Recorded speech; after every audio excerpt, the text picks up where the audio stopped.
Hey, Ronnie.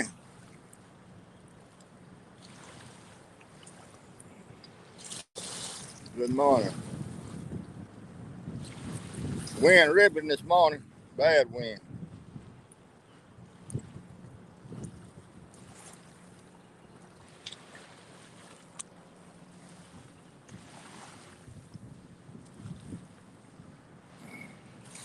No fish yet.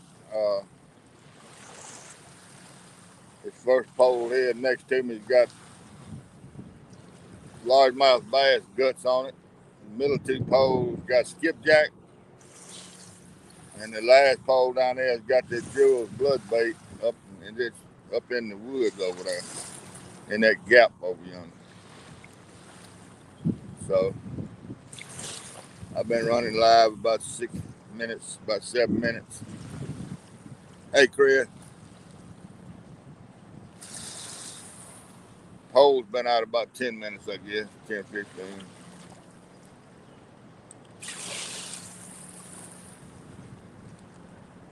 Back in the woods.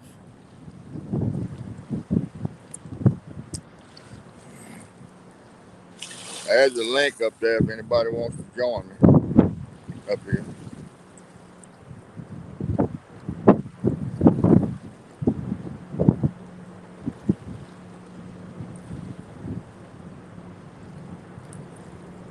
Oh, it wasn't for the wind, the wind wasn't so hard. Hey, Stan,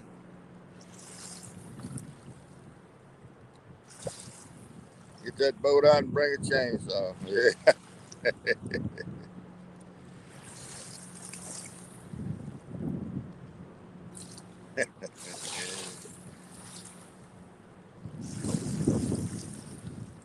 Yeah, that wind is.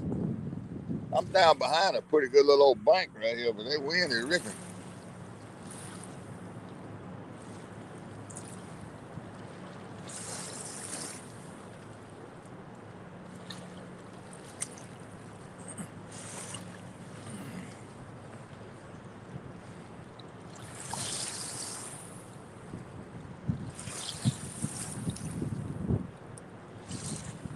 Challenge cat hole, I reckon. It's supposed to get 82 degrees here today. I got my thermometer. I ought to check that water temp, see if it's warmed up in.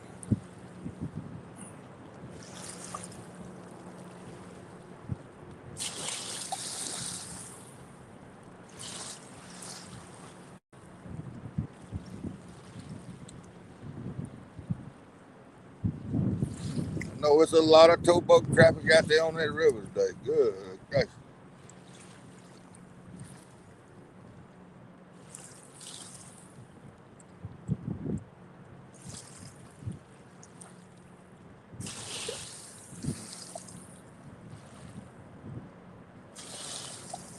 No, that's just where the towboat waves wash sticks and things up here on the bank when they come through the lake here. No, it's actually rising. It's still rising.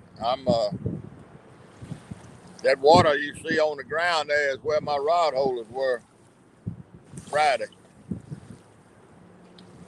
And I'm back up the hill some more now.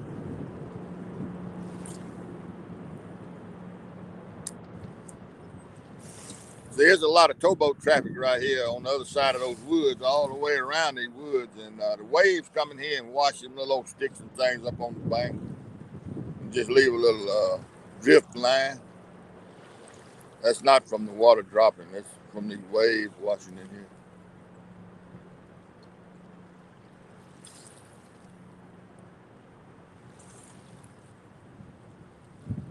I don't know if y'all can see way out there through the woods. You look real close. It's a big northbound going out there. I can't. They could see them other day. It's way through the woods out there on the other side in the river. Where's the gravel road? I'll pan you around here and show you. Let me loosen this bolt up. All right, there's my truck. Can you see the gravel road right in front of it? Right on, about 10 feet in front of my truck. And it runs right out towards that boat over yonder. See that opening out where that toward that boat? That's the gravel road.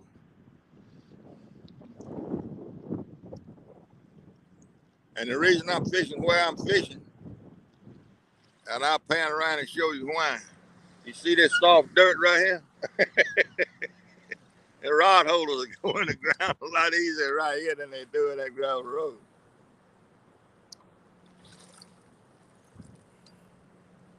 And I can't see the picture too good.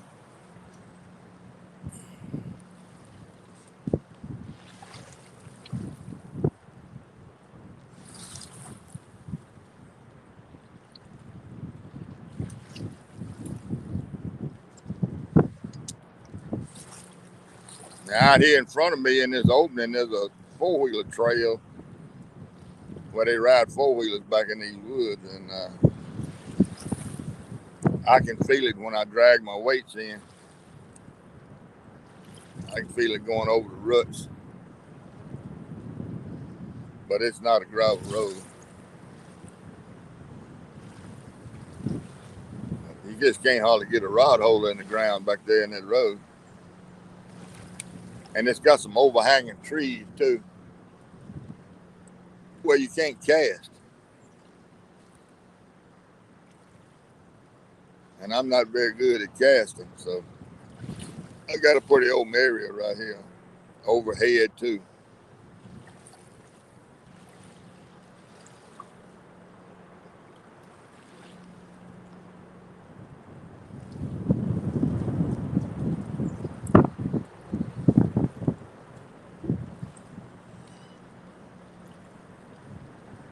Oh yeah, I do.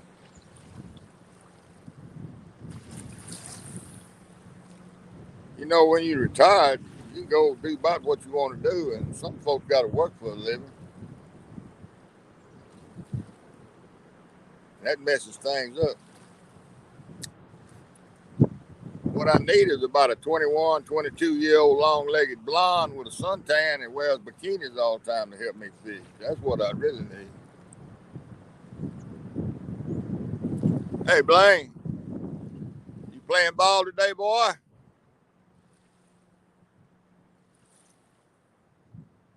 Yeah, right. Sure is. Right behind me is where they film mud. The scene where the boat's up in the tree was right behind me, about 100 yards.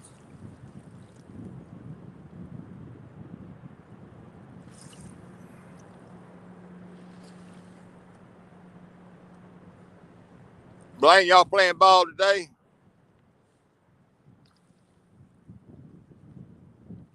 You must not be if you're at home.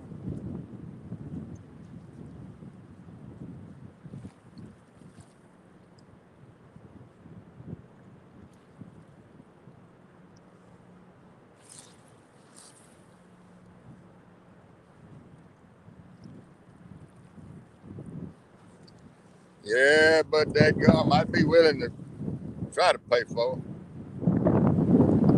I'd probably spring $100 a day for her to come out here and let me look at it. That's all I want to do is watch it.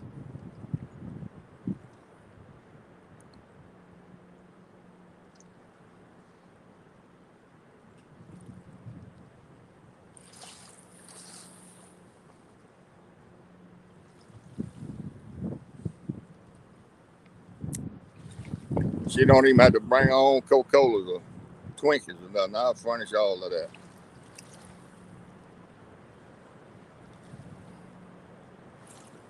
Oh, y'all playing this afternoon?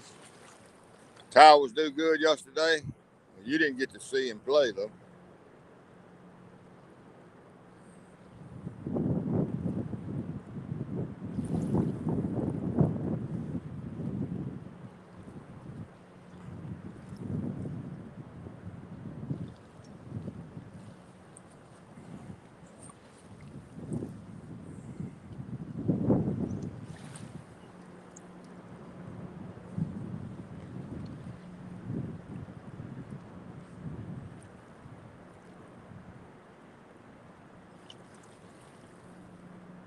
Oh yeah, it's deer and all coons and coyotes, everything in this park. I know it's 2 coons and 6 possums because I turned them loose in here. Caught them out of my yard at home.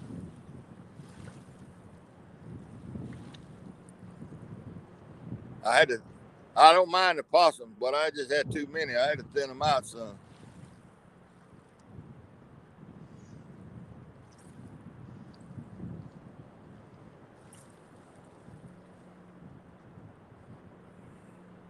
Well, that went dark mode.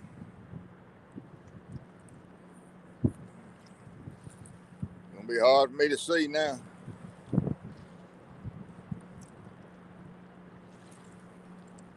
Very hard.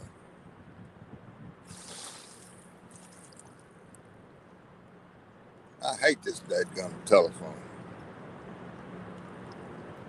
I got it in the shade and everything.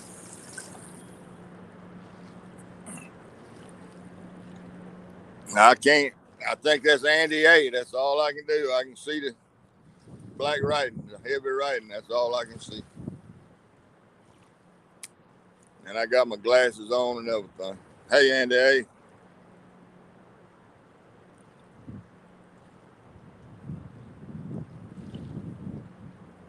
I put that link up there if anybody wants to come up here and help me with chat. Visit. They got time.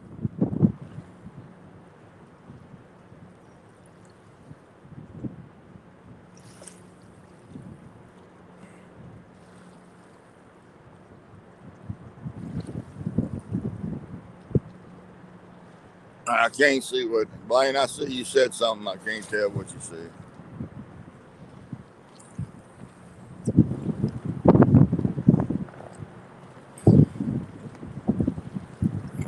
Cat, cat. Ronnie Moore said catfish or something. I can't see a word, Ronnie.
Can you see chat and caps?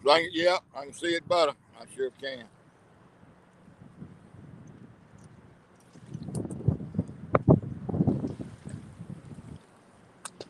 I got an umbrella put up here, but this wind is giving it the dickens. Liable to send it sailing out across that water if it catches it just right.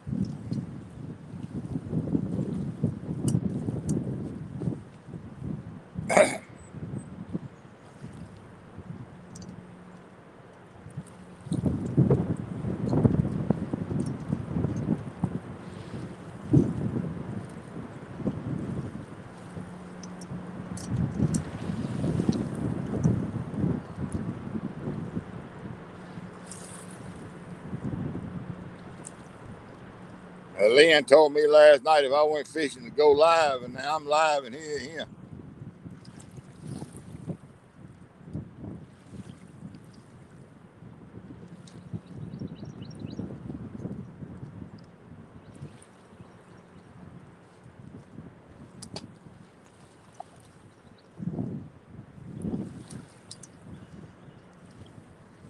I'm gonna raise this camera up a little bit. I don't have to lean over.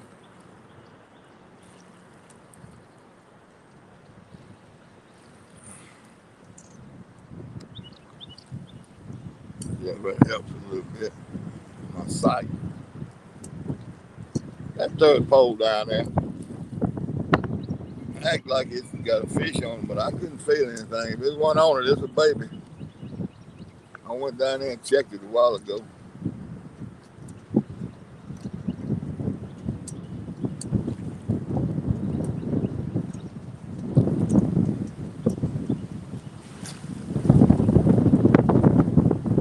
Big gust of wind.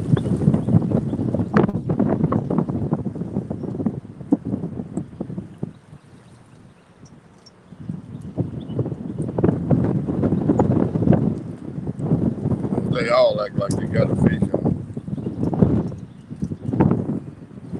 With the wind wobbling them like they are.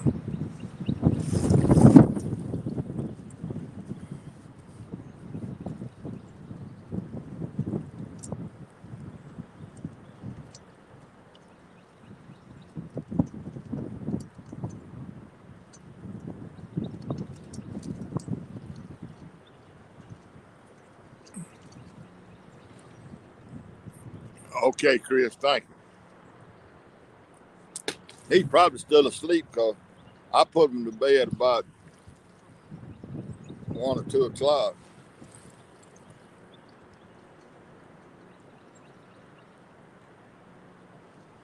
And then Lance went live after that. I saw this morning. I was looking on the computer. I had to go to sleep. That pole is dancing. I'm going to have to go down there and check that thing and reel it in. It's a fish on it. It's a baby.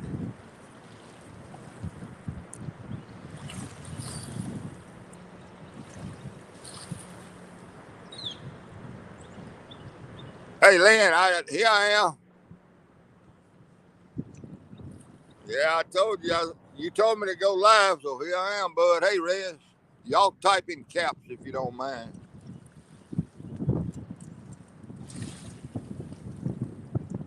If y'all type in caps, I can see it a lot better.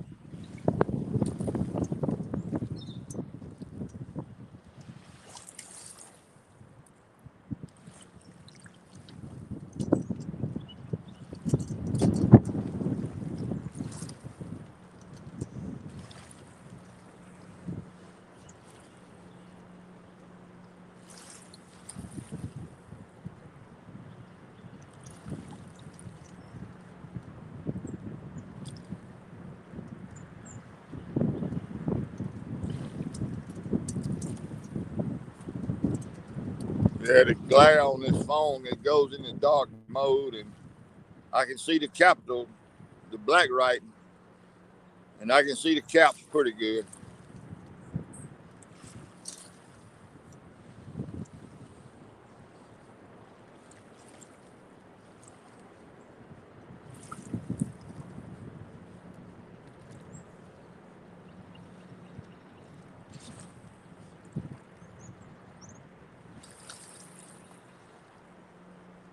Woo. Boy, that wind is gonna sap the energy out of me today. I hate it when it's blowing like this.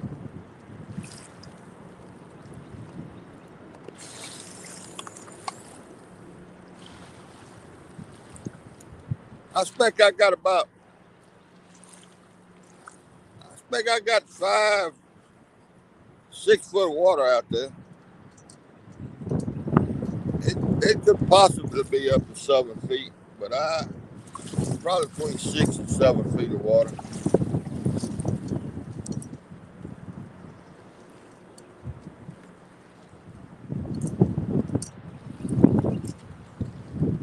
Mailing stickers out.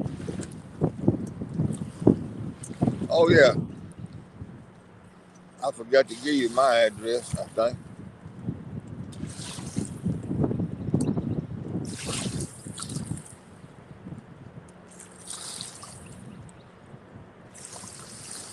When I get my stickers in, I'll have to get with everybody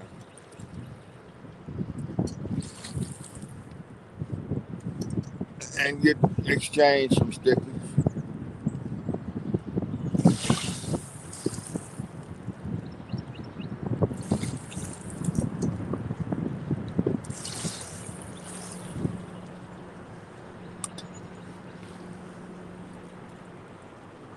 Let's see.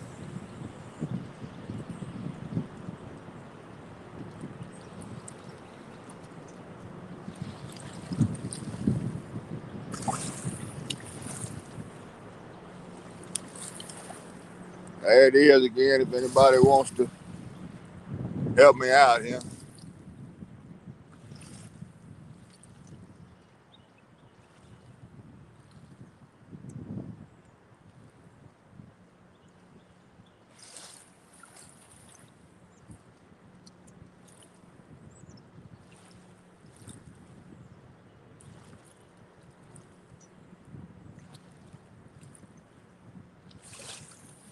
This is gonna be a long process to catch a fish. It always is.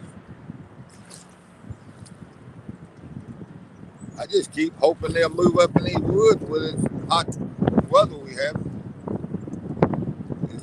Water rising, still rising.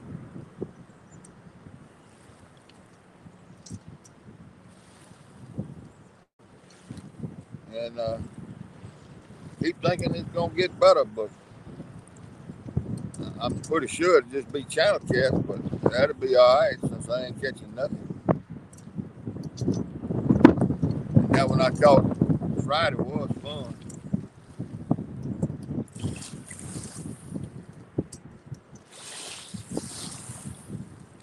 If there's an 8-pounder swimming around in here, maybe it's a 12.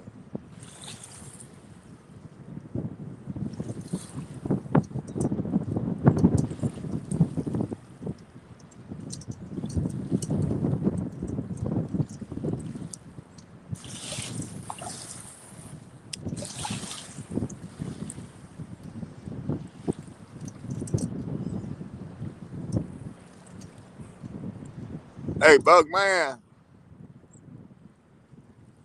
Appreciate you stopping by, Bug Man. Got a big wind blowing today. But one thing about it, it's blowing all the trash away from me.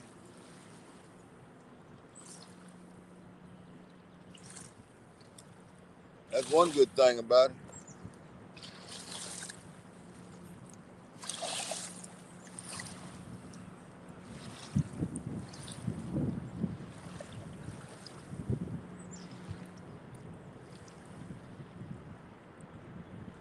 If y'all are able now, type in capital letters if you're typing something to me because I can't hardly see it. There goes the southbound out there. Man, there's a lot of traffic on the river today. I need to get my radio. Let me get my radio.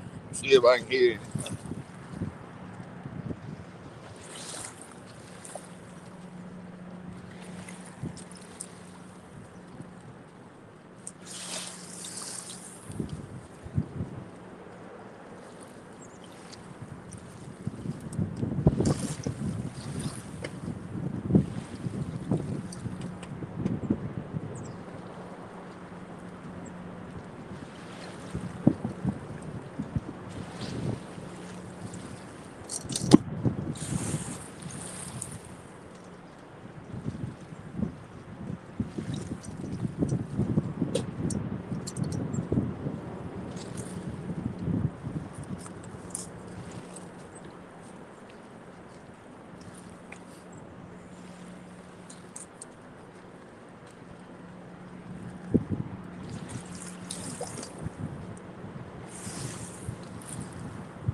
Okay, bud.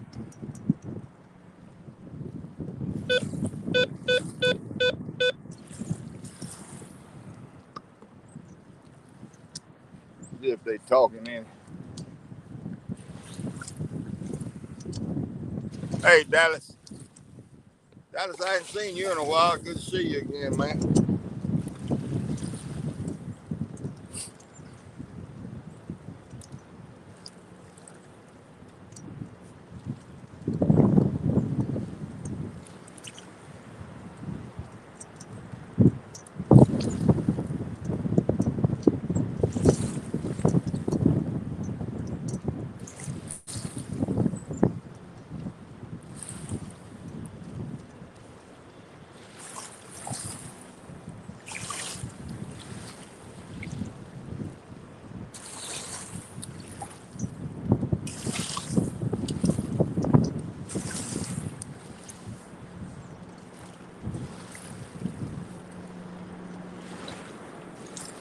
No, Rez, I hadn't had any luck yet.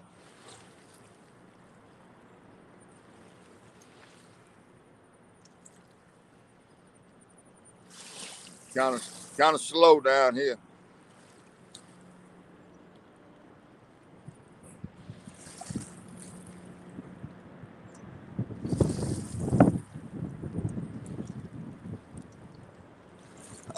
You got to go buy Danny Stone. I need a net. All right.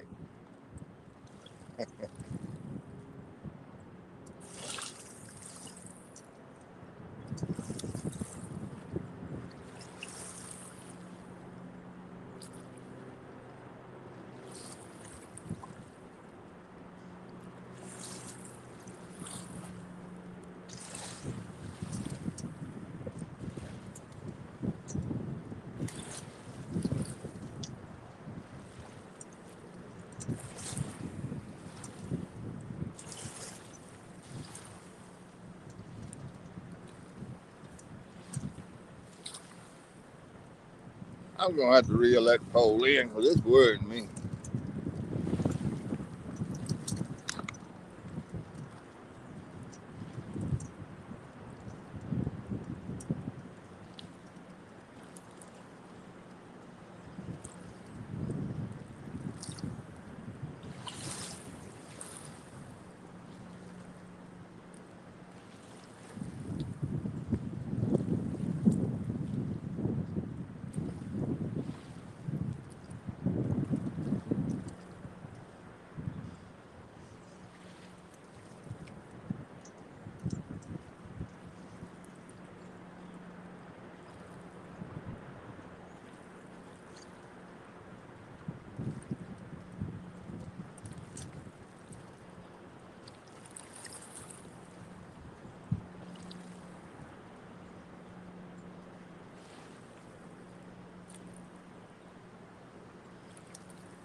Hate to reel it in.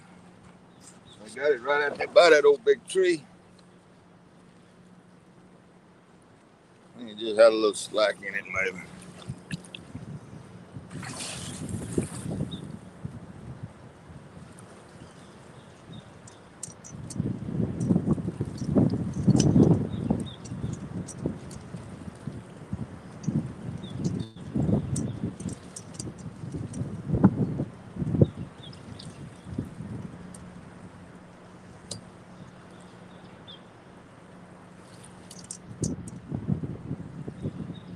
TV one.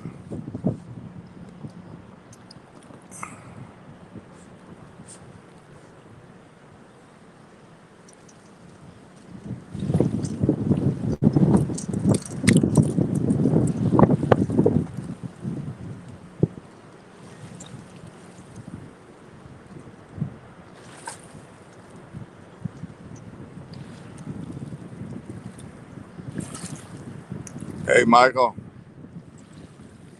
Thank you, Michael.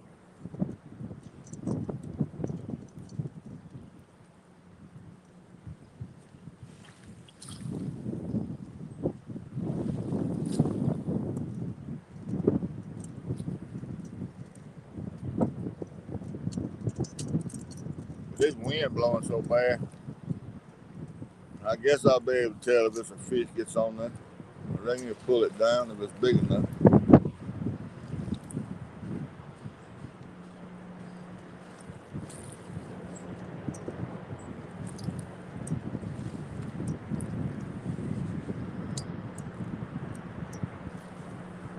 Hey, Apache.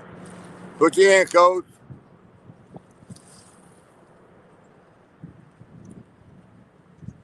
Yeah, everything good so far. The wind a little bit bad, but other than that, everything all right.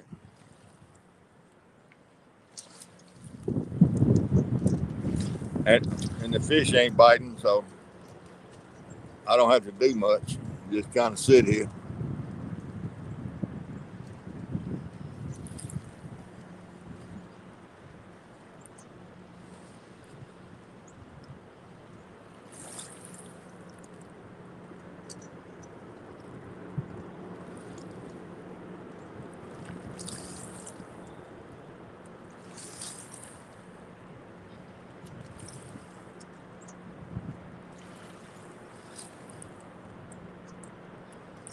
Thank you, Chris.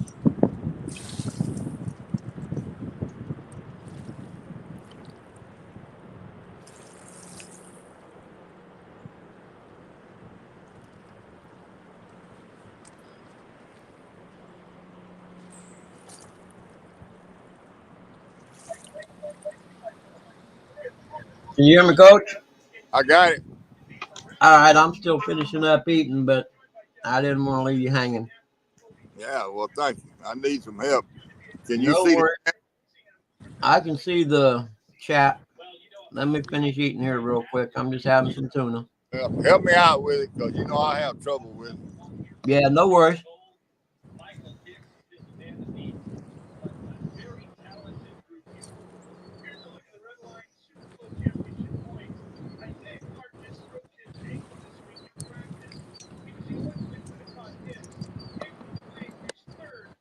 Nah, I like that layout a little better. Yep, that's cool. Got my mouth full. I don't think our wind gusts are that bad, Chris, but they pretty rough. And I got an umbrella stuck up here, and I know before it's over with, it's gonna go sailing out across the woods. But if it does, I think our gusts were up to 32. I think is what they were forecast. I was out back with the dog. I had the little garage door up and was sitting there, and it's kind of sheltered from the wind, but I was still getting wind there. And now, if I was to go out front, it's blowing pretty decent. Indiana Chris said they had 50-mile-an-hour gust. I believe it, especially here in Indiana right now. It's kicking butt. Yeah. Apache said that he thinks the U.S. is the whole country is getting hit with strong winds today, and I agree. I believe so. Apache said to tell you to click on your screen and click solo layout for a whole screen. But that might kill my ability to see the chat, mightn't it? I don't know. Yeah, well, I know how to do it. I was gonna leave half of it up there. That'll work. This works right here for me because I can just don't do anything to mess the chat up, because then I won't be able to see it. Can you see the polls? Yep. I can see the poll says, "Hey Steve, Lisa wants to know if you need any lessons." Good as you gonna see them in these woods. And Lisa Elliott says, "Good morning." I'm assuming that would be the same Lisa that is going to give you these lessons. Hold on, let me turn the dirt bike racing down in the back here. Hey, Lisa.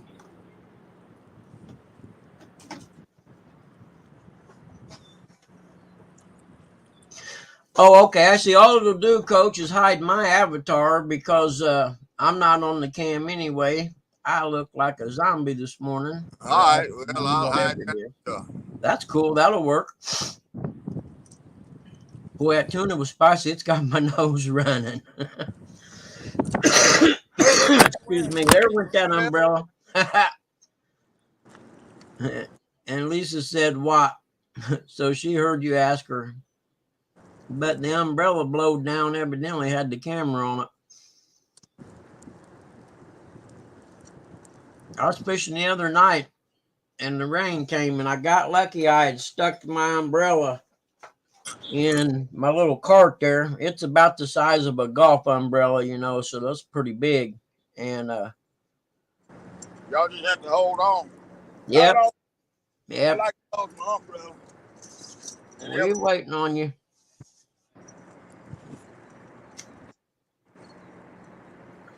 Laughing Catfish jumped in to join us today. It's good to see you. Good to see you. Telephone almost went in the water. Oh, that would have sucked. That's one of those expensive lessons right there. Well, I knew it was going to happen. I just didn't know when. Yeah. Lance stopped in to see us, the Hawaiian fisherman. Morning, Lance. All right, let me try to get set back up here. No worries. We get to see your sexy ass legs, or your sexy legs anyway. My bad. Turn it around. Locker room bug man came out there for a minute. Yeah, that like to been a serious accident there. Yeah. That was a pretty good picture of them poles there just then, nice and clear. Yeah, let me try to get it set back up here. Maybe I can put it over here on this side. Yeah, I had the bungee cord mine to the cart the other night to keep it from falling over. Now I lost my picture. Oh, Lord.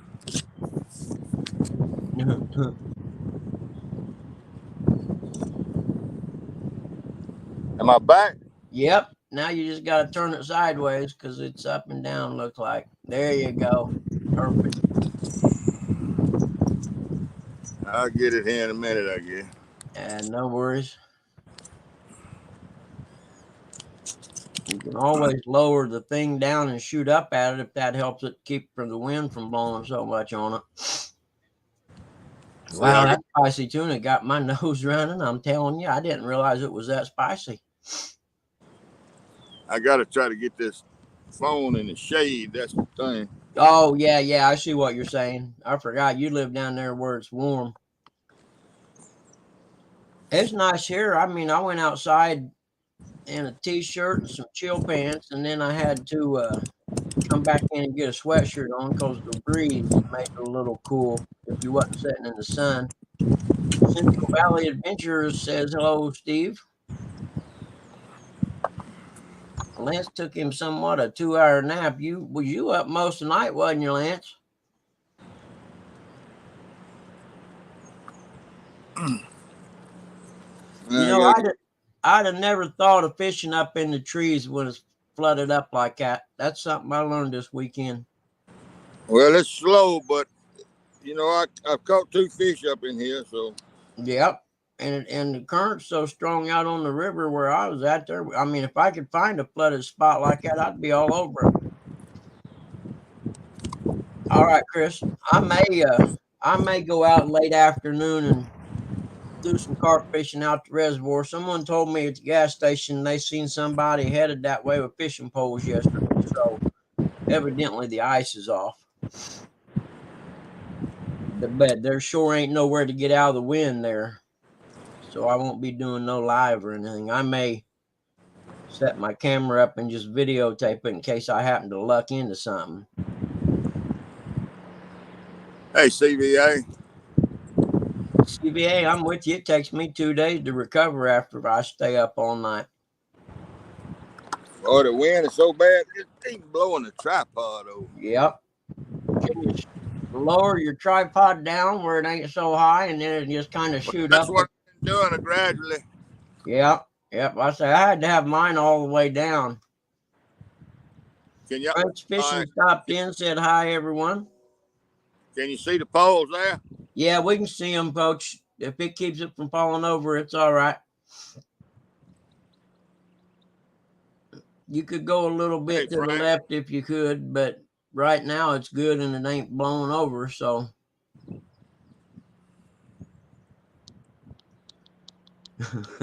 Lance is beautiful on the weekends.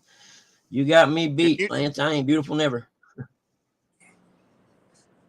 Hey, Bud, can you turn the volume up on mine? On your microphone?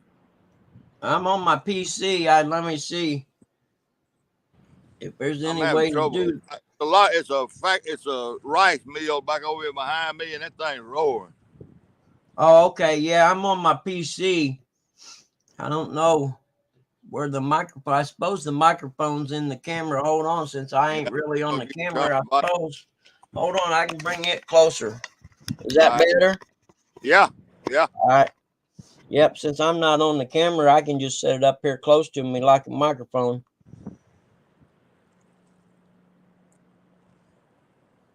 And it figures day like this, it's warm out here and the wind's blowing so hard, going fishing would be about a pain in the ass because there ain't nowhere to get out of the wind where I would be going. I mean, I literally would be facing straight into it because the other side of the lake you can't get to the lake from. what would shelter me from any wind.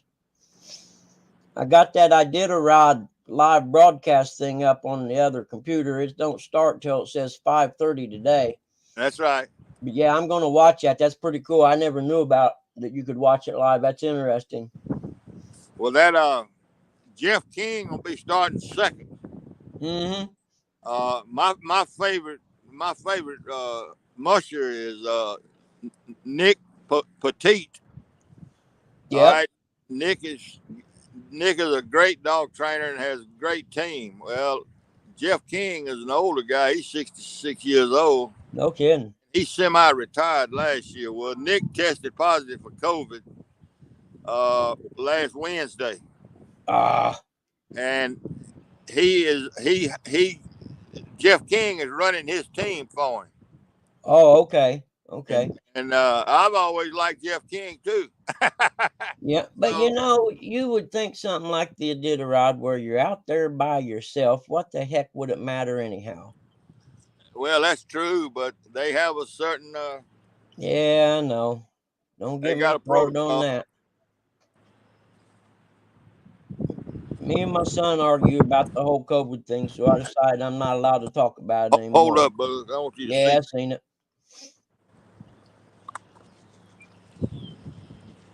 Can y'all see this guy? Are you kidding me? Oh, is that a junker? Oh, he drove in there, huh? He thought he was. What the heck? Is that a road or something right there? That's the gravel road that I was fishing on the other day. Oh, okay. I'm with you. I Yeah, guess he. that wasn't a good idea. No, he decided that wasn't right. Catfish regulators, how you doing? Who called Hey, her? Someone said her first catfish ever, 35.1. That's going to be hard for her to beat. Heck yeah, I ain't never caught a catfish that big. Who caught that one? I'm having trouble with this camera. All right, what's the view look like right there, bud? That's real good, actually. Looks, Okay, it's real good. They're almost centered, actually. I'll leave it right there then. Apache said they had the first carp tournament last night. The bites were real slow. Said he landed a 20.9 pound, and that was it. I watched some of that, Apache. I was watching the guy next to you caught a pretty good sized one. Where that's the reservoir I might go to later today. That's it. It's got a lot of carp in it. We used to go there when I was a kid all the time carp fishing. Or we'd have picnics and stuff, and I'd just set a pole up with some bread, throw some bread on it, make a dough ball, throw it out there, and come back and check every now and then, and there'd be a carp on there. I need to practice casting anyway. Lisa caught it live the other night. Oh, okay. I think I watched that. Catfish regulator said that Lisa caught it live the other night. I think I was watching that. In fact, I know I was, because I don't have a life. I take care of my parents and appraise homes, and that's about all I do during the week.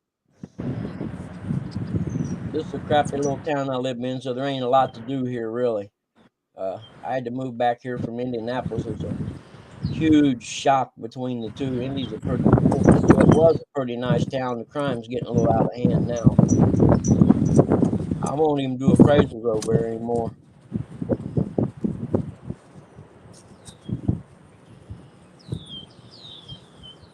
Yeah, right, Apache. I seen that one. It looked like a hog when he was pulling it, when you had it in the net there laying on the ground.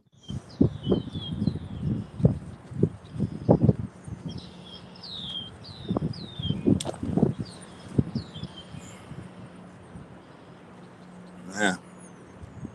Laughing Catfishing Adventures or Laughing Catfishing's here. Where's Mama at?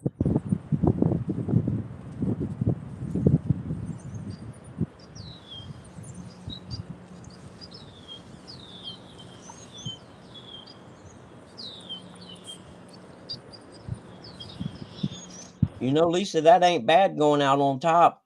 I agree 100%. I catch a big one and it's all right, I'm done.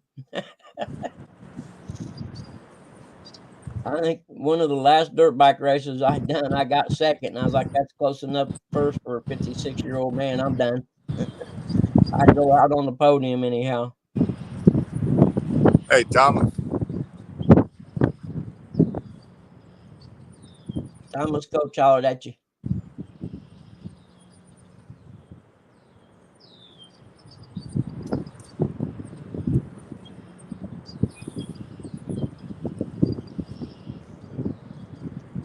What?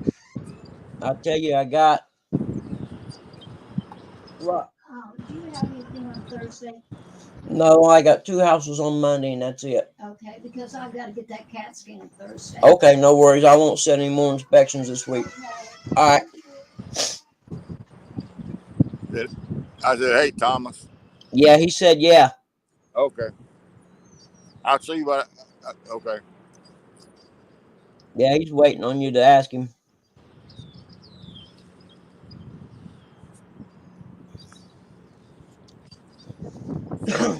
You know, I tell you, I had that Abu Garcia 7000, the catfish special. It's a pretty big one. Well, I ordered the 6500 because I guess the 7000's not made in Sweden, and I didn't know this. You talk about a whole different world. That 6500 reel is nice. It's not as big, but I'm telling you, there's a huge difference there. Yeah. I So never had an Abu. I'm gonna sell Cody or I already have sold it to him. Actually, I just gotta box it up and send it off tomorrow. And I'm gonna order another one of them 65s because it was real, and it's small enough you put it on the pole. I got a couple chopsticks, and you put it on, and it's as light as all get out.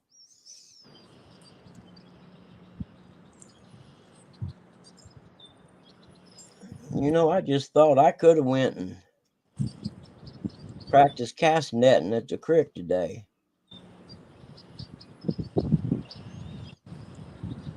Hey, Chris Everett. That ain't a bad idea, Lance. Gas prices so high, I just DoorDash Dunkin' Donuts because I don't want to cook. I'm with you. I had tuna. I had some tuna and crackers because I'm too lazy to cook.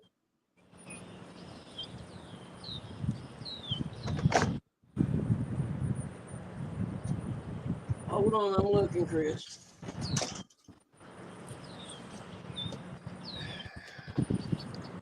Ambassador Rocket 6500 Catfish Pro is what it is. I think that the key being is the rocket part. You got to look close. That's the one that's actually made in Sweden. And like I said, I didn't know this when I ordered the other one. I assumed they all were.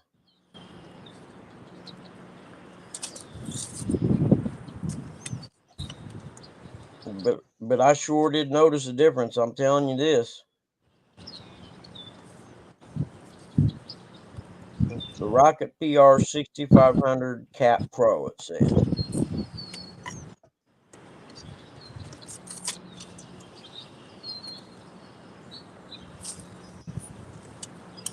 My puppy's looking at me like, who in the heck are you talking to?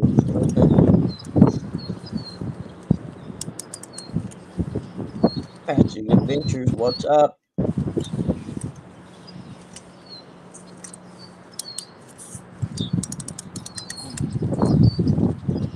Oh, it's the wind blowing. I thought you was getting a hit there for a second, but it's just the wind. I got excited.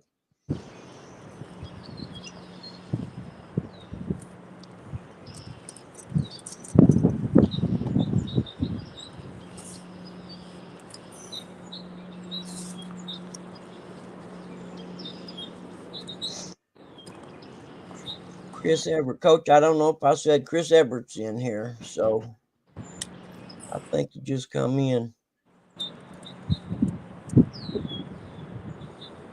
Hey, Chris Everett, that NASCAR truck in your little picture there, that's a pretty good race last night.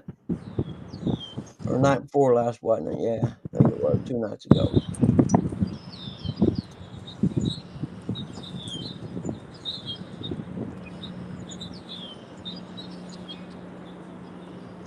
What kind of bait we using today, Coach?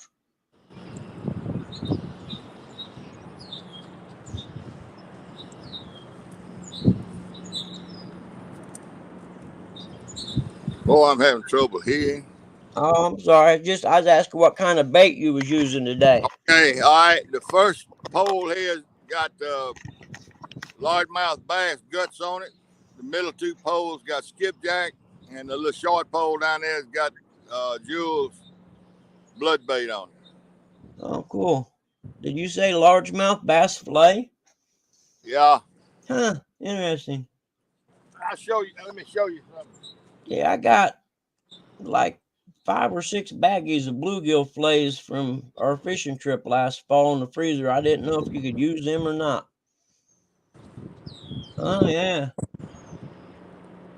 That kind of looks like one of Danny Stone's zombie carps there. Pretty good sized bass, wasn't it? Yeah, it was. Team Snagging Whiskers stopped in and said, hello, everybody. Hello, Team Snagging Whiskers.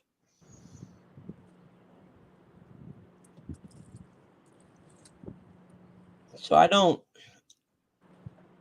reckon those bluegill fillets I got, I mean, they're not going to have much because they've been frozen in water. And I could thaw them, but I don't suppose they would have too much smell or, oil or anything to them. So I didn't know if I could use those or not. They've been in the freezer, about 6 months now? With that bass? No, bluegill. Oh, okay. I missed some of it. I wasn't. Yeah, I got probably 9 baggies full of bluegill fillets in the freezer from the fall trip. I take pop fishing every spring and fall. We're going the first week of May and the first week of September. Yeah. Hey, Yeah. Team Snagging Whiskers.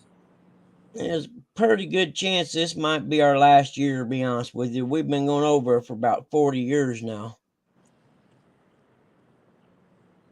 And his coordination and stuff, he's 84, and his coordination and stuff's getting kind of tough. Yeah. And he's so damn hard-headed he won't listen to nobody. And I told him this year if we go, he's wearing a life jacket. I don't care what he says. We went around and around about it last year. I'm going to get those kind, the inflatable kind that ain't really bulky or nothing. Yeah. I looked them up. They sure are proud of them. I know that. They proud of them. Yeah, buddy. My gosh. I didn't know there's that much. Heck, I had to take out a small signature loan to get a couple of them, I reckon. But I don't think he's ever seen those before, so I'm pretty sure once I show them to him, he won't mind so much. Yeah. Oh, okay, Apache, that's a good idea. If I just keep the raccoon and the dog away from him. Yeah. I'll put them up on top of the garage. That's what I'll do. They'll be all right up there. I don't think the raccoon could get up there. That's what I said, Coach. You said set them bluegills in the Ziploc baggie out in the sun for a few days. That'll get them juicy. But then I'm going to have to get somebody to put them on the hook because that'll be stinking. Yeah, having catfish, you're right. You must know him because he don't listen to nobody. I tell you, yesterday we had the hardest day. God bless him. And Mom, she don't drive no more. Her eyes is too bad. And I'm trying my hardest to convince him that he has no business driving neither. I'm going to have to get his doctor to do it, I think, and just tell him he can't drive no more. A couple of good friends of mine said he about hit them on their Harleys last year. And he swears he didn't do it. Hey, Jeremy. Back in the woods, Jeremy. Jeremy. Yeah. You fishing anywhere today, Jeremy, or is the wind too bad where you're at?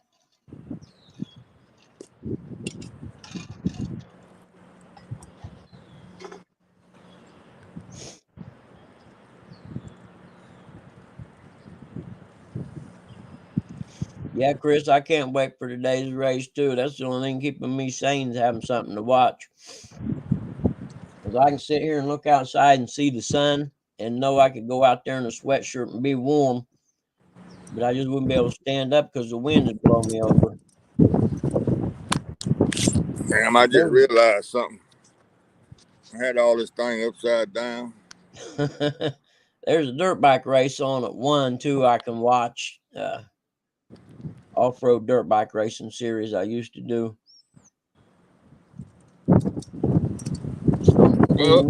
Hold up, camera. Modding coach up here and NASCAR and the dirt bike race. I should be able to get through the day without going insane. But Pop is still asleep, so it could change at any moment. Yeah, I used to watch NASCAR, but when it got so monetized and I know. And they quit doing anything. It just got to be a sissy sport. So I quit.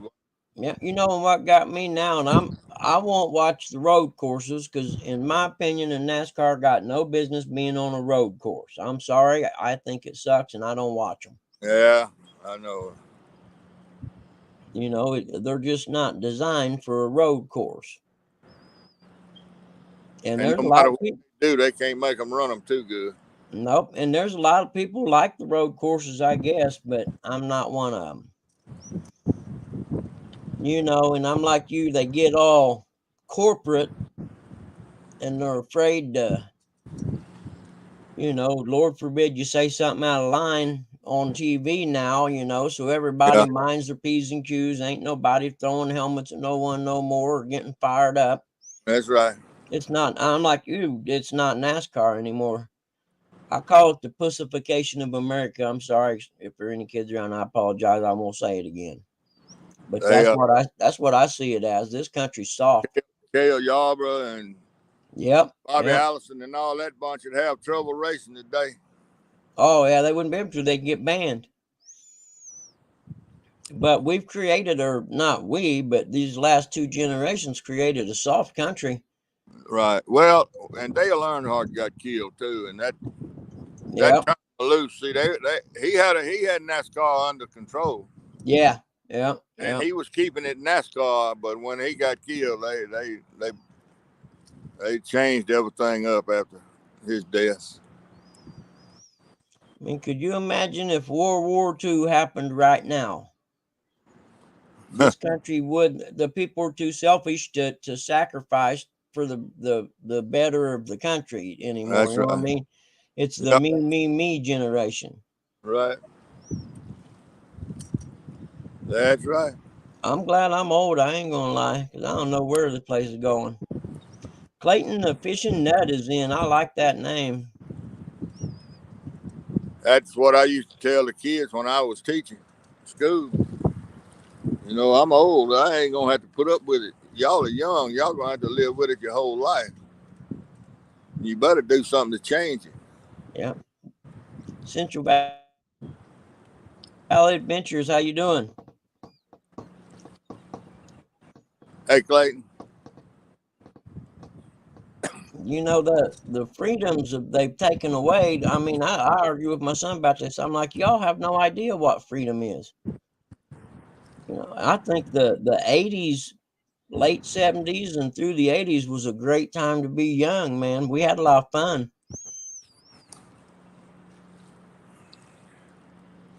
Yeah, well. See, it's a lot different now. Yep. What happened, and it all ties into MTV stopping playing music videos. See, I got this analogy for that. Yeah.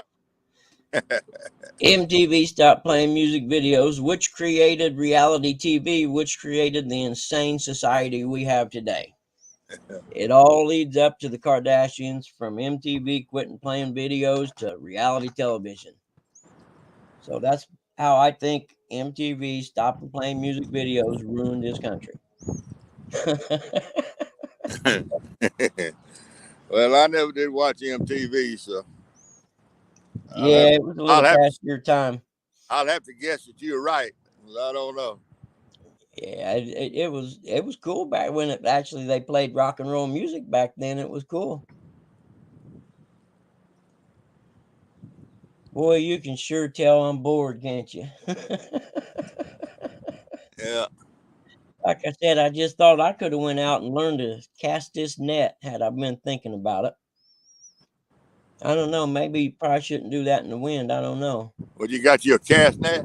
Yeah, I'm gonna try to learn how to throw a cast net and catch some shiners and Just stuff look at here.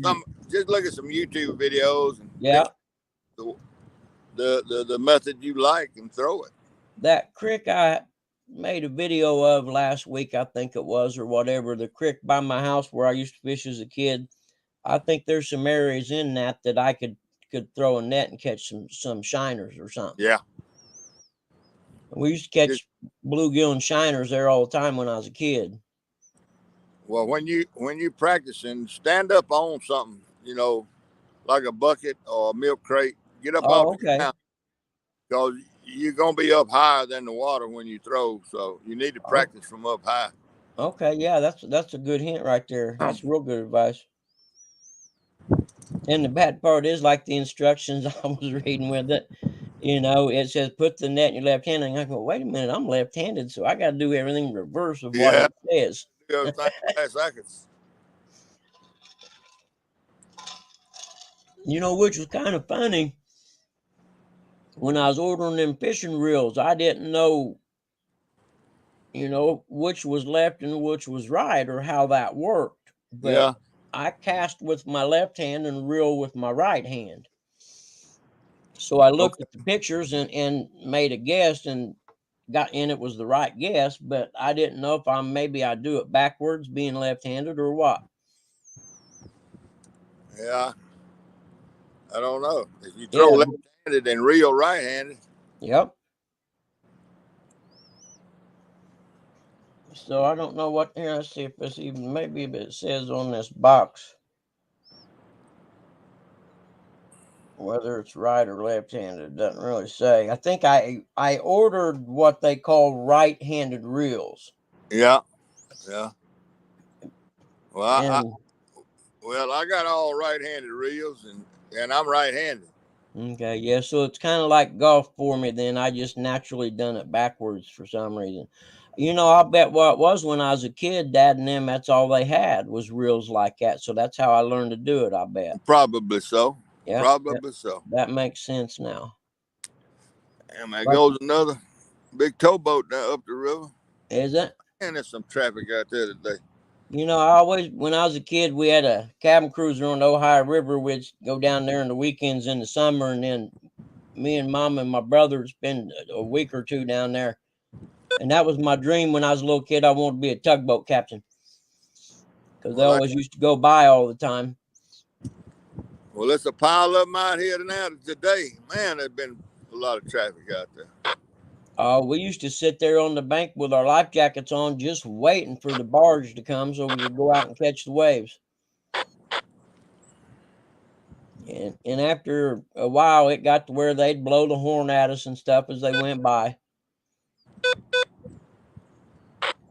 I watched the astronauts land on the moon, sitting on a houseboat on the Ohio River. My mom woke me up and said, "This is history. You got to wake up and watch this." So, Chris, you can do it both ways? Huh? Oh, Chris said, I'm left-handed, but can do it both.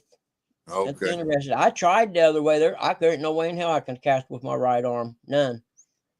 Oops. I'm sorry. I got that locker room voice going again. I have to watch that, guys. I'm sorry. I'm just not used to kids being around, and I tend to use bad words every now and then, but at least they're not real bad ones. You hear them on TV, so they're PG, I reckon. But you're welcome to yell at me for it, should you cop the notion to do that. Man, I'm having so much trouble with it roaring in the background. I can't hear I can't hardly tell. What is it? Is it a mining machine or a factory or something? Yeah, it's a rice mill.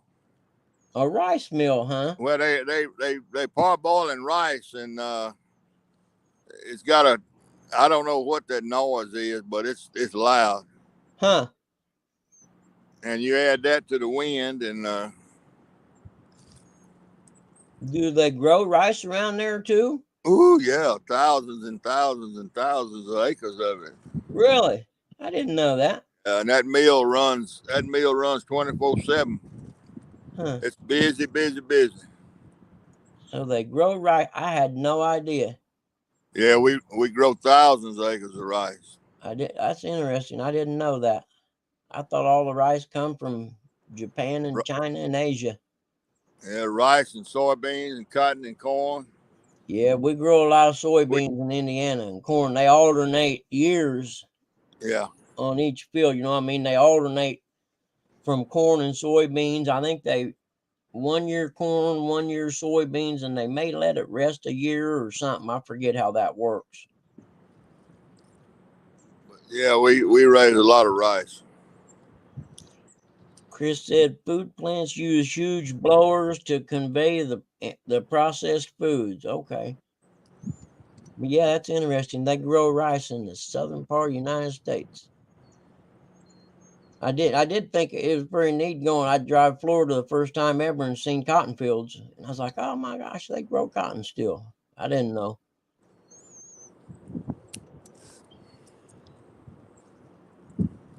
Well, this thing makes a lot of noise, and when the wind's out the south, it blows that noise right here at me. Oh, yep, yep. So where you're sitting at right now, what direction are you facing? Your poles. Say your poles. What? Facing west. I'm facing west. Okay, the poles are facing west too. Yeah, can you see that towboat going by out there?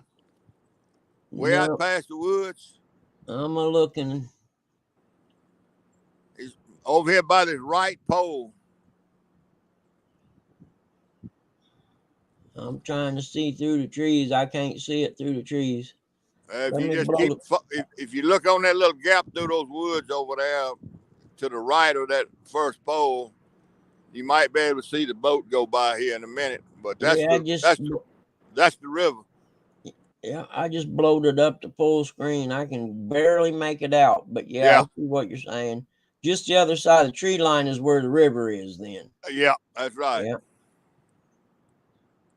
You ought to be able to see the big towboat going through out there now. I blowed it up. I couldn't see it. Let's see here. Let me turn you around just a tad.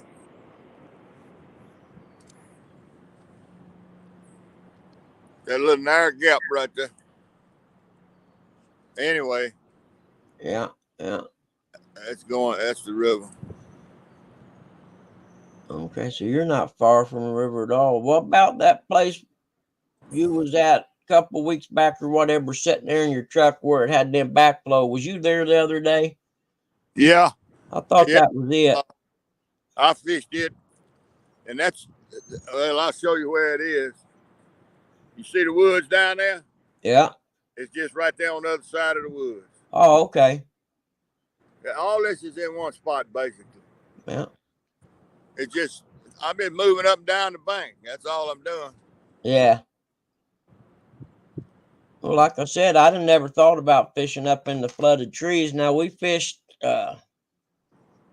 crappie and stuff one time up in flooded trees like that on a reservoir flooded up real bad one spring. Right. I mean, we were literally boating up through the trees with a trolling motor. Yeah. But yeah, I'd have never thought, but it makes perfect sense. Well, it's just backwater. That's all it is. Yeah, well, that, and it's hard telling what comes up out of that ground that they could eat, worms and all kinds of stuff from the flood coming in. Yeah, and I think that at some point this will be a pretty good spot, but by the time it's a pretty good spot, the river will be back down. Yeah. And it'll be dry again. Mm-hmm.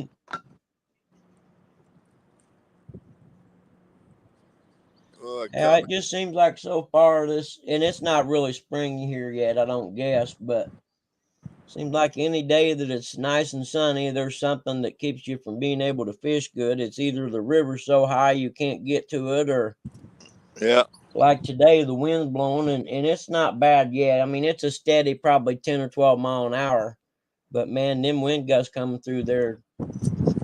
I forget blowed something over, scared the little dog death. I was sitting there reading.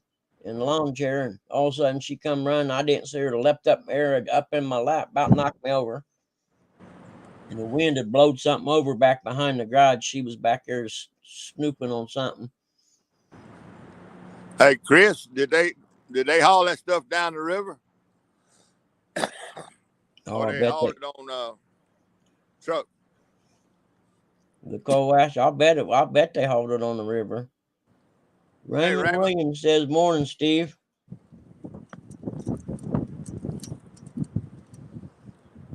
And from this window here, I can't really see how many people's in or thumbs up or nothing. Hold on a second. I should probably say stuff like that, I reckon. 15 people watching. We got 20 thumbs up. Make that 21 because I hadn't hit thumbs up yet.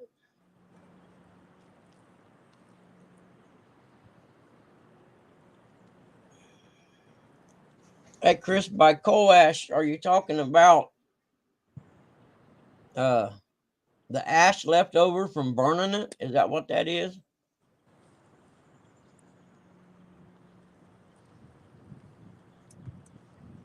Sounds like it. I don't Then know I if wonder what they done with it. Once they hauled it off, wonder what they done with it. probably made potash fertilizer out of it. Yeah, yeah. Interesting. A lot of things come up like that, stuff I never even know about. Yeah, they probably made. Can they make potash out of that product? Fertilizer, potash.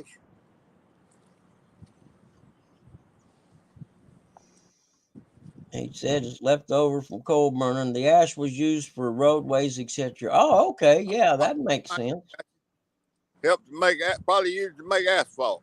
Yeah, that's what it said. Yeah, that's interesting. At least it does, but there ain't nobody, them tree huggers ain't going to tell you the fact that after they burn that, the byproduct is used to help make roads and stuff. That wouldn't fit the narrative.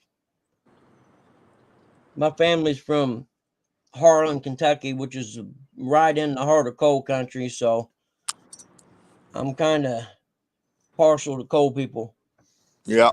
In fact, there's a documentary on YouTube about the coal strike back in the 20s or 30s. I think it was the 20s in Harlan County, Kentucky. And Oh yeah, they had a war. yeah. Well, my grandmother, she's 101. She's in a nursing home. We had to put her in there last year, but she grew up in Harlan, Kentucky. And if you watch that documentary, there's a bridge, and the National Guard's stationed on that bridge. I remember that. Okay, well, I was telling Grandma I was watching this documentary, and she says, "You know what? I worked at the diner at the end of that bridge. I seen them shoot a guy." Huh. And I was just getting ready to start watching this documentary, and I thought, "Oh, Grandma, come on."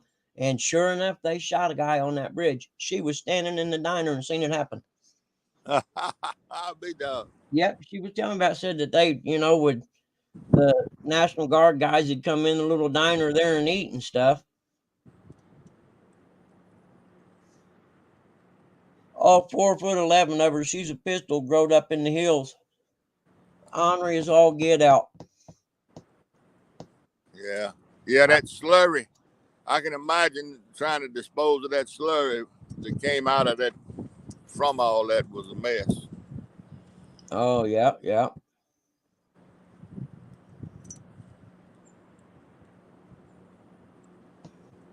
Like we got us a big old convoy headed to D.C. Here in Indiana, they lifted all restrictions as far as COVID goes. There ain't no restrictions of any kind now. Well,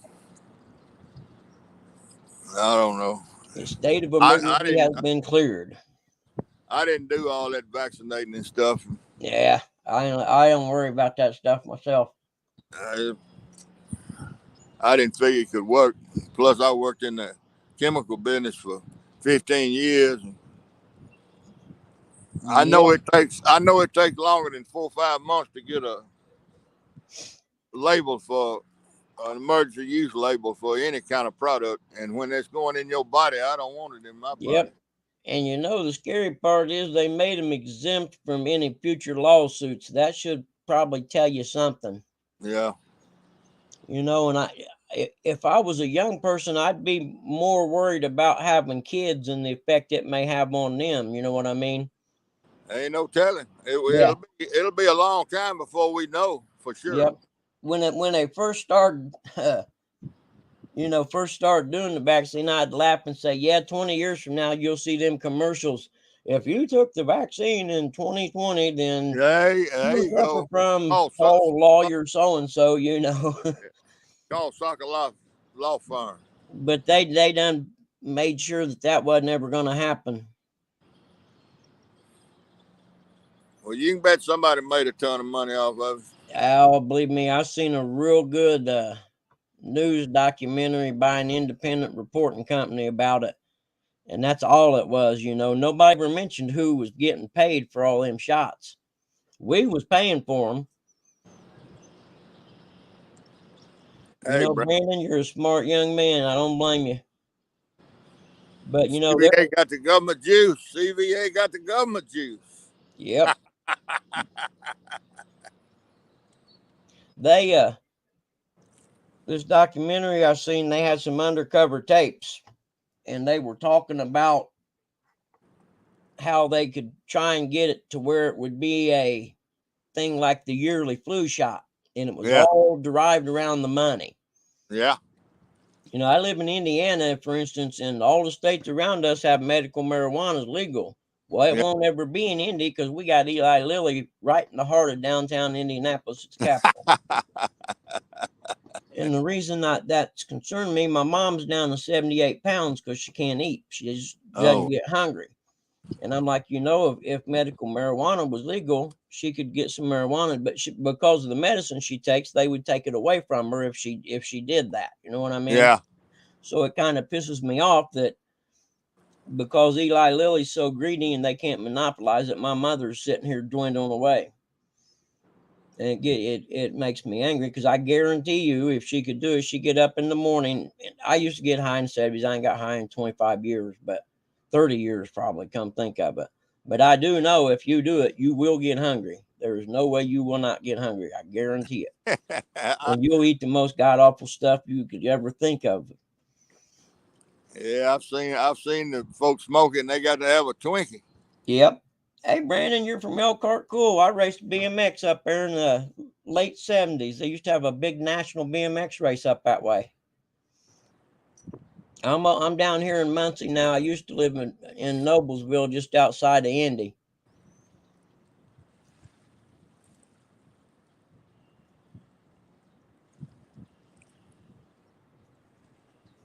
Elkhart's a pretty nice little town. In fact, when I was a young real estate appraiser and doing my apprenticeship, I got all them towns out of the way that needed appraisals for this lender, and my boss making me drive up and do all them out of the way places. And that was before everything was on the internet, so you had to go to a realtor's office and sit and thumb through these realtor books to find matching properties for the house you just seen.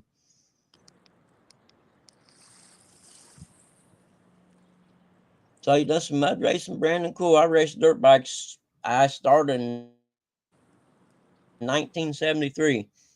I just bought a new bike last year, actually. I raced like dirt bikes through the woods, like a 12-mile course through the woods, and you race for 2 to 3 hours.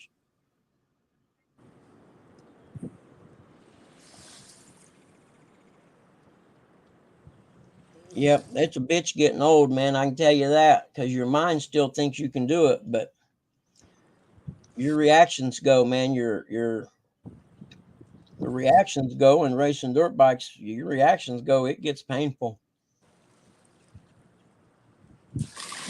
It finally got to the point I'd crash. I'd lay there and do an inventory if I broke anything or not before I got up. So I had to give it up. I still ride, but I don't race much no more. And I can tell you when a storm front's coming in or when the temperature is going to drop. I guarantee it. Every joint in my body gets to hurting. That's why I took up catfishing, to be honest with you. Some a little less intense. Yeah, it definitely doesn't hurt as bad. The only thing I worry about is falling out of my lawn chair. Well, then again, I learned my lesson the other night. I went and my son had got me that cart for Christmas, and I had all my stuff loaded in it, and the ground kind of soft and wet. I definitely had too much weight in that cart, I can tell you this. So I sat out there yesterday afternoon and went through my tackle box, eliminated about 10 pounds worth of weight, sinkers alone, because I had all my weights in there. So I cut everything down to where just, enough stuff that would be good for one little trip if I needed it, one or two weights and stuff like that. Because I ain't done nothing for the last few years. It'd like to kill me dragging that cart. I don't know. It was almost a mile back there, 3/4 mile. And it's got the little thin wheels. I should have got the one with the fat wheels, and they kept, clogging up with mud, so I'd have to stop and clean them out where it rolled through the thing there. Hey, Alvin.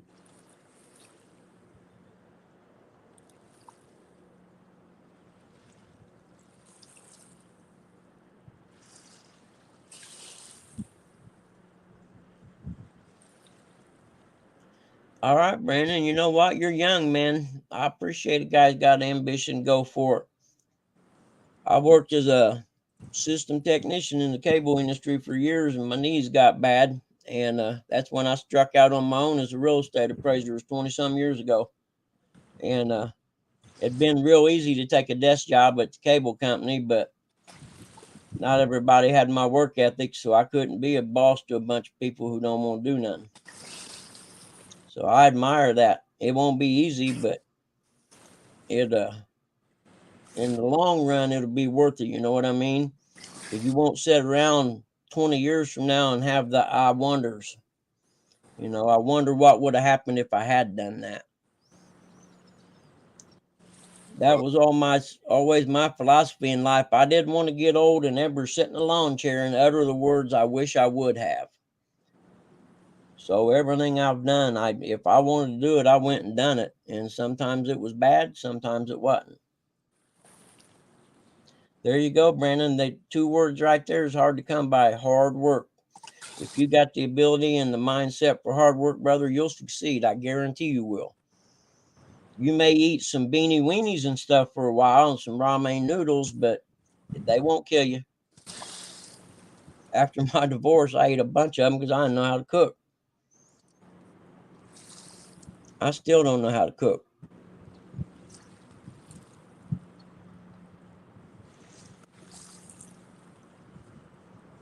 I can make a mean pot of chili, though, I guarantee that.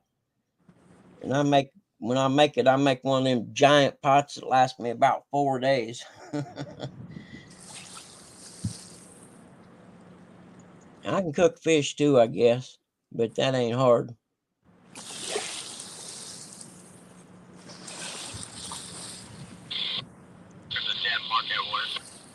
Is that Coach of them waves from that boat that went by a while ago? Yeah, You man. reckon? Starting up through Starplay. I'll speak in on the backside of that movie right there. We're going to be on the 140.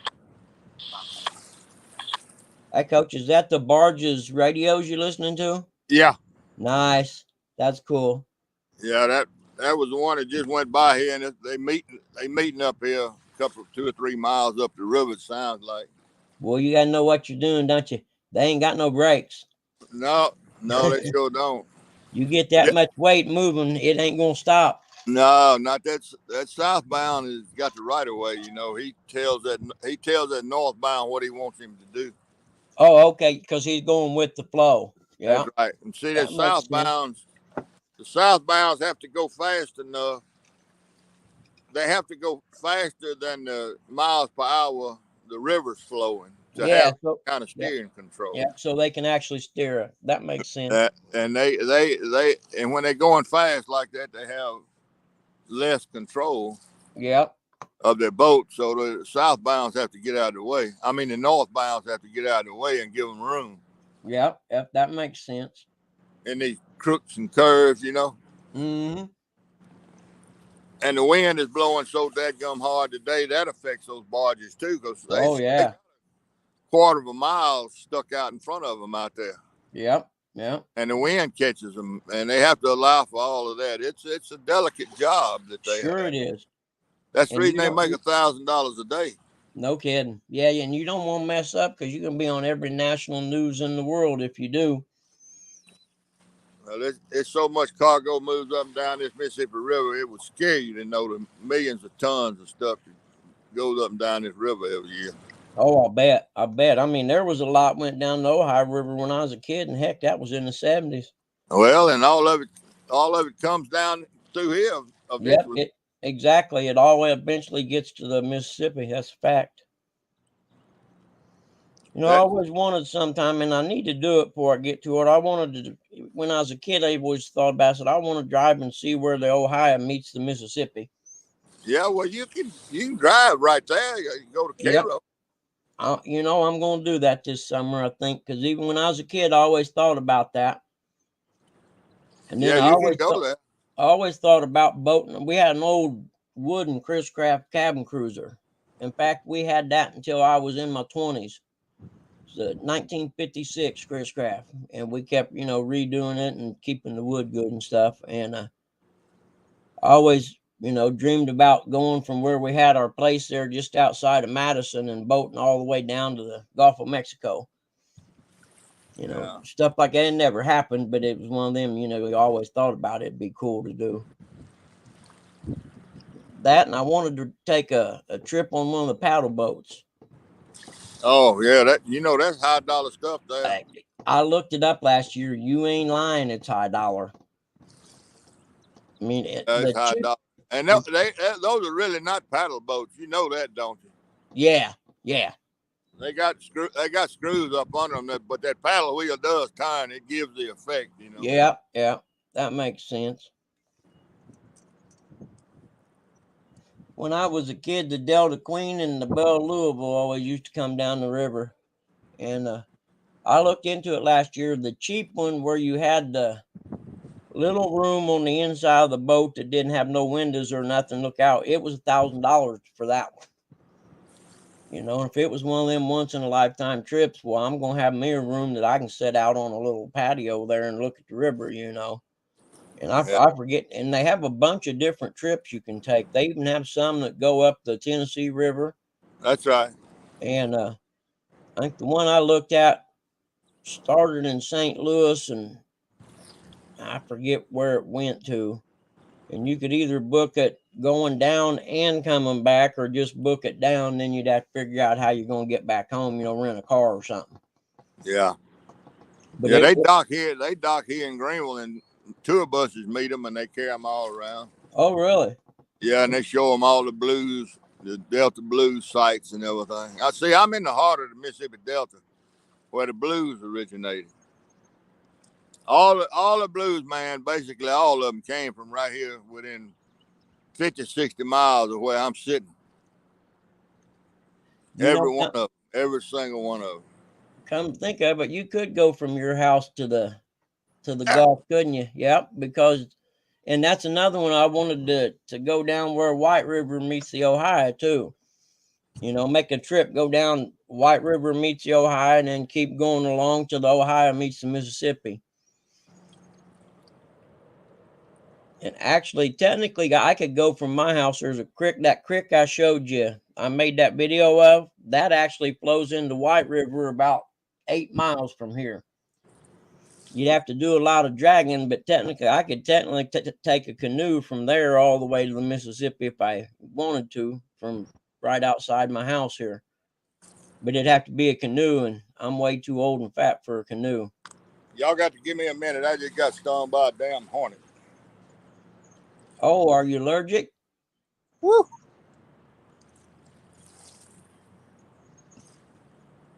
Now I got to kill him. Oh, I thought that was mud you had on your hand. That song gonna nail me, boy. Oh. Landed on me and stung me on my hand. Thank goodness I got some tobacco in my mouth. Yep. I always grab mud. Yeah, I was going to say I put mud on them. Yeah, you're right. A canoe would be way too much work, but I was young. I was dreaming, you know. Because I always think about we'd walk over to that creek in the summertime and go fishing 3 or 4 days a week, and then on the weekends we'd go down to Ohio, and I'd always think I could go from that creek all the way down here where our boat is on a canoe. You know, as a kid, I'd think about that, and I could technically do it. Damn, that hurt. Woo! Yep, good thing you had a chew in. Good gracious. Steve Corley, Mississippi Life, said put your tobacco on there. When I was a kid, Dad and them always spit their tobacco juice on their catfish bait too. Swore by it.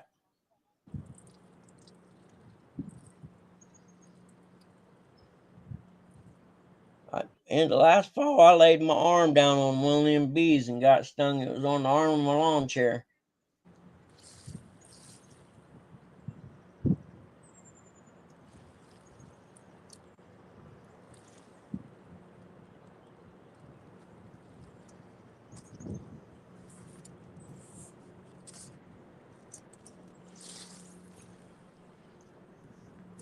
I don't know if there's any mods in the regular room because I can't see it.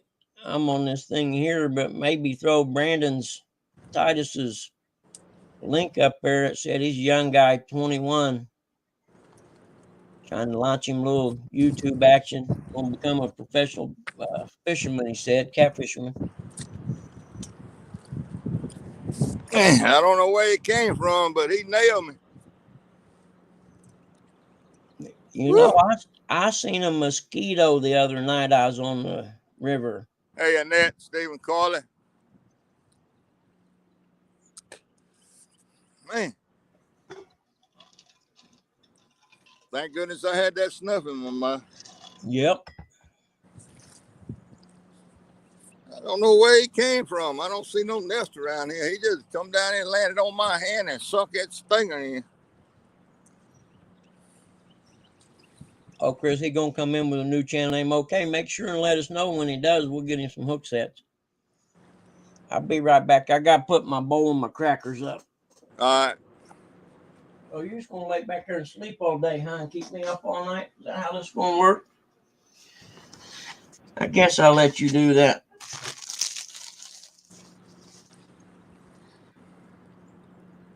I'll be right back. You just stay right there.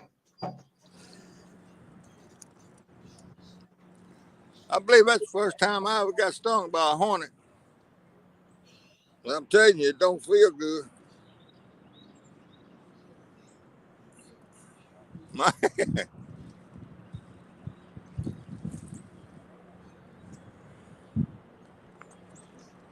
I wasn't bothering him or nothing. I was just sitting here.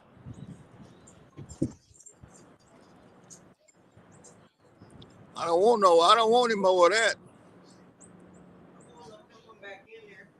That's what I did. I put it right on it. I had a mouth full of snuff. And that's the first thing I did was load it up with snuff.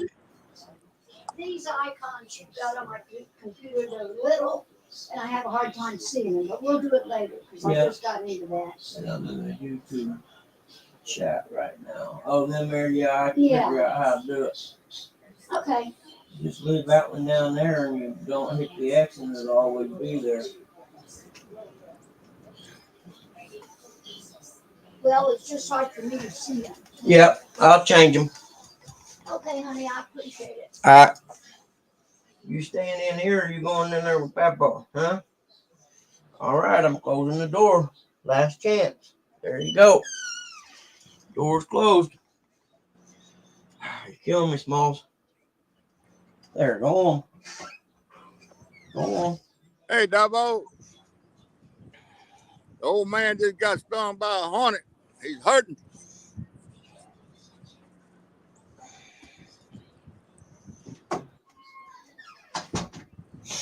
Oh, I took it off, Stephen.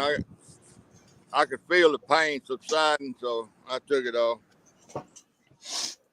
Stung me right on the side of that, my little finger knuckle. The lineman, I was climbing a telephone pole one time, and about 3/4 of the way up, bees had made a nest in that pole. And about the time I got up there, the shaking woke them up. Yeah. Yeah, I like never got down off telephone pole so fast. I bet I got stung 6 or 7 times. I got dizzy. Got on the radio in the truck and hollered at my boss and told him, "Hey, you may want to come out this way. I ain't real sure what's going to happen." So I get my wasp spray and try and spray up on that pole and fill that hole up with it so I could go up and finish what I was doing. Yeah, that's when I used to coon hunt. I carried tree spikes with me Yeah. at night, and I went up a tree one night to shake the coons out to the young dogs. And I was up there about 30 feet and was fixing to take those spikes off and hang them on a limb and ease out on a limb where I could shake it good.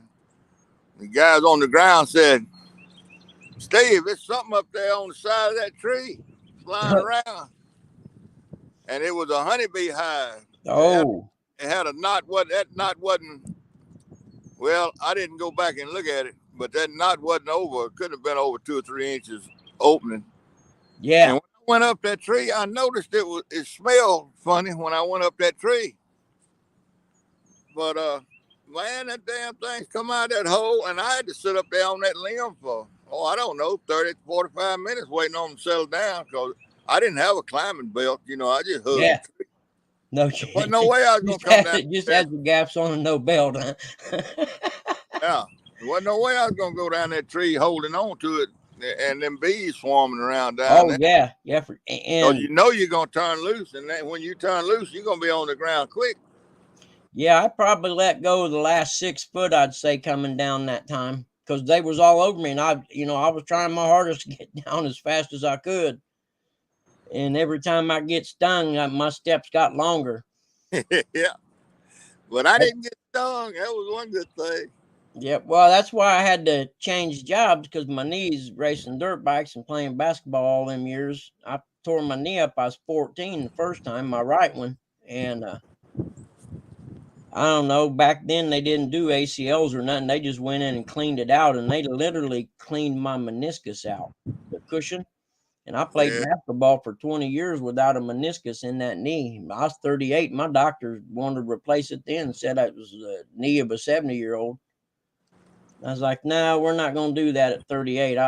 I'll just live with it. It hurt a lot all the time, but so I had to change jobs. It got to the point I couldn't climb no more. Yeah. Well, And you got to have good knees and ankles to do that climbing. yeah, cable. I was lucky. It was a good job. I was there before the fiber optics revolution hit, so I got to live through all that advancement in the technology, which was Yeah, real cool. that's right. Yeah, because we were going to school all the time, getting sent off to these different schools and stuff. It was cool. So it was kind of a fun job then. I mean, our company was the first one in the state of Indiana to launch cable modems because our national company needed a test place to see which modems they were going to buy. Okay, so Right. you're talking about purchasing millions and millions of these things. So they Yeah. used us. We had Ball State University had a telecommunications college.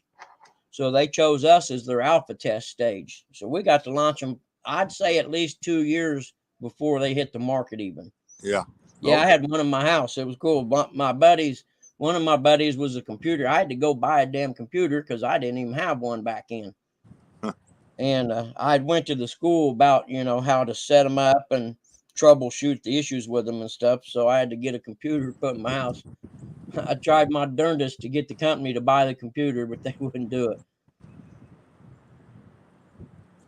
So it was a fun job there for about 6 or 8 years because it changed every month. Something new was happening, from fiber optics to starting to launch the ability to carry data and stuff like that. Right. I went to a I got to check society. this other pole, y'all. I'll be back. Go ahead. All right, I went to a technicians conference one time, and it was about 5 years before they launched HDTV. And they were working on developing the cameras at the time. And the first thing they ever filmed in HDTV was a Notre Dame football game.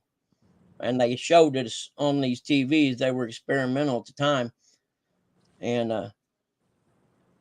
it was so new then. The thing I noticed about it was the crowd in the background when they were running would be blurry.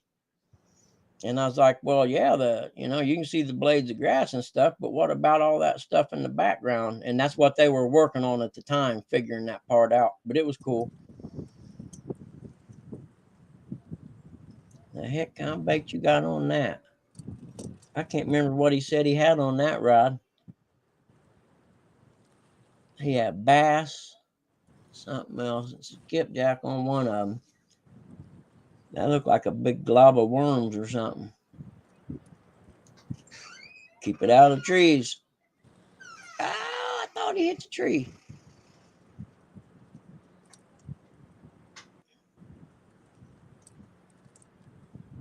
Mm-hmm.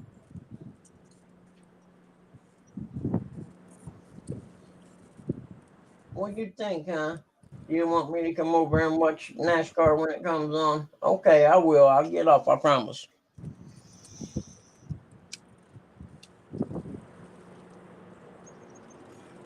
Dobson Explicit Channel. Did you bite the head off?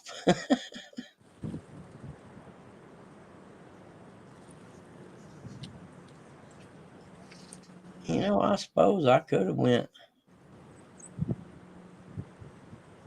Yeah, I didn't have to watch the StreamYard side. I could watch this side. Oh, does he, Indiana? Yeah.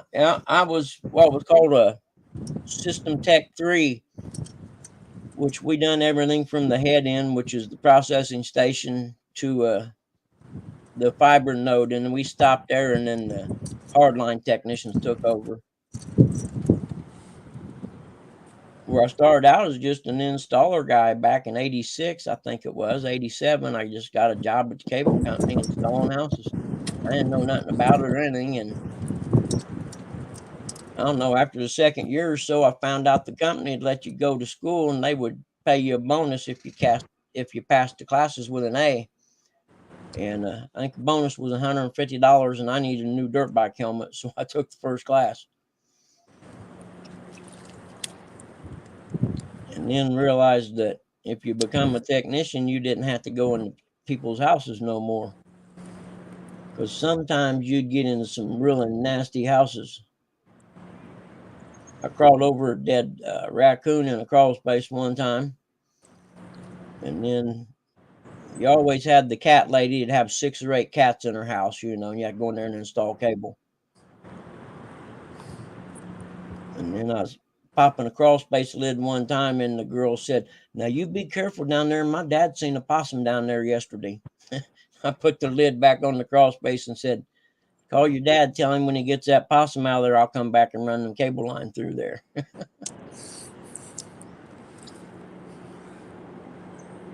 I finally figured out a trick here. I got my dip net on top of this umbrella, and it's holding it just as steady. Oh, really? Yeah. It's a bank right here behind me, and I just hung that big old dip net over the top of that umbrella, and it's on the bank, and it's heavy. That dip net is heavy. Yeah. And it's holding that umbrella, keeping it from flopping so bad. And that's keeping the shade on the phone? Yeah, it's keeping the shade on the phone.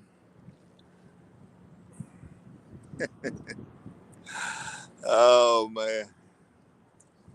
Well, it's about time for a fish to come by now. Hornet's been by, now it's time for a fish. Yep, I would say so. We had the boat go by, and now the Hornet. It's got to be time. Solo Texas Adventure says, "Hello, Coach." Hey, Solo. What's up, dude? Solo, I got a largemouth bass, guts on his first pole, skipjack on the middle 2, and Jules blood bait on that last one. The little short one. Fishing about 6 to 8 foot of water. Closer to 6, I imagine, than 8.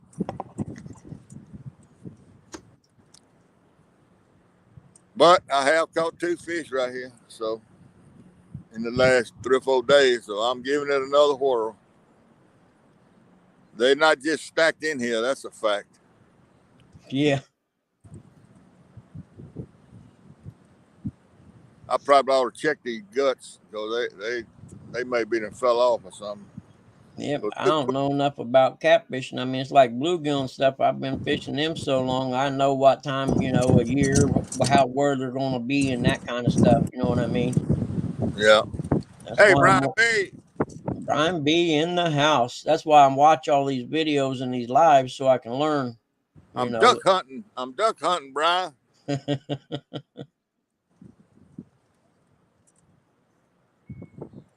I better check these guts while I'm thinking about it. The water looks about the same as it was the other day he was there. I don't think it's come up, but I don't think it's come down any. Oh no, I'm gonna have to say this. Itty bitty kitty committee. I'm only saying that once. Hello, itty bitty kitty committee. There ain't no way I can say that more than that. I know me. I get myself in trouble.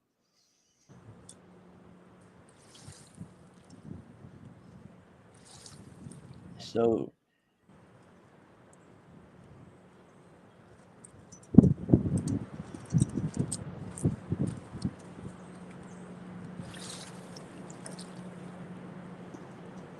keep looking out the window to see what that wind's doing. And I think it's calming down some actually.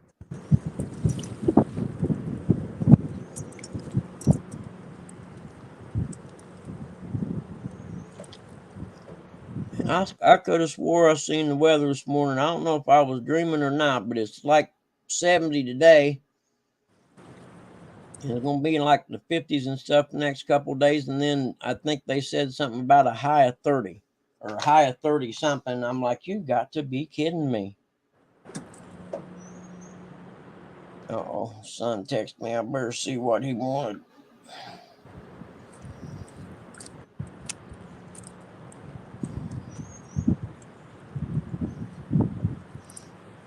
There it is. Next Saturday, a high of 26, a low of 19. I'm like, you've got to. I can't do that. I go somewhere that weekend.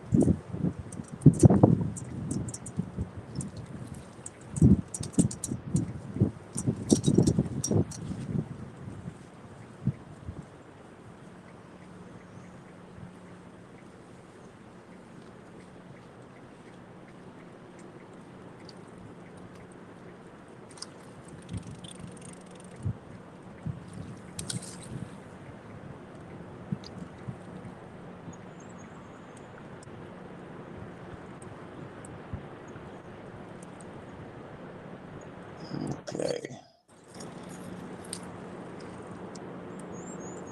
I guess my son and them must have texted me last night. There's a big storm coming this way.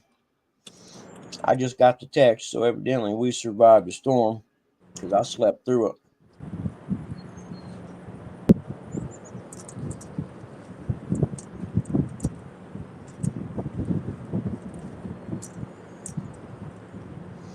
It's 1 o'clock here.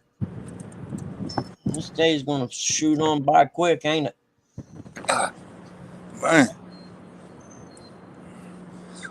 I had to be careful when I come around now. I got to watch for that damn hornet. Yep. Because where there was one, they may be more. Yeah, I hope not. Lord. Like I said, I got it by the bee last fall. 2 of them got set my arm down on the arm of the chair outside their lawn chair, and there was one on there. I laid my arm on him. He let me know he was there pretty quick. It was just one of them, bees like the kind that get around your pop can in the fall time. Yeah. That goes another southbound out there. Yeah, I could see it. Northbound. I could almost see where Northbound. part of it was moving back there. It's just real hard to see. Yeah. I can see some motion back there. Is all. Just can't really make nothing out. I hadn't seen that southbound come by yet, but I guess he's coming. Or the northbound, you mean? Huh? The northbound, you mean? Yeah, I mean, I hadn't seen the southbound that was talking a minute ago. Of course, they could have been down below me. They didn't have to be above me. I don't know where he was. Yeah, I was thinking that was the one that had passed we was talking about a little bit ago. That's what I thought that was. Oh, here he comes. Here he comes. You're going to see him. That's the reason that northbound is so far on the other side of the river. You're going to see this southbound pretty good, I think. Yeah. He's going to come right by the edge of the trees out there. He's going to be flying, too. Yeah, there he is. He'll be there in a minute. I gotta blow the screen up full screen so I can see. I won't be able to see the chat. Hey, Tiger. I was getting ready to say Tiger just as I was hitting the blow up part. I seen something Tiger, but I didn't see it all because I went full screen trying to see the barge. There he is. You ought to be able to see his barges now.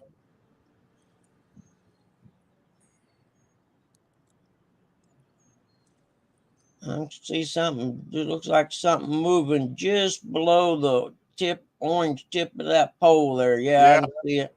Yeah. Yeah, that's his barges out there. Yep, I can see him now. And he's gonna be at that orange rod tip in just a second. Yep. It'd be a good time for that orange rod to just start dipping, wouldn't it? It sure would. That'd be perfect.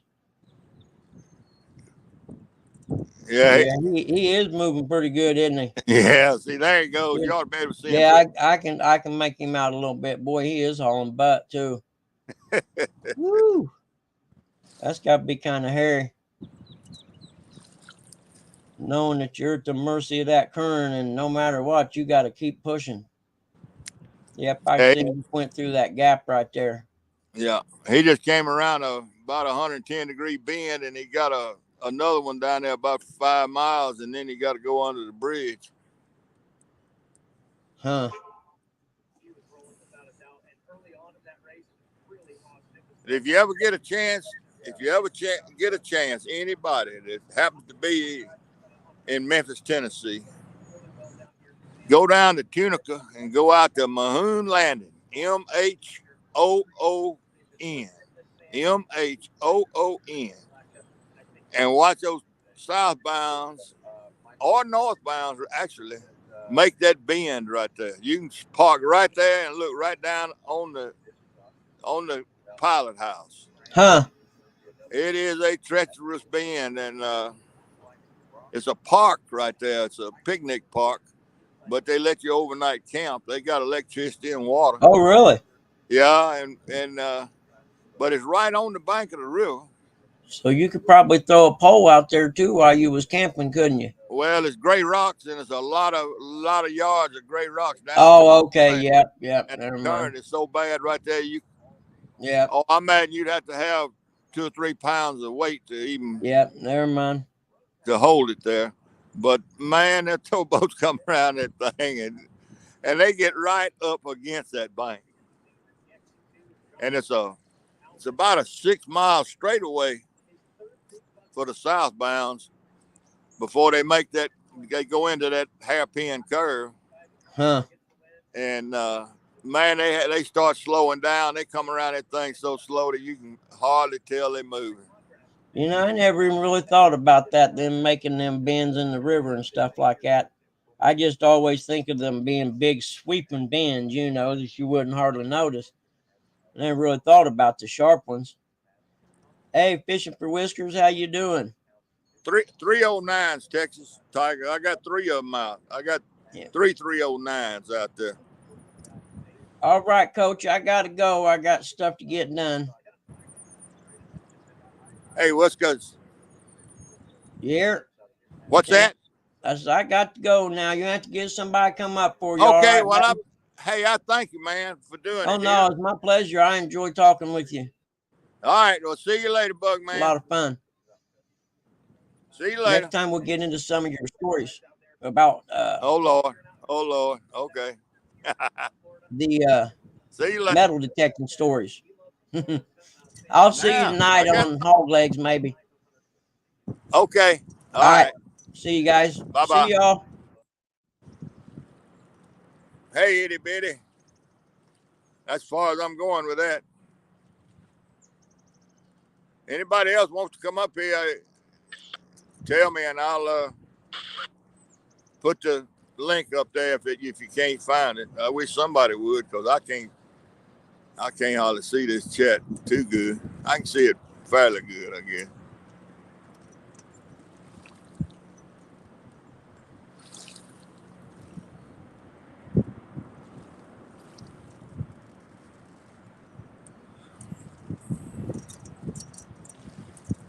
But if anybody wants to come up, come on.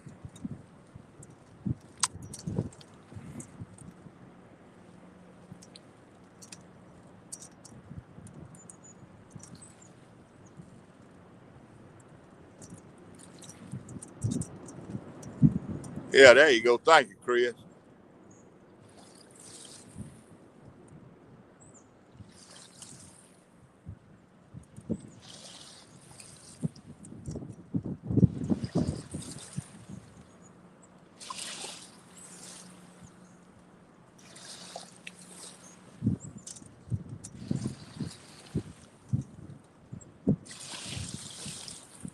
Clouding up. Big heavy clouds. I may have to get in the truck and fish from the truck.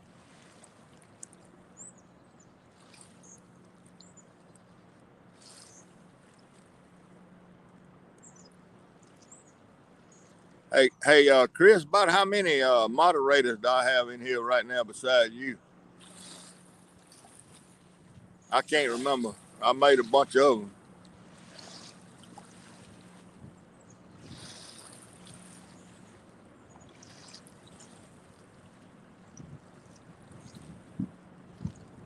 I don't know. Maybe I need to make some more.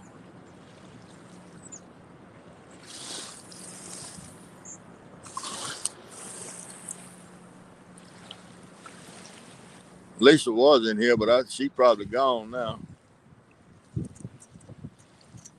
Put my Mind Lab on charge yesterday. Want to see? Uh-oh. Can I scroll down?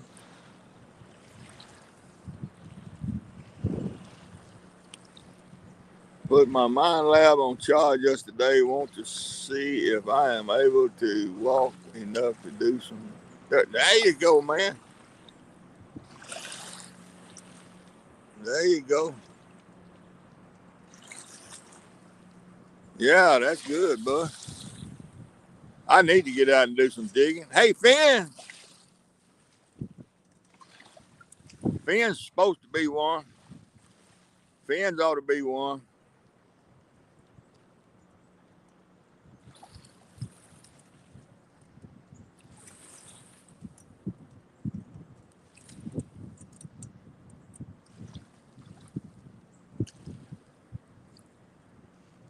Hey, Maria.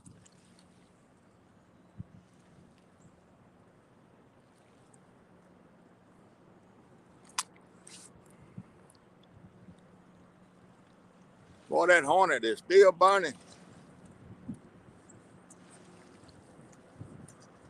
Oh, hold up, wind.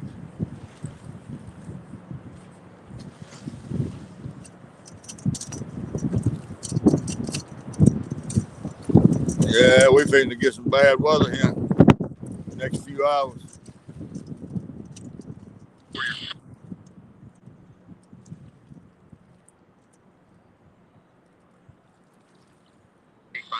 Yeah, we just got 17 of them. Just make sure I got room on one side or the other, and I'll be happy.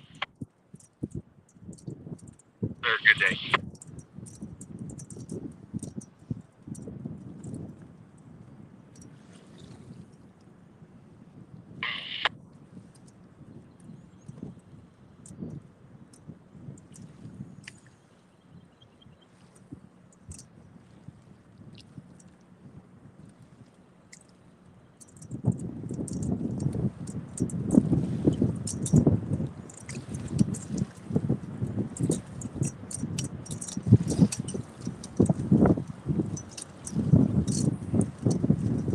Hold up there, wind. Calm down now.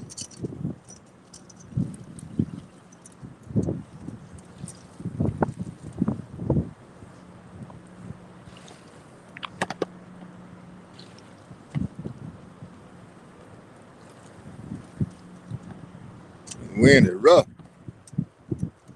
up in these woods. I didn't get out of it. I thought I would be.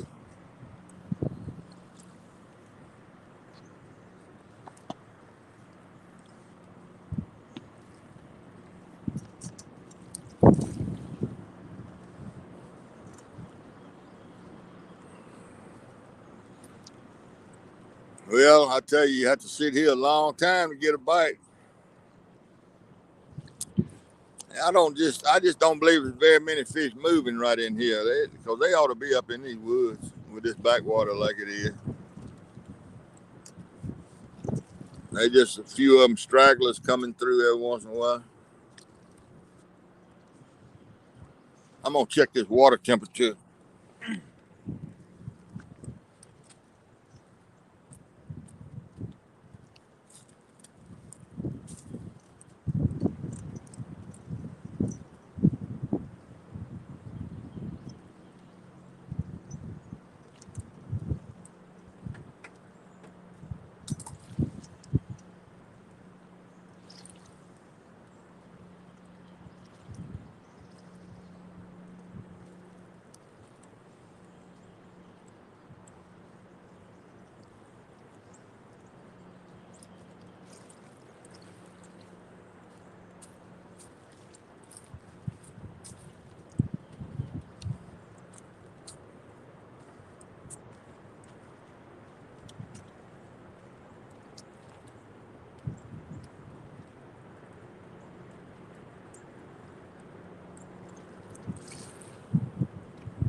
Yeah, heck, it water 59 degrees right up against this bank right here.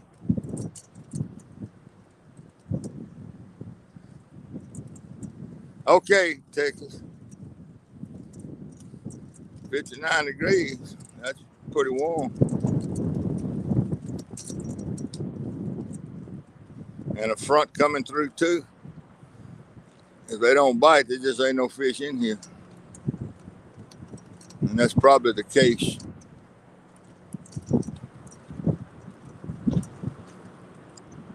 Just a straggler every once in a while.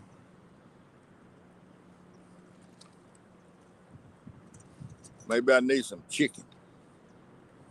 A live chicken.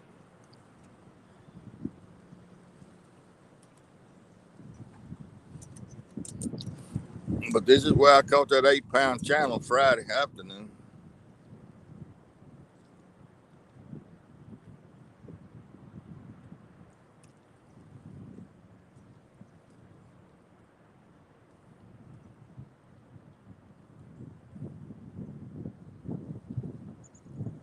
Oh, well.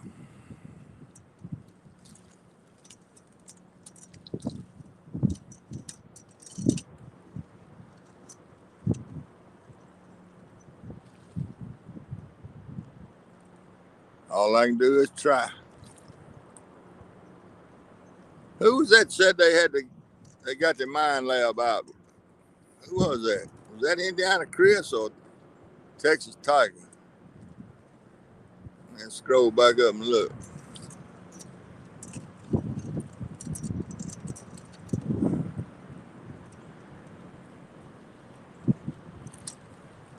Uh-oh. I don't see it now.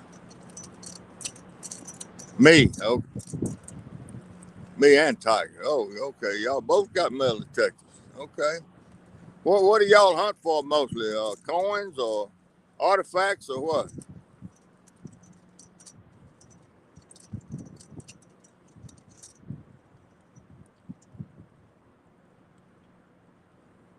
Yeah, we way high. I don't guess we have what they call a normal pool down here, but the river's 4 feet from getting out of the banks. Flood stage is 48 feet, and the river here is about 43.8 or something like that today, going to 44 something. I'd be interested to know what y'all hunt for, whether you hunt for coins or jewelry or artifacts on the Oregon Trail or something like that. Civil War.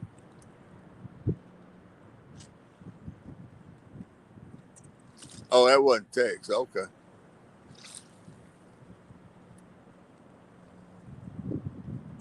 Uh-oh. Is that a bite on that third pole? This wind is so tough, I can't tell.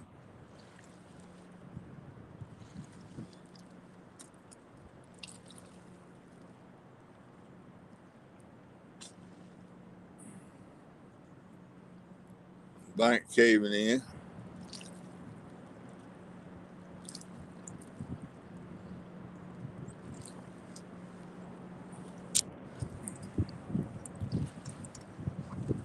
Well, my hand hurts.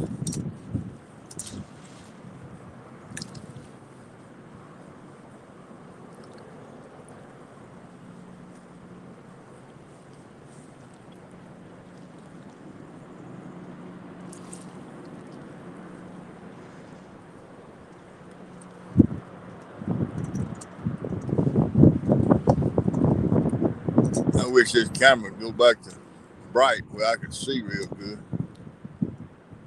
But I don't believe it is. But it's in full shade.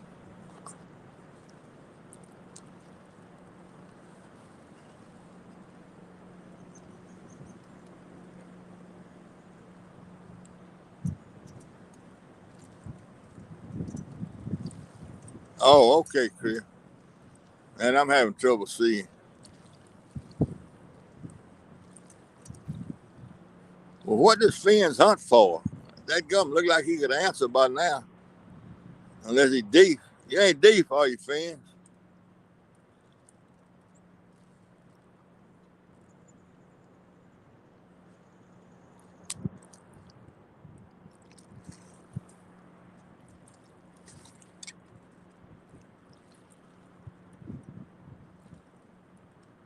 Okay. Well, maybe he don't want me to know.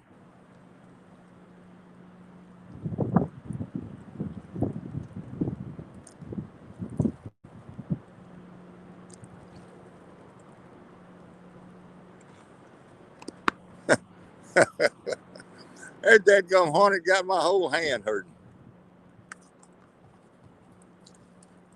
That's son of a gun. I ain't never had anything just swoop down and land on me and sting me for no reason.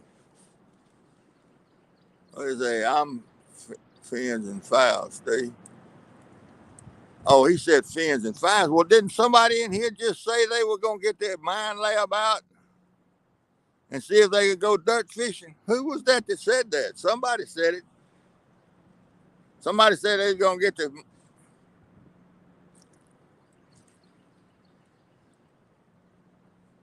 Was fins and fines in here? Somebody said they was going to get the mine lab out and go dirt fishing. I must have missed it. If it was fins and fines.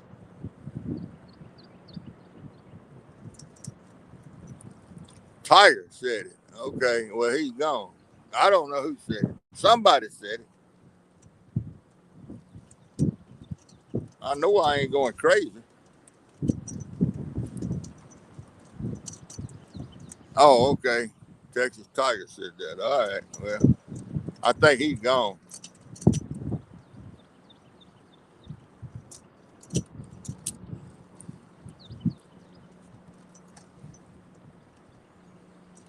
All right.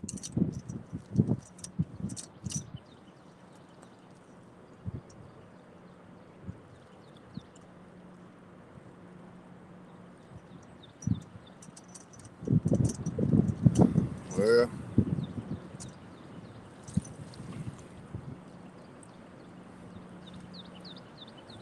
I did a rod starts at 4:30 my time.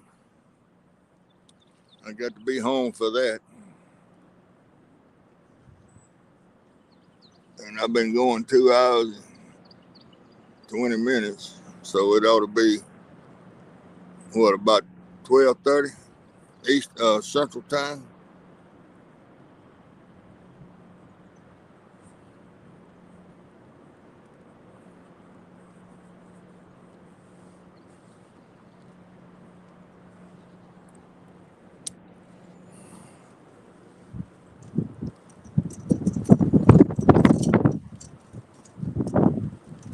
Oh.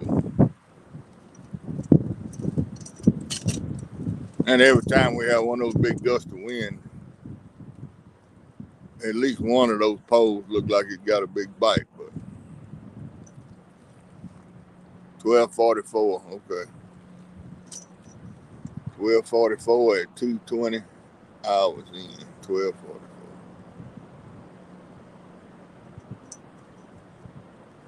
12:44. So it'll be that's 5 hours, 6 hours.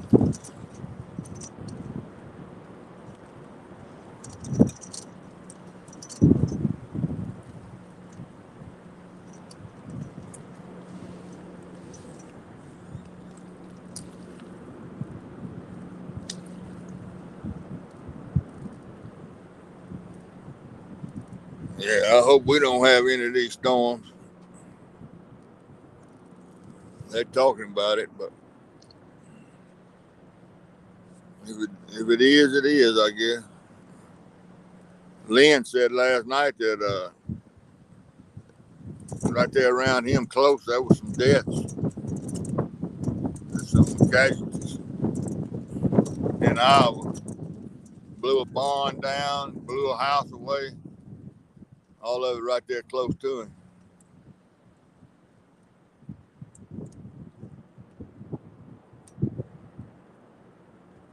Hey, Chucky. I came right on to the woods this morning, Chucky.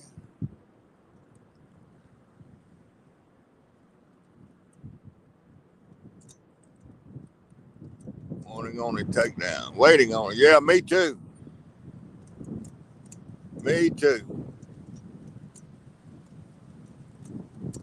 I don't know where Hog Leg and Melissa and Mike T. I don't know where any of that bunch is. I'm gonna quit supporting them. I'm gonna unsubscribe from them because they don't never support me.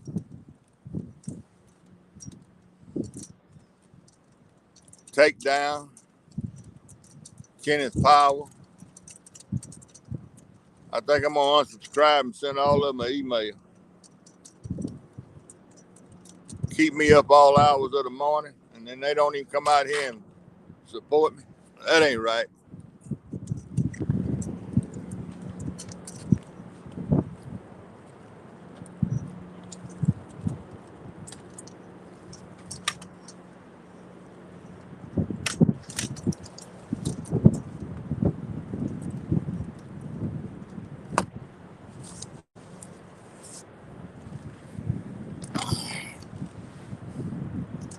And then they claim they didn't get a notification.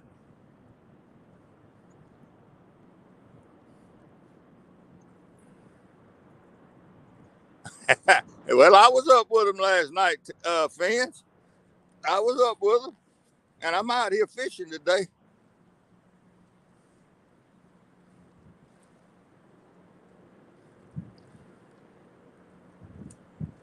They ain't that big of sleepyheads. They just don't want to support my channel, but that's all right too. I'll fix the wagon.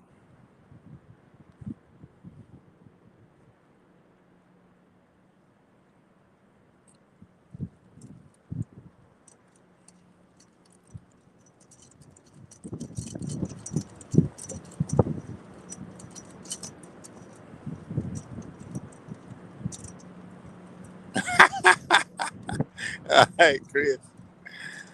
Ah.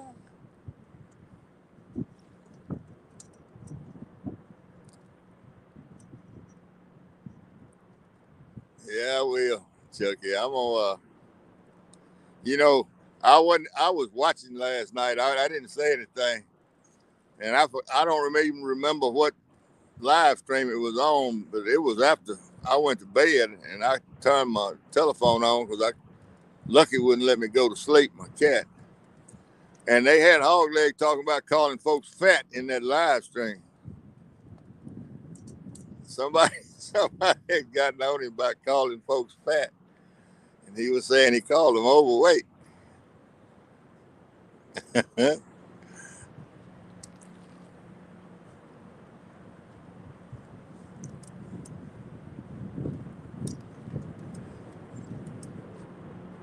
I got all that mess started with Hog Leg. He's a good old boy.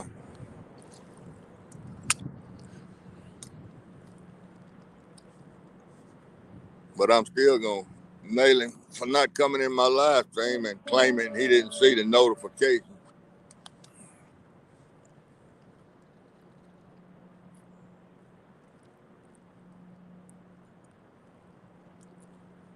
I think I'll start hitting the thumbs down thing on his boa's nest.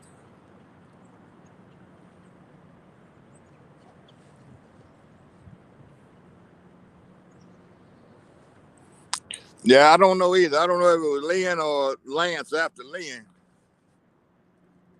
But they was somebody, a couple of them girls was after him, I think. Sounded like. That darn cat wouldn't let me go to sleep last night.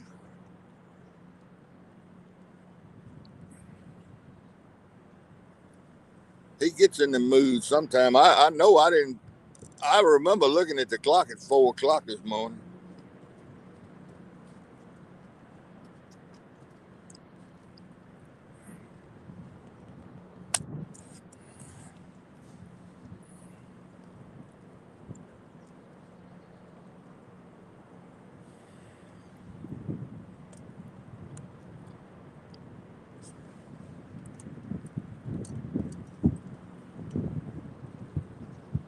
Heat up some food. All right, man.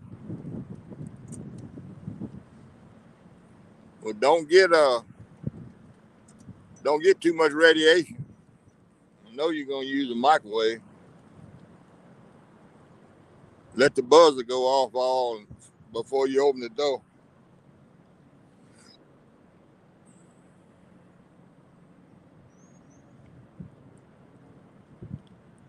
There goes the boat up in the harbor. I reckon I'm gonna get a little wave activity here.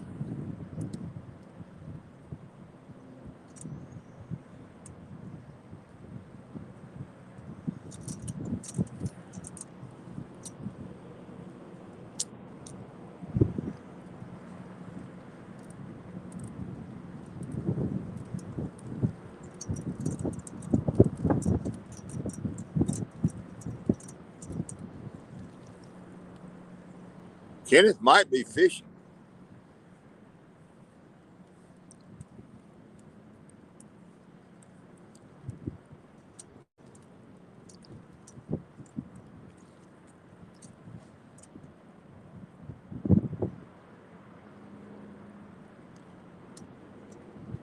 I know Mike T not fishing, and I know Hog Leg ain't fishing because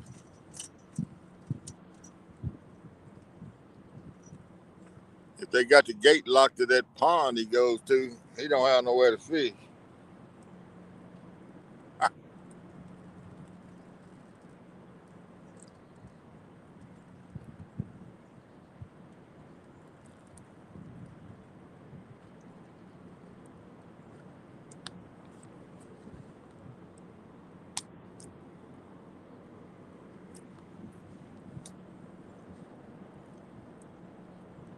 Have y'all ever used slat boxes? They made out of cedar, wooden slat boxes. Do y'all know what I'm talking about? To catch eater fish. You bait them with cheese.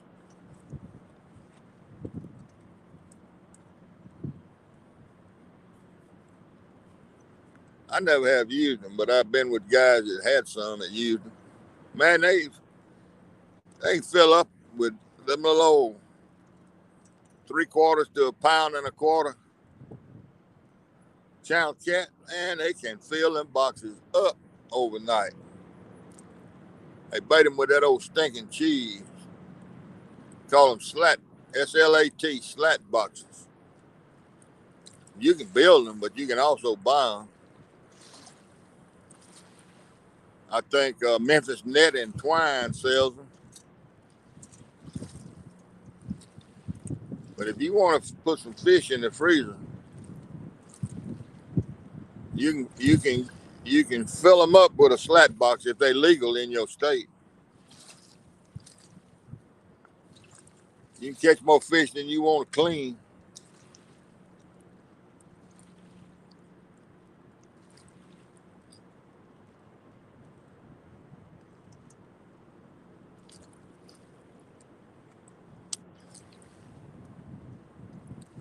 They put them in these. They set them out in these smaller rivers around here. They just set them out. Or actually, set them out by the bridges where they can get access down to the water. Fish come from miles around to get in that box.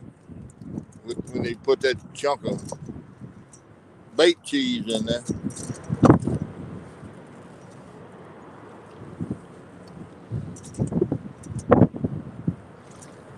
You can buy the cheese, I think, and the boxes up there at Memphis Net and Twine.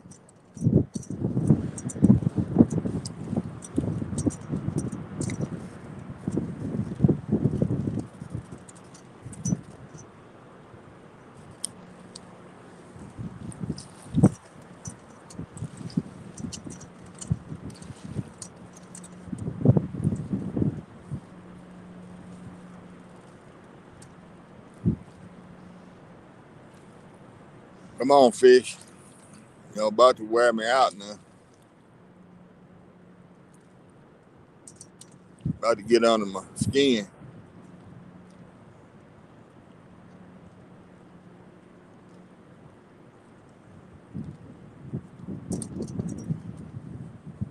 And with this storm coming in, I thought sure these fish would be trying to bite, and the water's almost 60 degrees in here. Damn. There's that hornet back on my cap.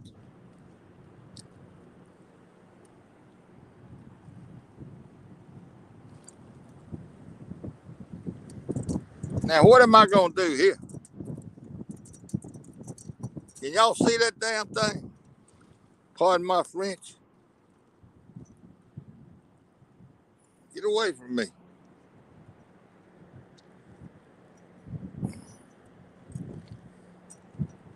What is it up with this thing?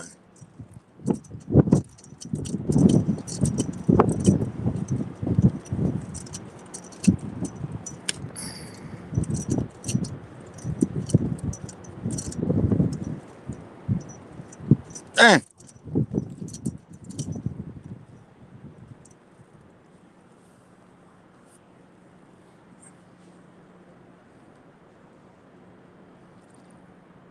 Yeah, man, that's it. I bet that's the same one that stung me. I don't know where I hit him, but I don't know where he went. I don't see him. Yeah, my hand is swole up over here where he bit me.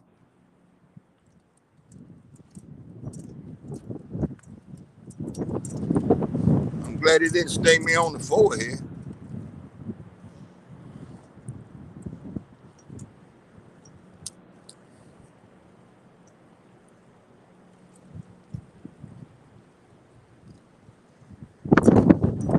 Dang.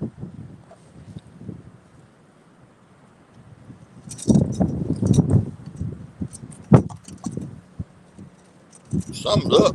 I don't know what.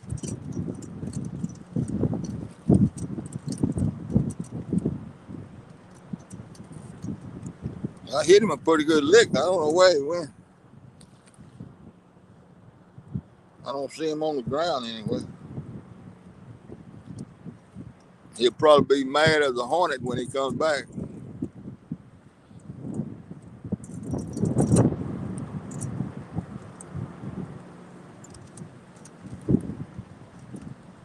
Oh, gone. That thing got my whole hand hurting.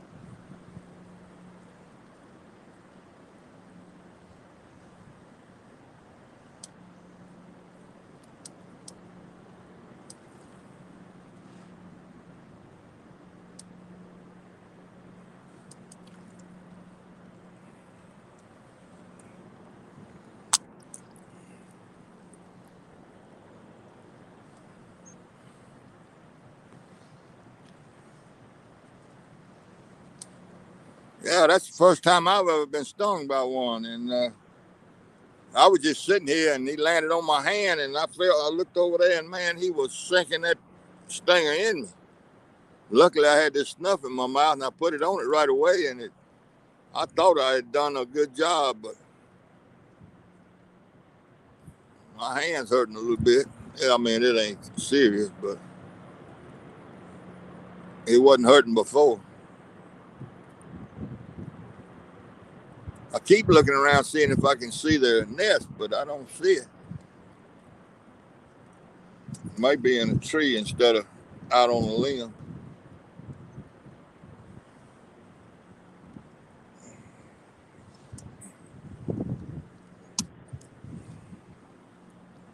They pack a punch, I can tell you that.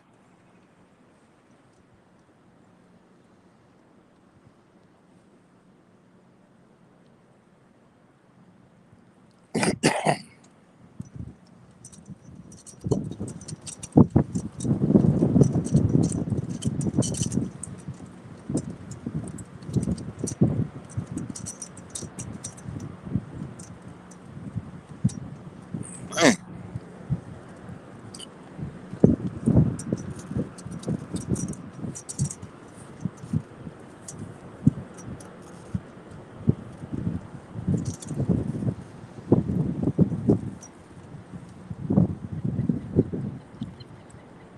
Well, I guess that green pole, I need to reel it up and see what's on with it.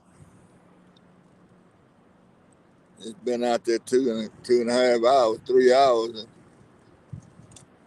and I got some bait. I'm gonna reel it up and see what's up.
Up in the tree.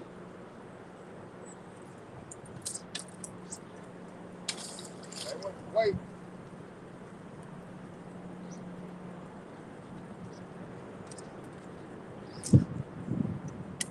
Got my head back.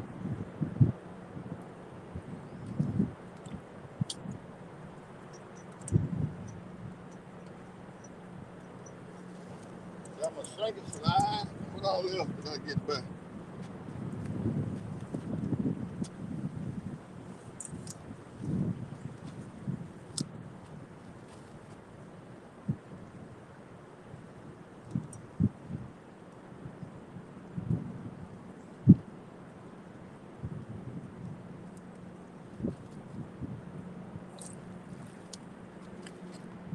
Well, it wasn't a total loss. I got my bait back anyway.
Let me see. Where all my stuff is.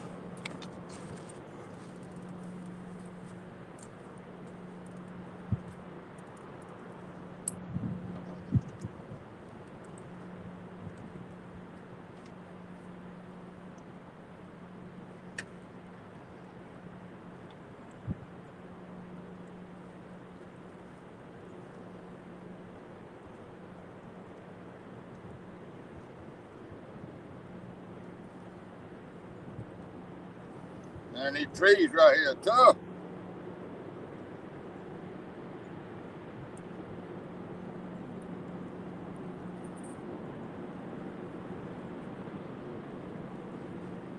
Tough, tough.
Let me give this another chance.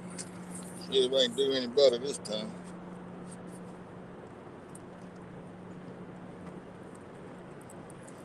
And I got a bunch of weight on there, way more than I need.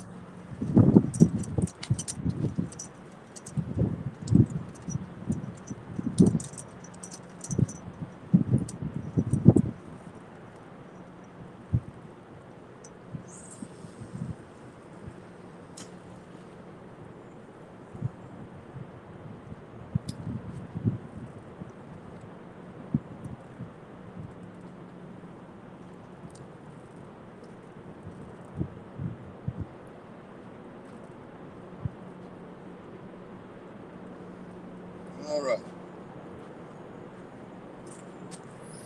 Oops, there it is.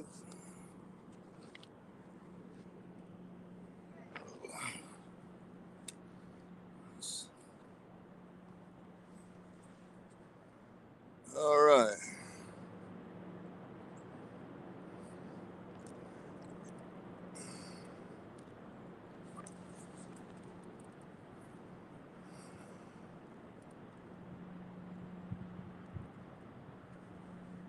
Hey, Dallas. Yeah, I was squirrel fishing. My weight dropped out there in front of me, but my head, when I yanked on it, the skipjack head landed up here on the bank. So I got it back anyway. All I lost was the weight.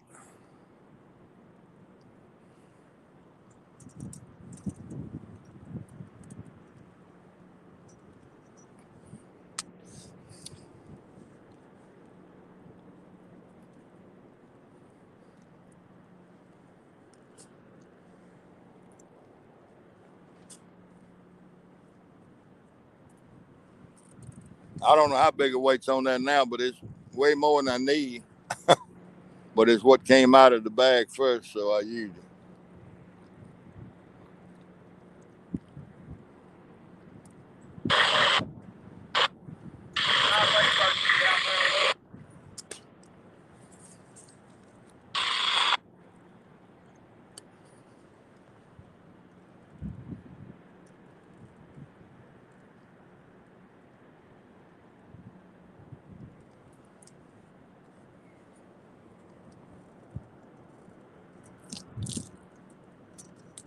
I think this is the third time I fished right here, and I hadn't gotten hung up till today, and I've thrown two up in the tree today.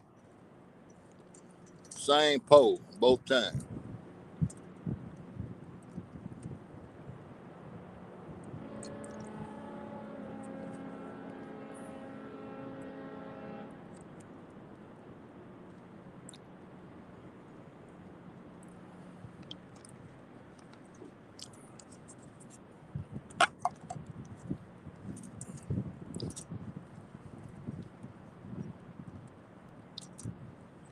Chris, if you don't mind, put that link to come up here again. Somebody might want to. I don't know. If you can, real quick.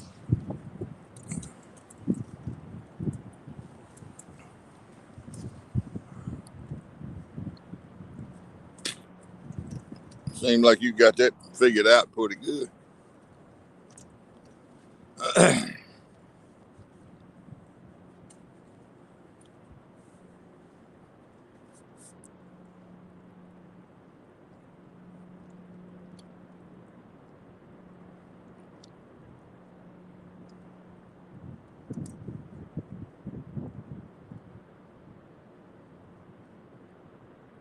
Short leaders.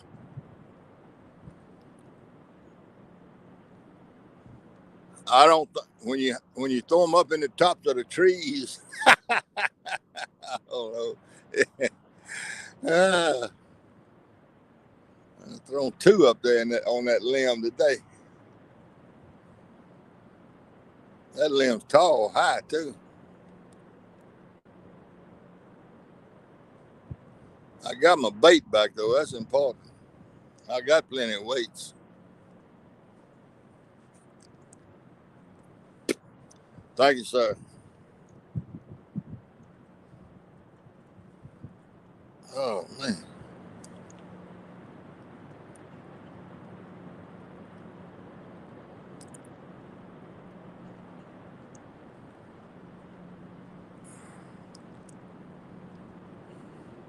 I don't believe it can get much slower.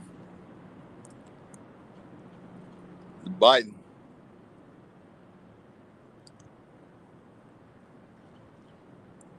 Oh, hey, Lisa. I don't know, Lisa.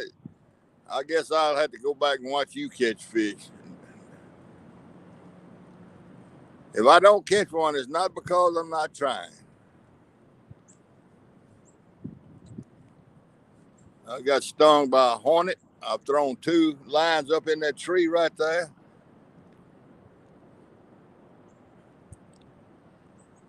My umbrella blew away and my telephone landed about 4 inches from the water. I got my umbrella back. Thank goodness. So it's been a pretty rough day. And no bites.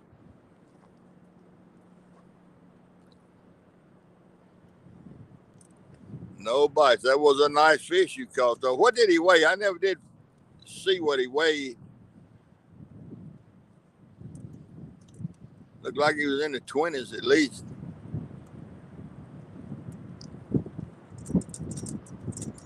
I know y'all weighed him.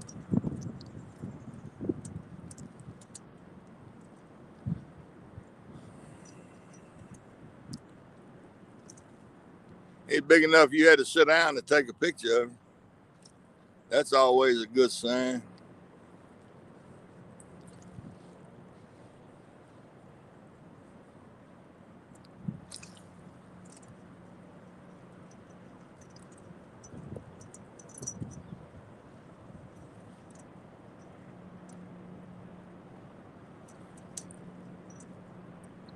No, you sure can't.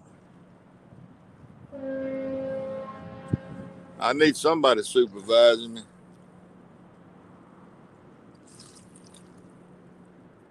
35-1. Golly, okay. That was a good one. Yeah, that's a good one to start on. Yeah, man, I'm proud of you, girl. That's great. It tickles me. Tickles me skinny.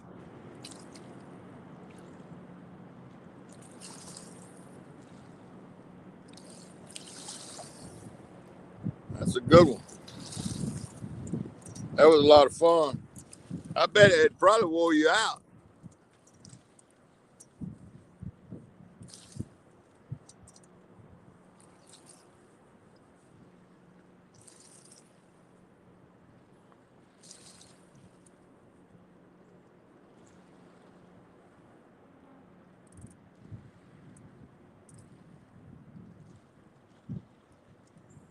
Yeah, that's right. Yeah, really the best way, if you got someone with you there, is to sit down and let them lay it in your lap and you just hold him. That's always a good picture. That's what I had to do with that one in my avatar. If I'd have been by myself, it would just been a picture of him laying on the boat because I couldn't handle him. Not with all that flapping and carrying on they do.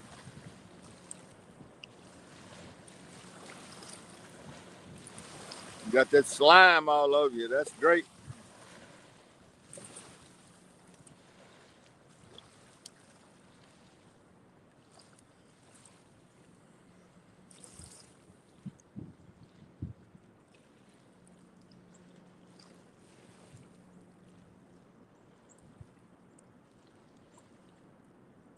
Are you and Aaron back home now?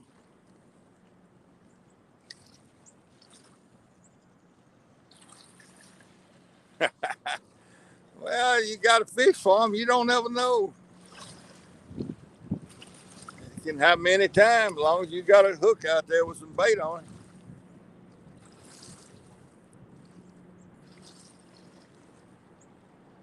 But that's a good one to start with.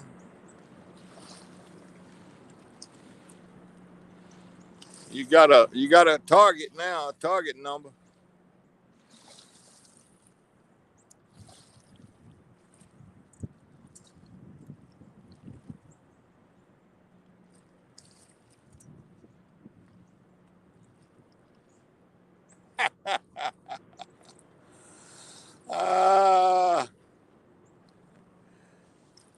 have to make Aaron get you some better tackle then, where you can let the pole and the reel do all the work.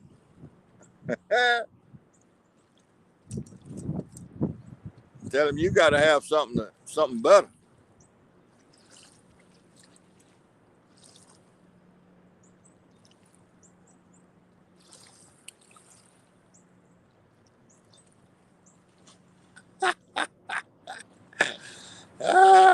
That's great. There's three.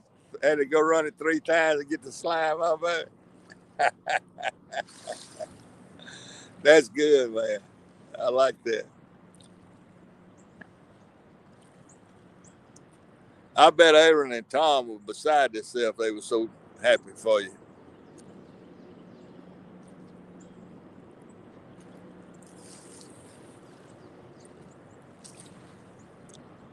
I'm gonna have to go back and watch it. I hadn't watched it. I just saw the picture. Don't even know where I saw the picture. I watched some of it early on, about an hour, I guess. I don't know. And then I don't know exactly what I did, but I did something different. And I checked back in from time to time, but wasn't anything going on. You just don't ever know about these stupid catfish.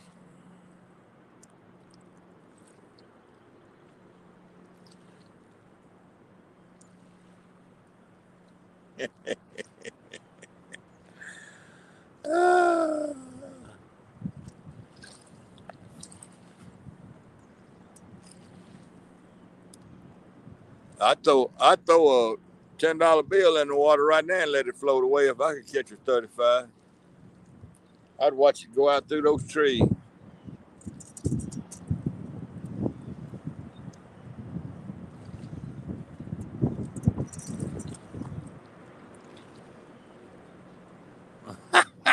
I couldn't read.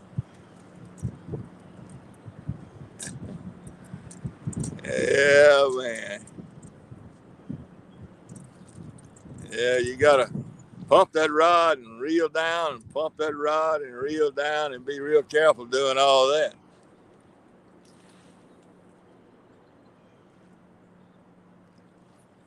Set that drag.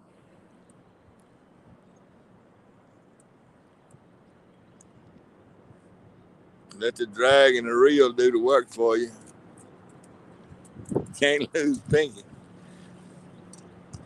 Yeah, if you lost Pinky, you might be on your way back to Reno. No. Oh, that would have been awful to lose Pinky.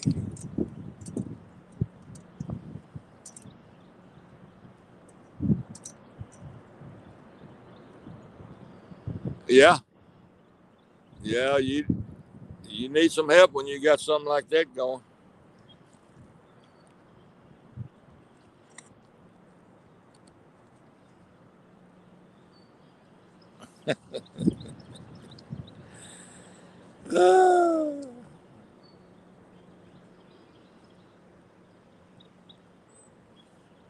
Come on, fish. Give me a break. Give me a break.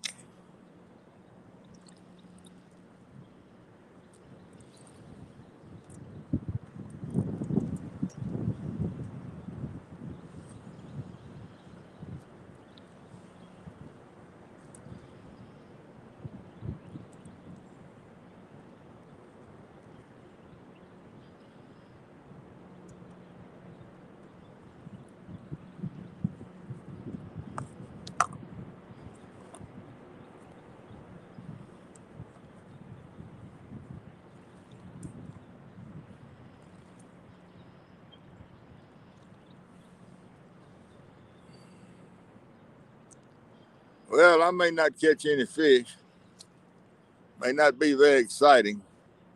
But I'm fishing and I'm 3 steps from the tailgate of my truck. That's a plus. I'm not getting all that straw and hay on my lines. That's a plus. I don't have to use much bait. That's a plus.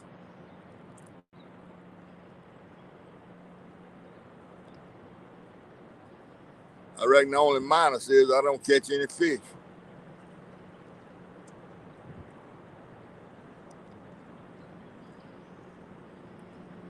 I hadn't gotten knocked out by a widowmaker yet, coming out the top of one of these trees.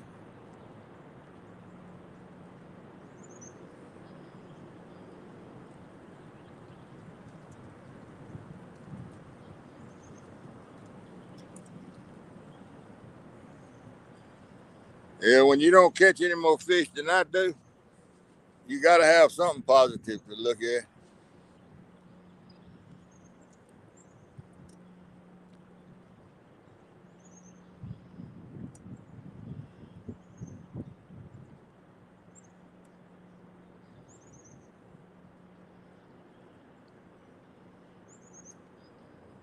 $60-degree water.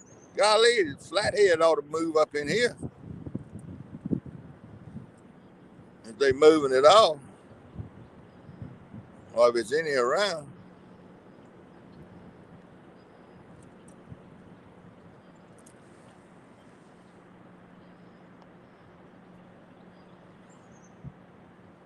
No, it's fun, Lisa. It gets it's bank fishing is a whole different animal than boat fishing. And I spent many years out there in a boat to be sitting on the bank now, but I'm learning to enjoy it as much as I did boat fishing.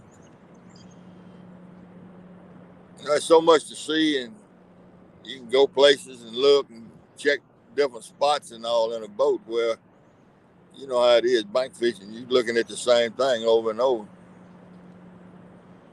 And then the hornet comes around. He just came back by. I believe that was that hornet.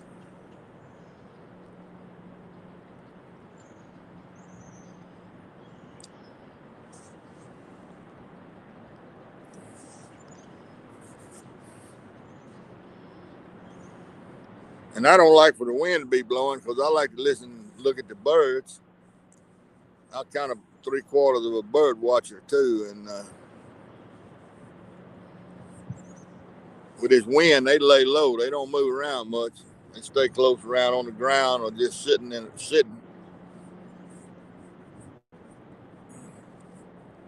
But the spring migration is on now on this flyway, on the Mississippi River flyway.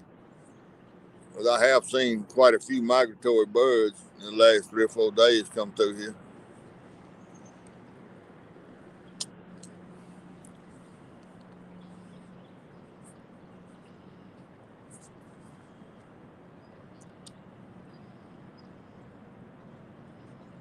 Yeah, hurry up and wait. That's exactly right.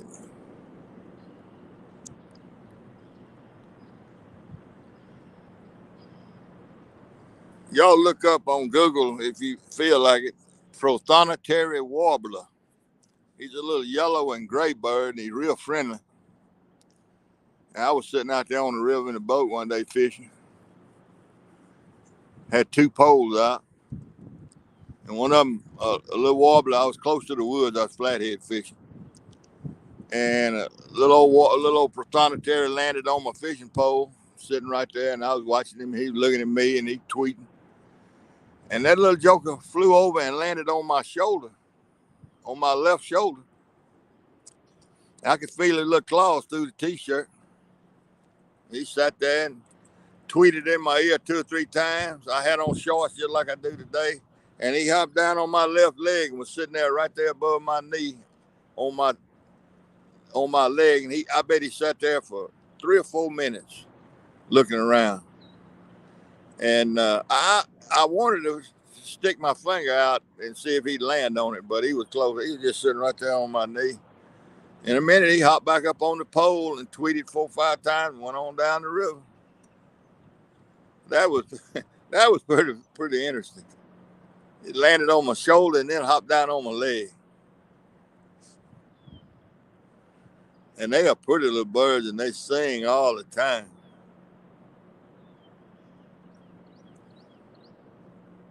They're real friendly. I raised birdhouse gourds on the fence back there in my backyard one time, and I had 5 or 6 vines. And what I did, I went out and when the first little gourds formed on every vine, I let 2 form, took the first 2, and then I started pulling the blooms off of them. I'd go out there every afternoon and pull all the blooms off of them, and I made 10 or 12 super big gourds, and then I made 20 or 30 smaller ones after I quit pulling the blooms off. And a buddy of mine and I went over here during high water. Water was way up that spring. The neck, I dried them out in the neck over the winter and got all the seeds and made birdhouses out of them. Put wire on them to hang them by. And the next spring, February, the water was way high. Buddy of mine and I took a 15-foot ladder, and we waited till the river crested, and I've forgotten how high it was, but it was higher than it is now. It was flood stage. It was at least 5 feet higher than it is now. And we went over there and tied that boat off real tight in the trees and stood that ladder up. And I put on 2 life preservers. And I climbed that ladder and go up a tree as high as I could go on that 15-foot ladder and tie those birdhouse gourds. Tie them off on a limb, and then I'd go back down. We'd get that ladder and we'd go to another tree. And I think we put out 12, 13 of them things right there in one spot. And while I was putting up the last gourd, I got it tied on the limb good with that cable, with that wire, and I started down, and a prothonotary went straight in that gourd. And then one came right behind him and went in there. I wasn't even back down the ladder, and those 2 prothonotaries had already claimed that gourd. And we went back over there. I'd go back over there and sit with my binoculars and everything, watching. And they nested right there. They raised a bunch of little ones. But they went in that gourd while I was still right there by it.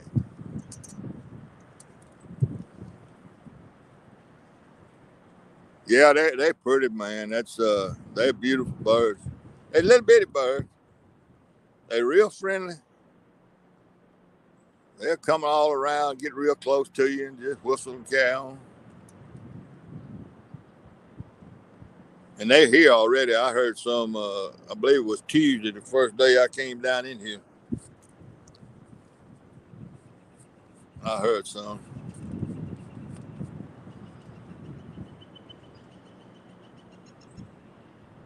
But we have a big migration of songbirds in the spring here.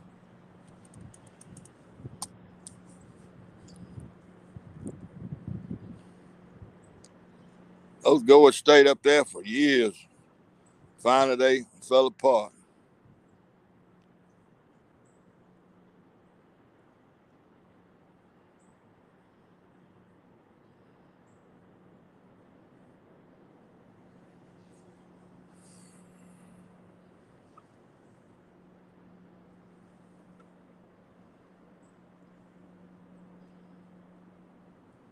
I should have shellacked them. That's what I should have done. Put some color on them, but I didn't. I really didn't want a lot of people seeing them. Because they were so high, wouldn't nobody be looking for them.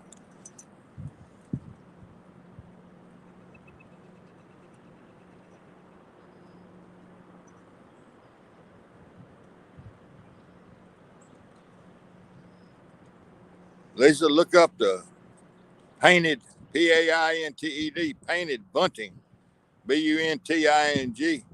Now, you're talking about a pretty bird. Painted bunting.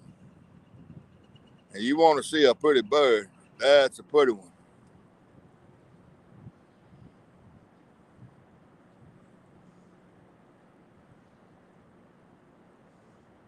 Oh, yeah. Yeah. I watch some of that. I've got several bird feeders on my YouTube favorites that I watch from different parts of the country. Yeah. I'll check it out.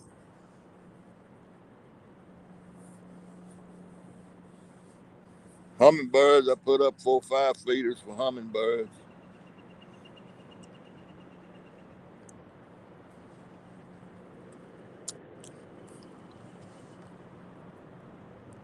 Bird watching is a great hobby. It's pretty casual,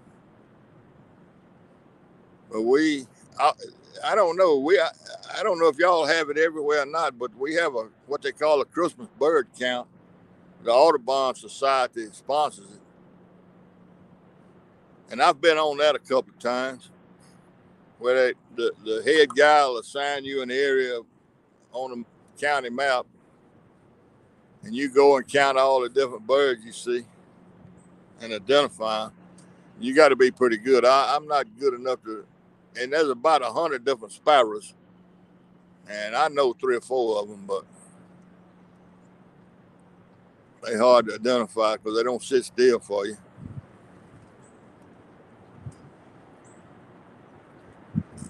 He's in upper Minnesota. Yeah.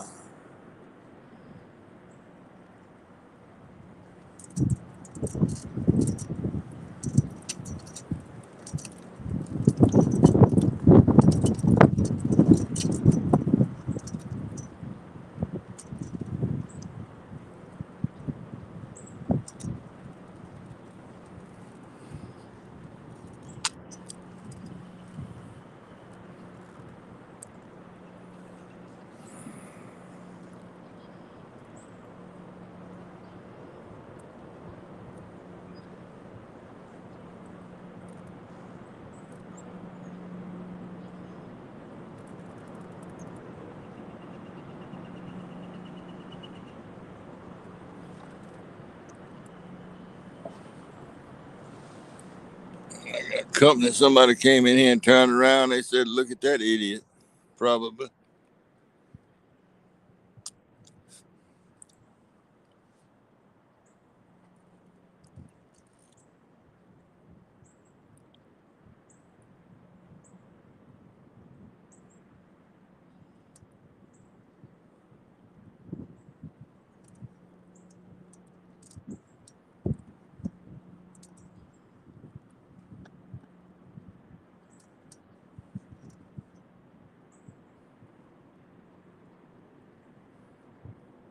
Oh, my.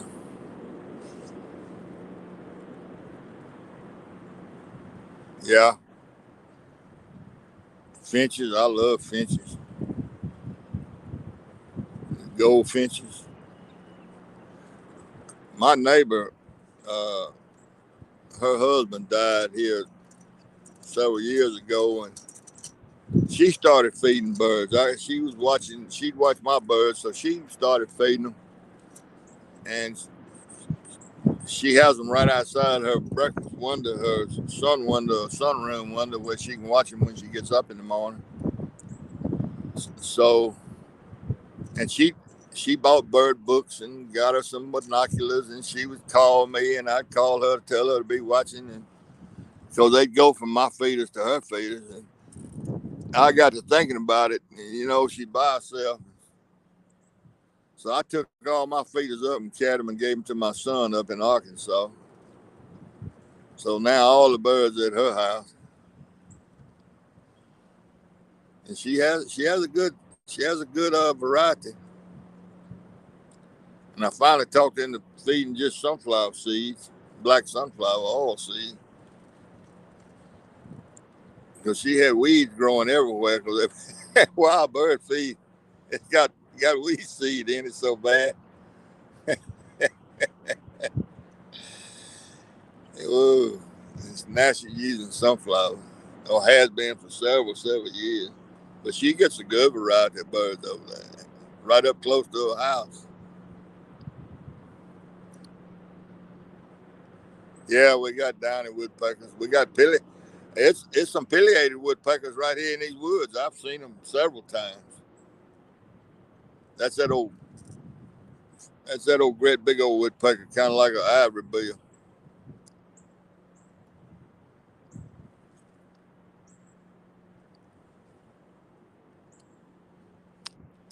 Yeah, the wrens, they for be a little bitty bird, they sure got a big mouth.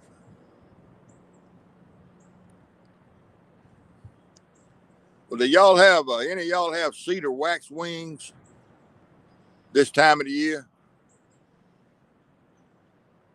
Cedar wax wings. Suet, yeah. The woodpeckers like it, suet. It it's time for y'all to be paying attention to the cedar wax wings. And I know you got holly bushes, and do you have possum haw trees with the little red berries?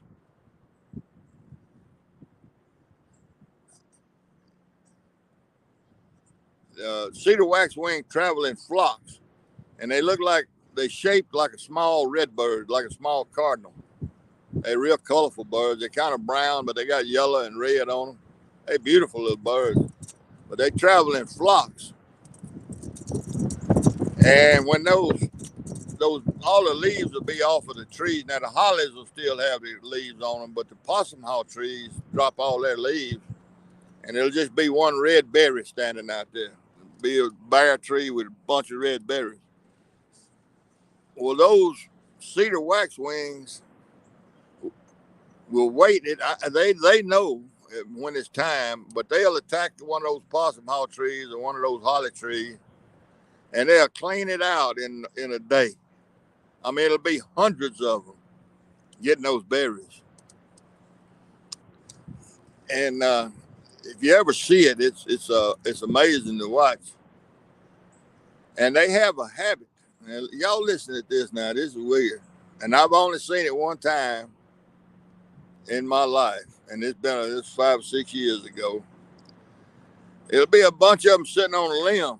Well, one of them will go get a berry, and they'll bring it back to that limb and give it to the next bird, and that bird will pass it down, and they'll pass that berry to the last bird on that limb next to the trunk of the tree, and he'll eat it, and then he'll fly and go get one, and they all move down a notch. And I got to see that one time, and I didn't have my telephone, I didn't have nothing to film it with, but I watched them do it. I guess they must have fed 3 birds doing that. They all moved down that limb, and that one that just ate would go get a berry and bring it to the one on the end, and they pass it down to the last one. It was really something to see. God, He can do some amazing things. Yeah, look up cedar, CEDAR, cedar waxwings, and if you get in the right spot, it'll tell you about that habit that they'll do. I wasn't the first one to see it. That's That's the reason I was watching them to see if I could ever catch them doing it.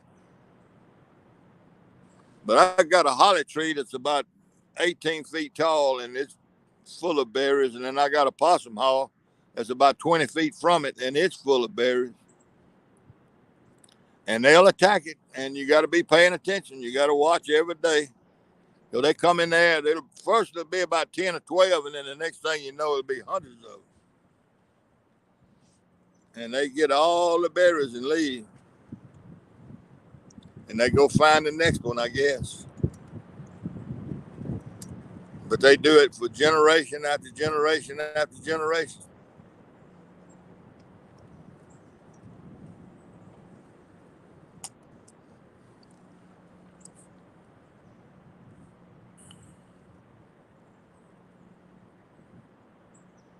And I got purple martin houses. They ought to be here. They around now. One of my neighbors posted that he had some. I ought to get a few in the next. They may be there now for all I know.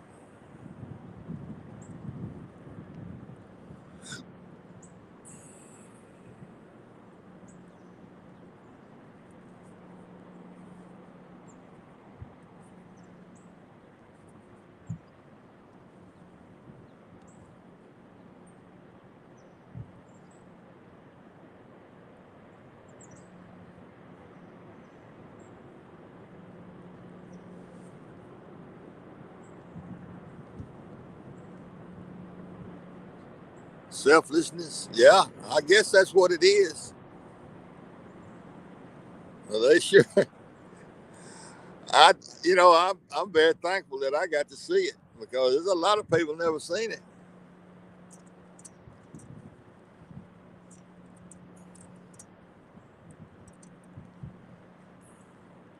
There's a lot of people never will see it. But I take my chair, the one I'm sitting in, I'll take it and get out there and sit in my garden, which is close to those trees, and I'll just sit there, and they don't. It doesn't bother them for me to be there after a few minutes, and they go on about their business doing their eating. And I was sitting there, and why I didn't have my camera filming them, I don't know. My telephone.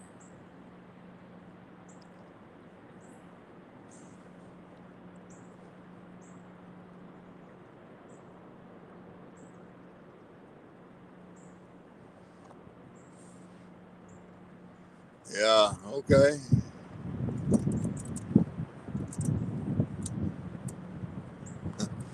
Well, you see what I'm talking about now.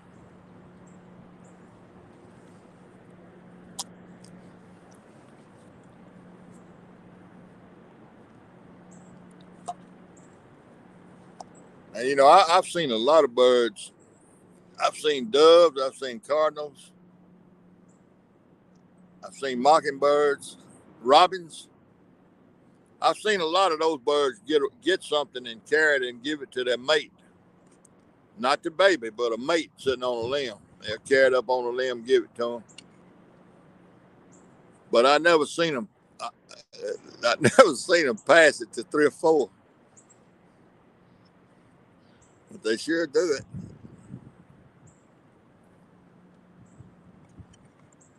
Okay, Chris. Thank you for coming by, man. I enjoyed visiting with you.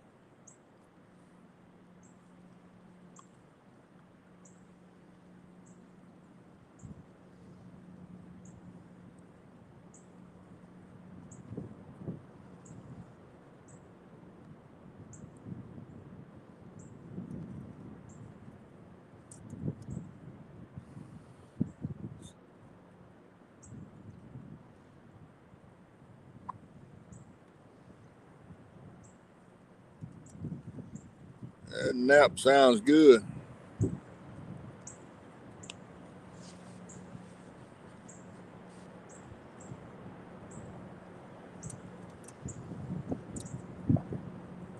Mm.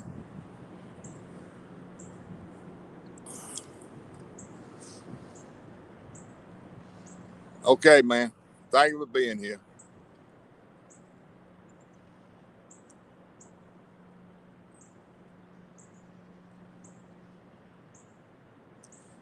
Hey, Amy.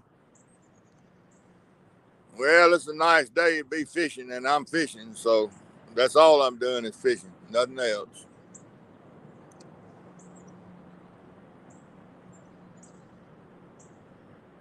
Well, I hate y'all's. Will y'all fish tomorrow, Amy? I can't remember what Mark said last night. I watched it. Are y'all gonna fish tomorrow? No, you're gonna fish next Saturday. Yeah, that's right, next Saturday.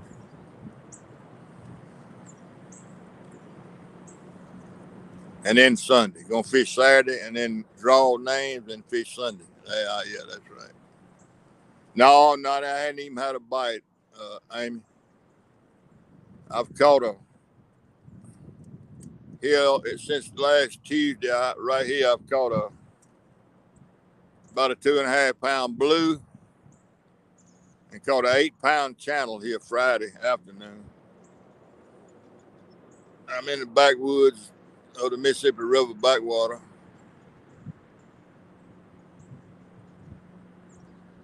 Oh, I thought you were. Yeah, okay. Yeah, that's right. I thought you were in it too.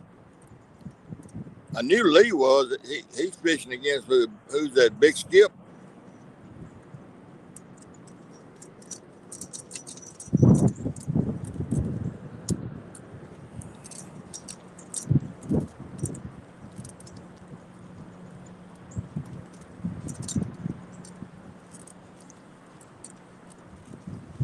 Oh, now.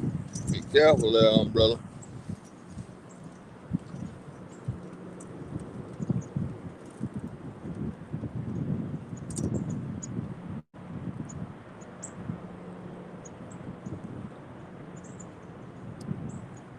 I believe the wind might be dying down a little bit. The gusts are, anyway.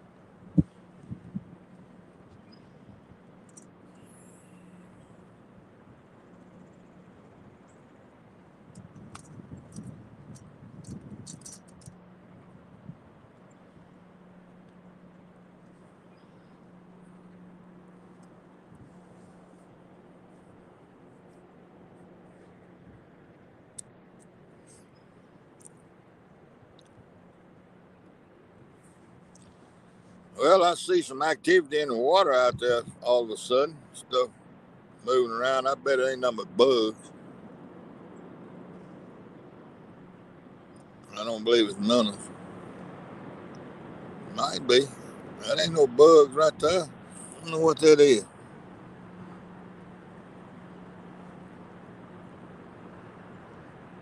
The water up in here is 60 degrees.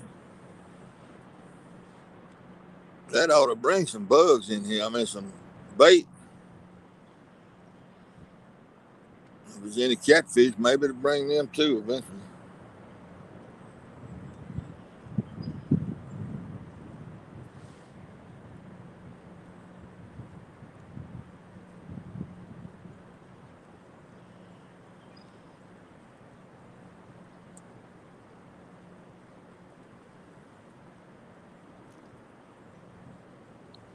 You know, I can still feel where that hornet bit me, stung me.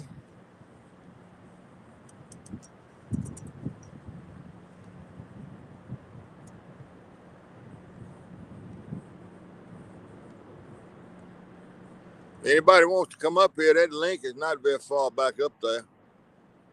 You're more than welcome to come in if you'd like.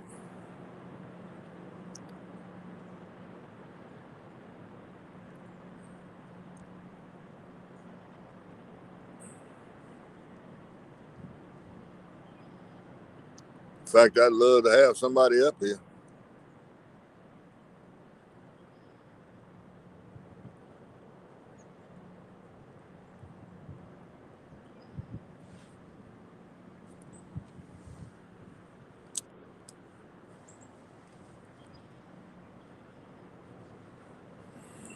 And if any of you ladies don't want to be on camera, I'll put you over on the side.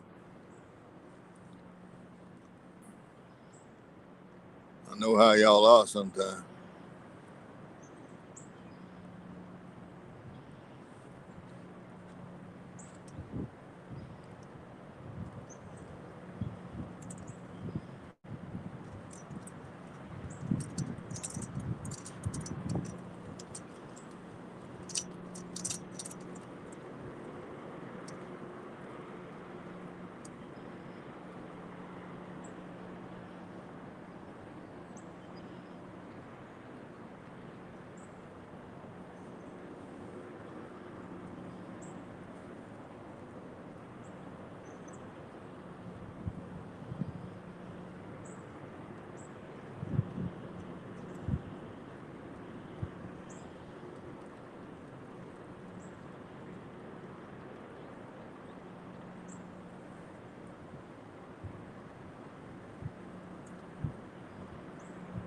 Okay.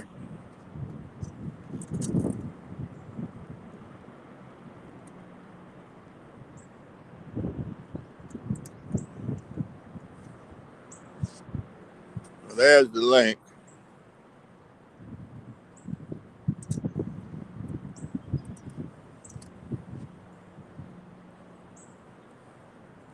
And I don't no fast and chat rolling, it probably won't run away.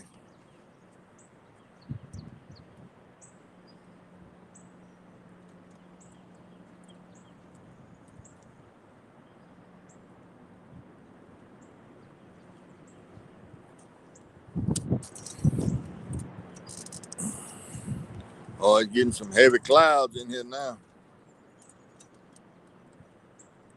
Heavy clouds. Well, we're supposed to get, I think, a couple of days of rain and thunderstorms.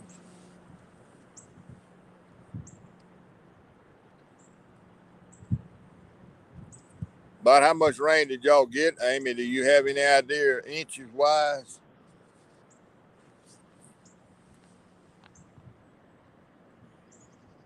Yeah, the wind blowing real hard. That front moving in here. I'm just wondering if the river gonna rise some more with all that rain that went across yesterday and today. The revised river forecast will come out probably sometime tonight.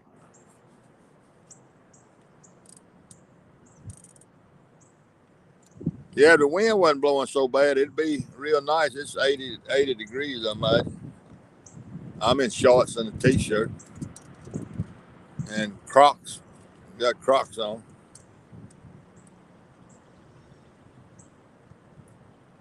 Just no fish. It's getting real cloudy.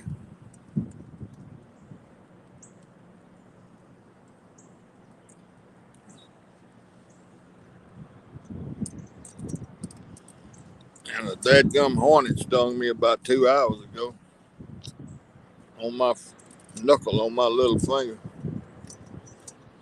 And that thing hurts. Still hurts.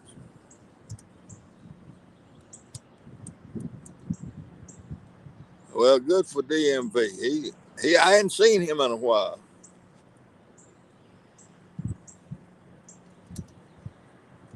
I'd take a 6 or 8, either one.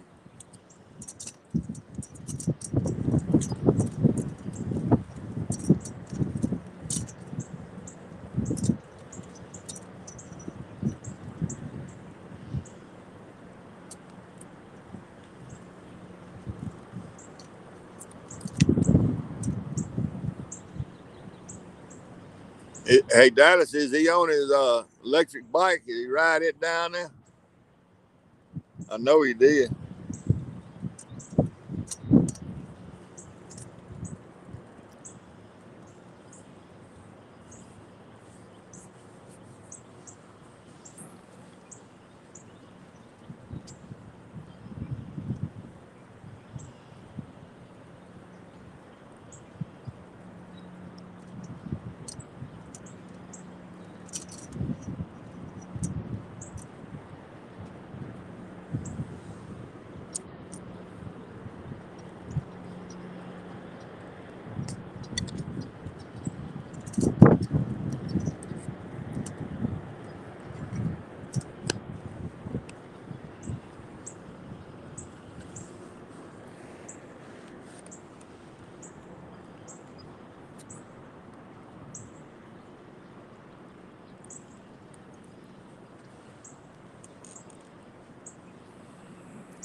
I don't know, just not much going on here. I don't know where the fish are. You can't even catch a channel cat. That's tough.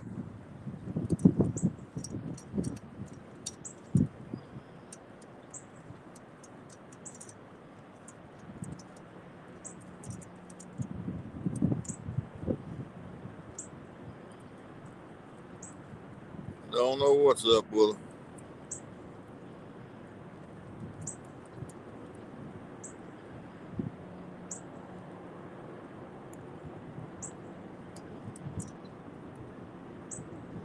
Okay, Amy. Appreciate it. Y'all be careful. Be safe. Tell everybody I said hello.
Come on, fish. Give me a break. I don't want but one.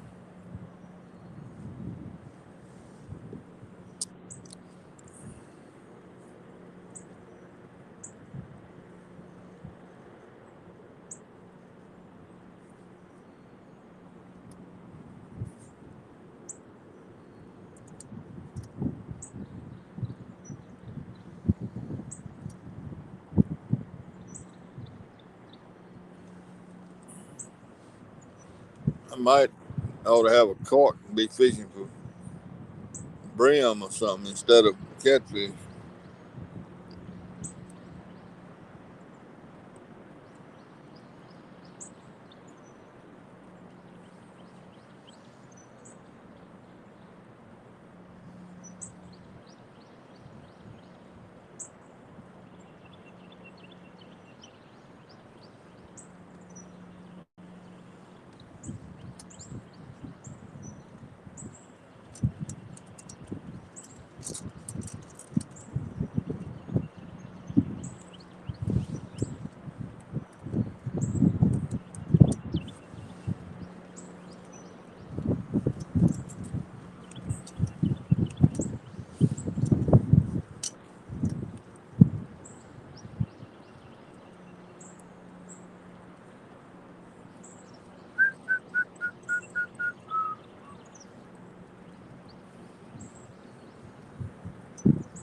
Where are you, fish?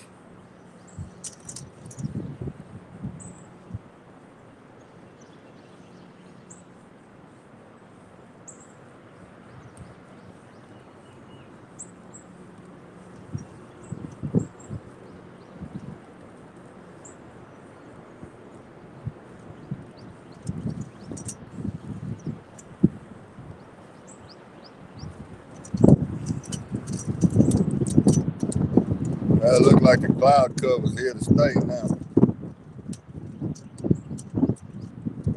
There are a few broken spots.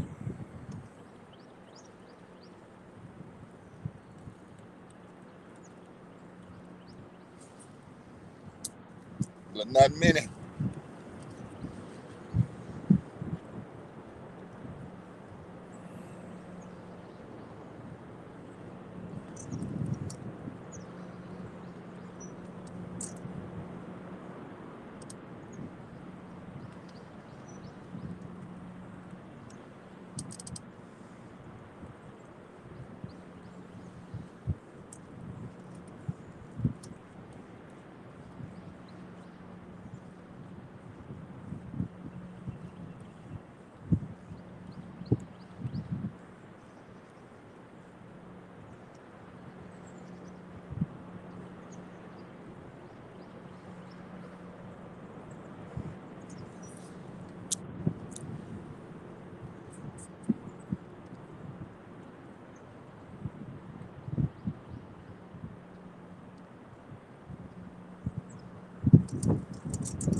Good thing I got some groceries at home.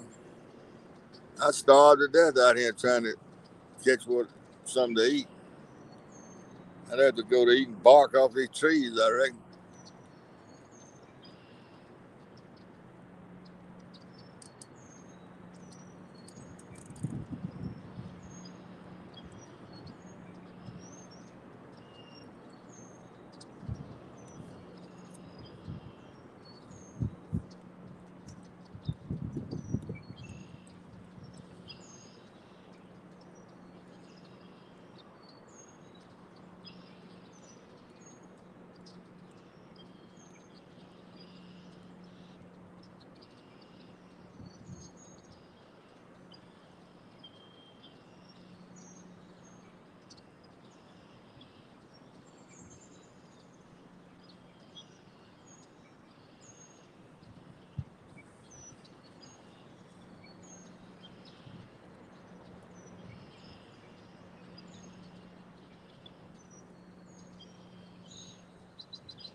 Ho, ho, ho.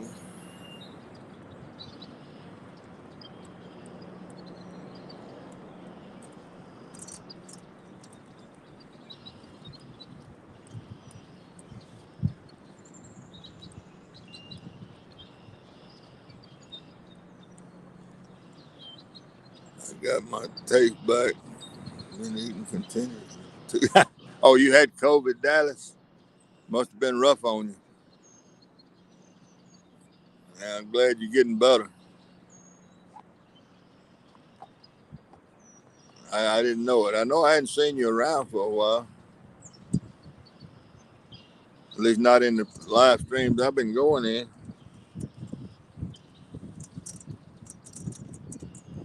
Did you have a rough time with it or what?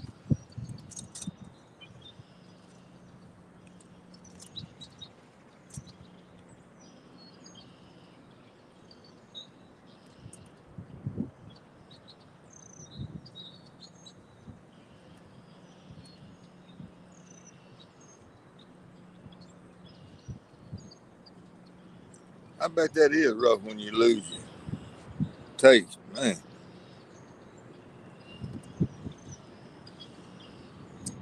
I guess I've been extremely lucky because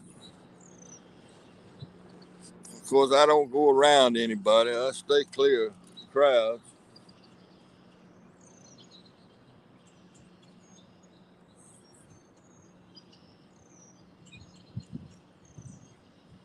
I make it a point to stay clear of crowds.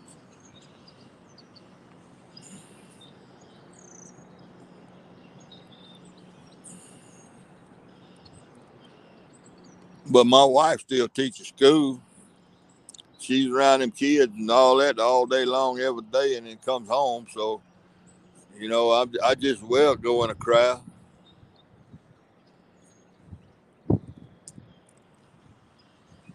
But what I don't understand, and I don't keep up with the statistics or anything, but I watch 4 or 5 of those honky tonks down in Key West, Florida. They have a lot of live music, different bands come in there, and there's some good musicians that come in there. And I watch them, and they got a big crowd dancing, and there'll be hundreds of folks in every one of them. That must be a tourist attraction. But I watch it. Hours of them. I always have them running in the background when I'm on a live stream, and I'll flip over and watch them a little while. And I've seen 2 people in the months that I've been watching it, months and months and months. I've seen 2 people walking down the sidewalk with masks on. I've never seen anybody in a honky tonk with a mask on. I did see 2 people walking down the sidewalk on the outside cam, uh, live cam, that had on a mask. And how everybody in Florida don't have COVID is beyond me. Because there's folks from all over the South down there. And they never wear a mask. 2 weeks, okay. Nobody down there wears a mask, and they on the dance floor, packed on the dance floor. And they got a band down there from Nashville. They got a band from Atlanta. They had one from Kansas City. And none of those guys had on masks. They was all, they come down there and play for 7 days at a time. And then all the local musicians that live there, they got live music from about 9 o'clock in the morning till 1 o'clock, 2 o'clock in the morning, 2 o'clock in the morning, I think it is. And those places stay packed. Nobody got a mask on.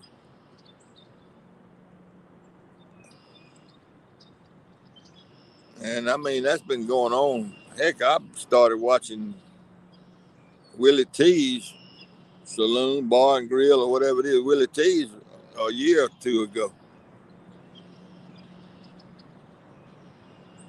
That's where I ran into Shandy, was in Willie T's live stream.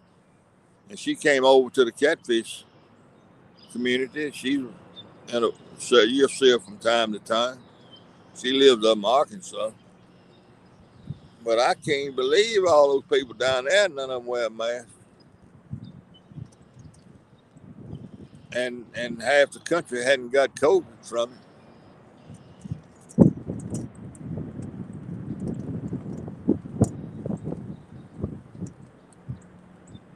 I just don't know.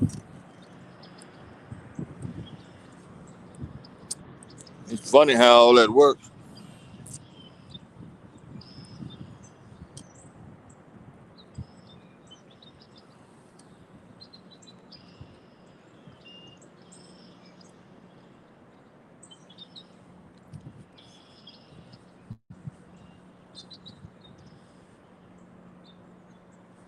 I got to get up and stretch my legs a little bit. Move around.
You know. Hey, Jay Fox.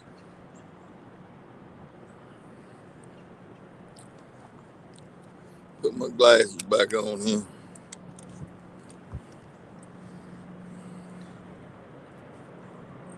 Doctor's appointments, yeah. Hey, Jay Fox. My doctor I go to has had it twice. In fact, she canceled it. I had an appointment in November, and she had to cancel it because she had COVID the second time. Boy, that's all I need is to get it from the doctor.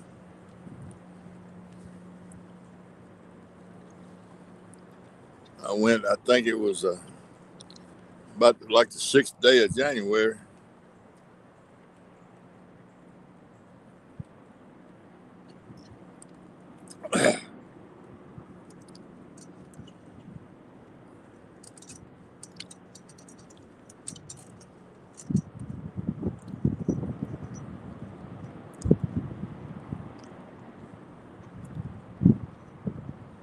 Jay Fox, nothing going on.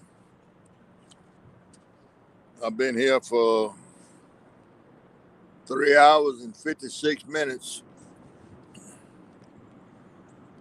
Yeah, a little bit longer than that, probably 4 hours and 10 minutes.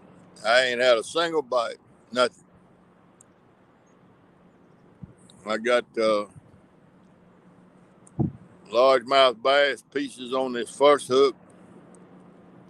Middle two poles got skipjack on it, and the third pole got Jules blood bait on it. The water is 60 degrees in these woods, and I ain't had a single bite. The water's about 6 to 8 feet deep out there. This is backwater off the Mississippi River. The camera out there on the other side of the woods out there is the Mississippi River.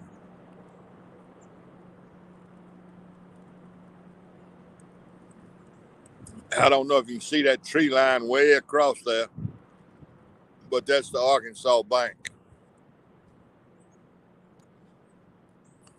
Towboats run between here and that tree line way over yonder. I don't know if it shows up or not, but nothing happening.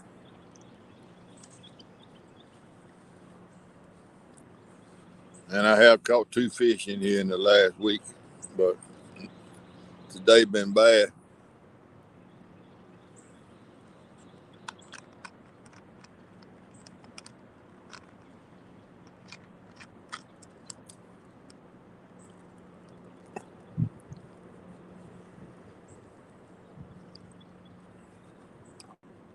But at least I'm trying.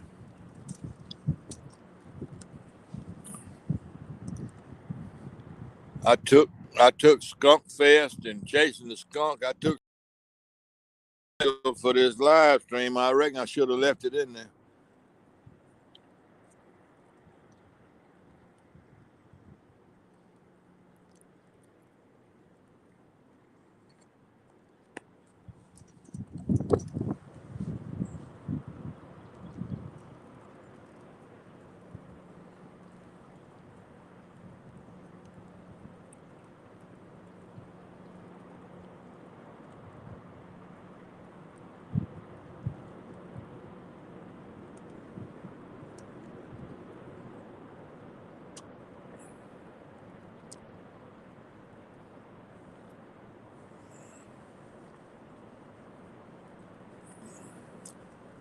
I'm a fishing fool. I just can't catch nothing.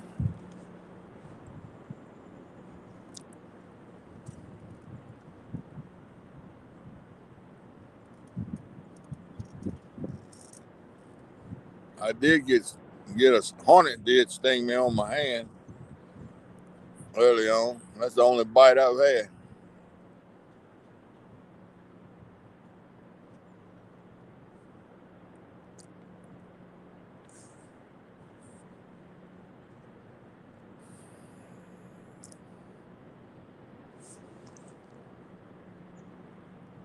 Well, good. I'm glad John done caught something.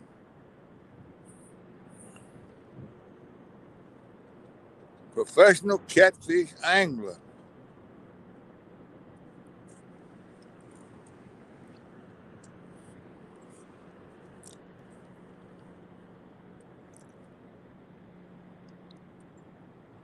Other day, Kenneth Powell, Takedown Kenneth Powell, and I came up on the screen together. And he was fishing and I was fishing. That's pretty neat. I wish somebody was doing it today where we could do it. I kind of like that.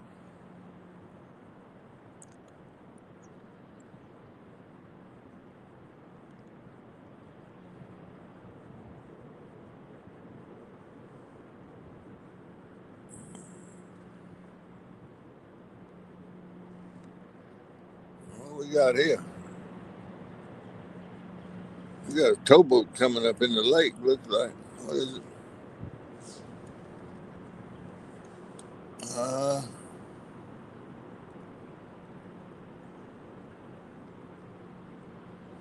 Saw something moving out there.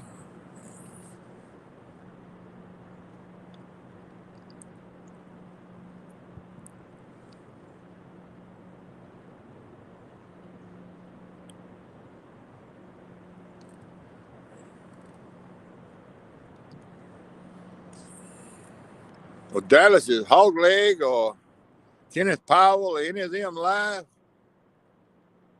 Just DMV and John Parker.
Okay.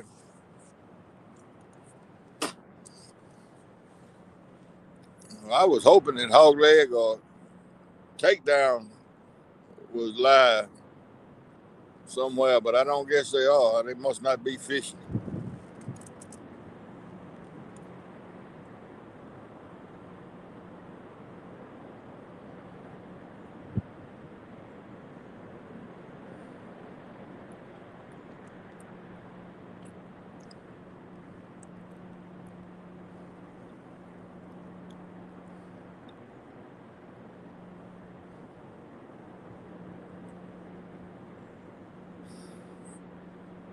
Well, I hope they all have better luck than I've had today.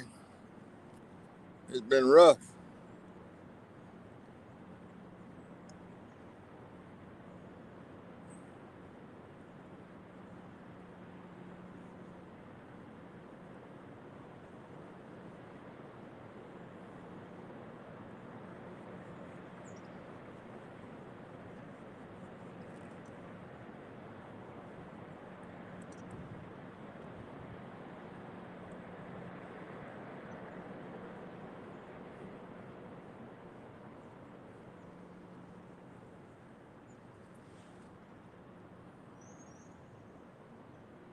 Yeah, they probably not.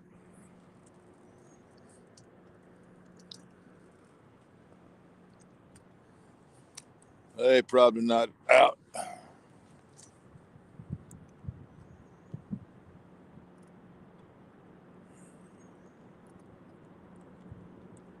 YouTube is funny about notifications. Sometimes you get them and sometimes you don't.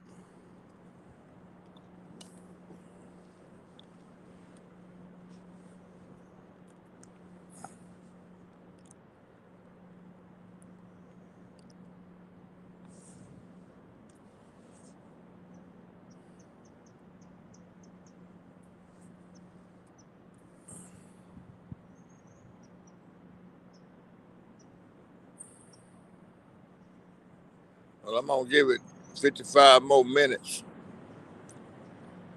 I got to go watch the Iditarod. What? Let's see. What time is it Central Time right now? I forgot what I wrote. I'm supposed to know. 11:30, 12:30, 1:30. Is it? What is it? Is it 2:30 Central Time right now?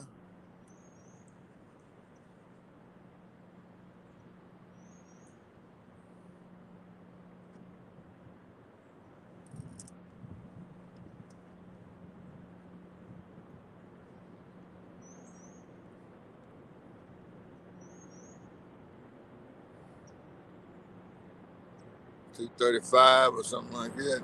Yeah, 2:30. Okay. Well, I'm gonna give it 54 more minutes, and I'm gonna call this one off.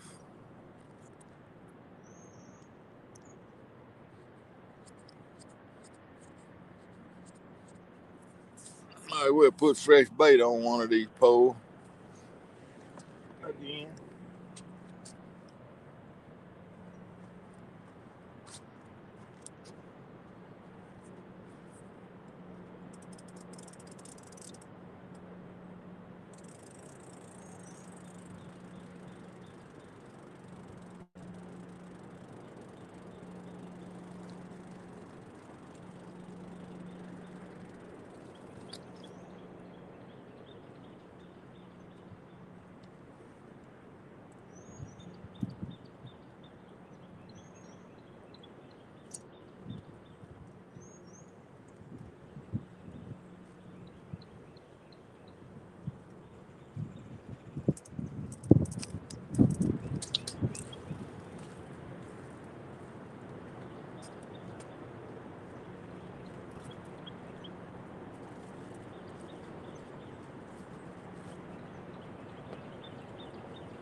No need of carrying it home with me.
Let's see what that does.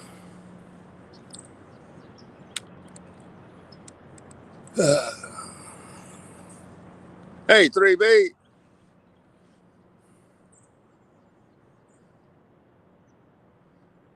3B, the link is right up there above there if you want to feel like talking. I got I'm gonna be here 50 more minutes.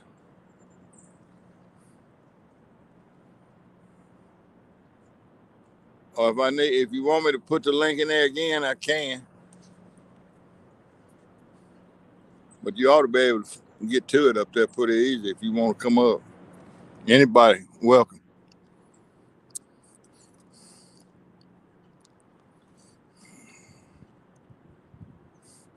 There ain't much going on.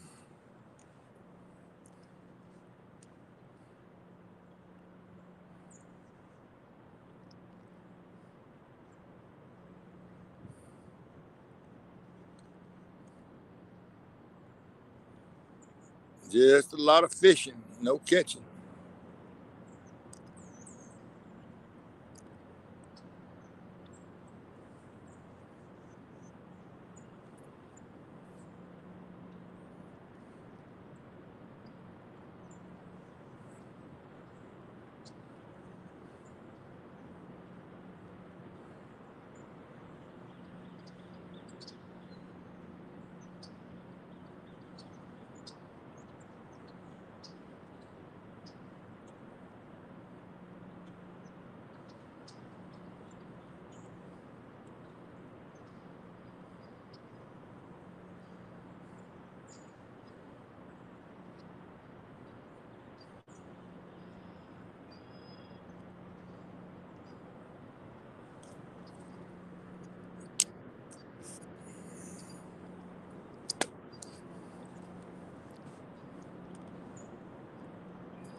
No fish in the woods.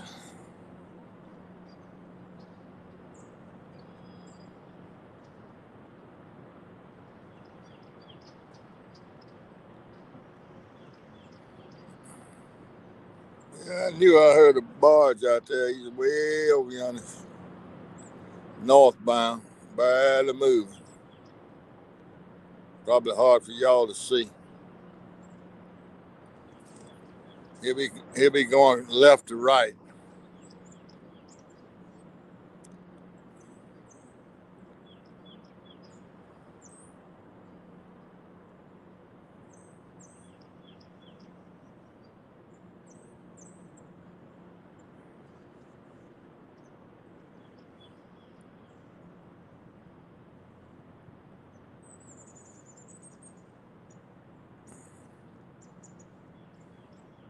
Where did Ryan Hall go live? Where is he? Is he a storm? He's not a storm chaser though, is he? He's stationary, isn't he?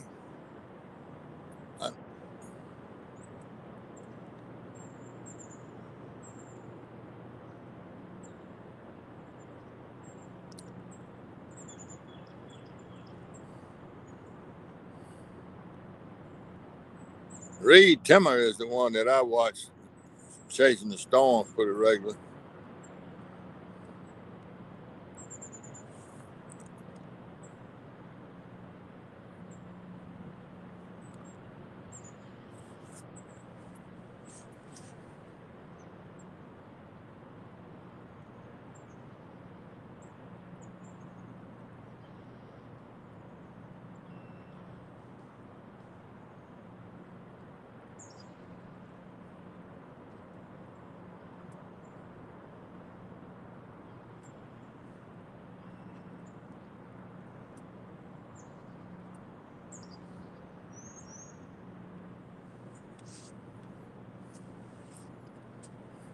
That is 3B if you want to come visit a while, if you feel up to it.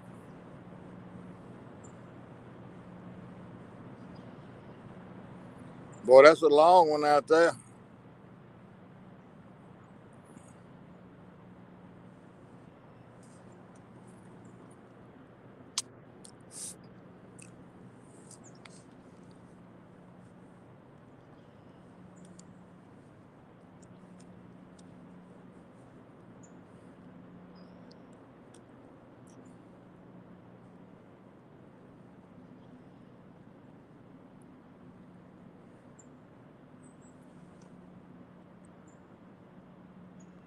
Okay, I got you.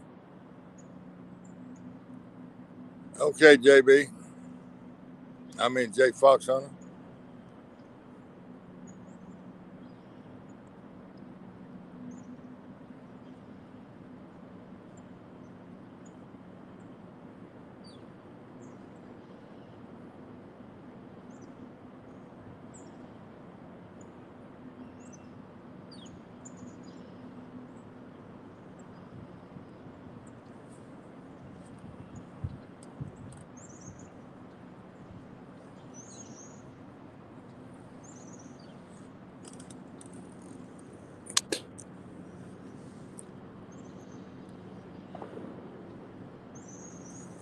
Somebody shooting. That ain't no good.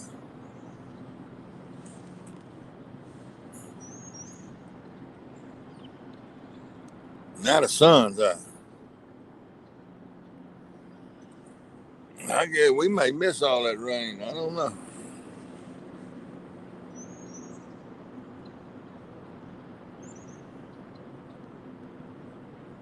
It won't bother me if we did.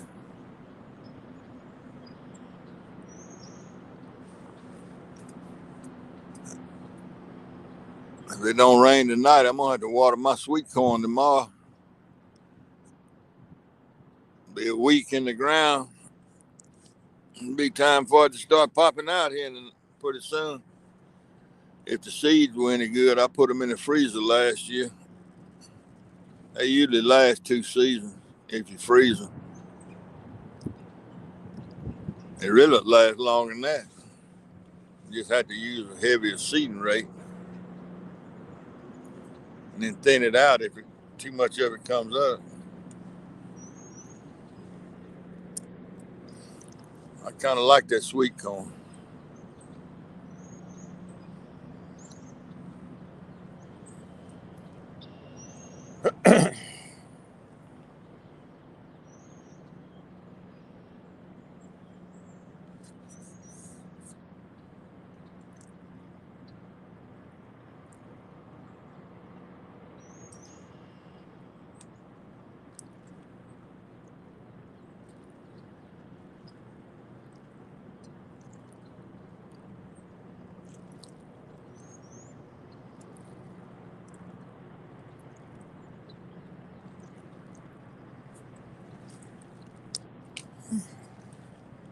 Well, where are the storms firing up over in the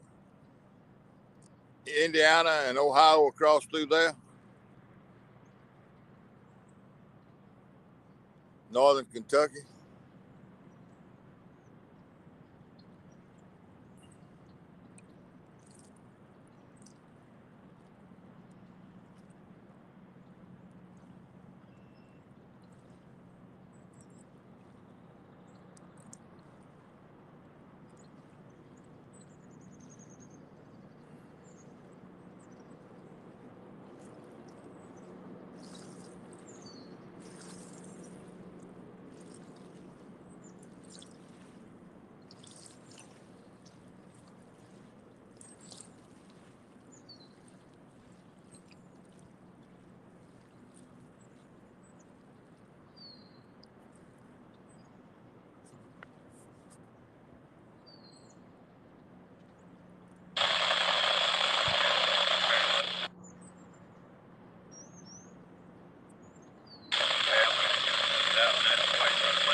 Oh, okay. I got you.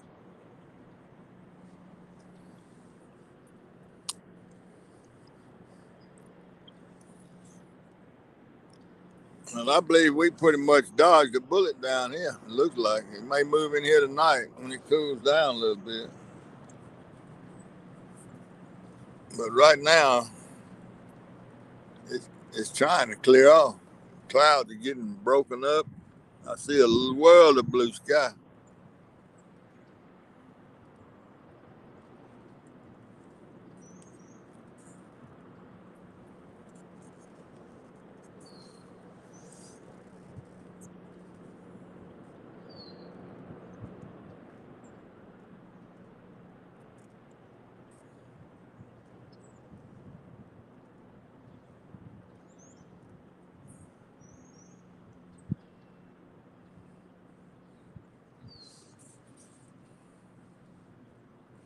I'm still looking for that hornet's nest.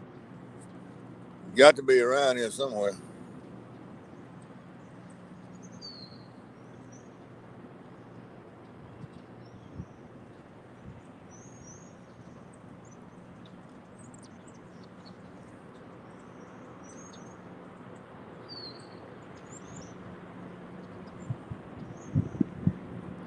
Yeah, tornado covers.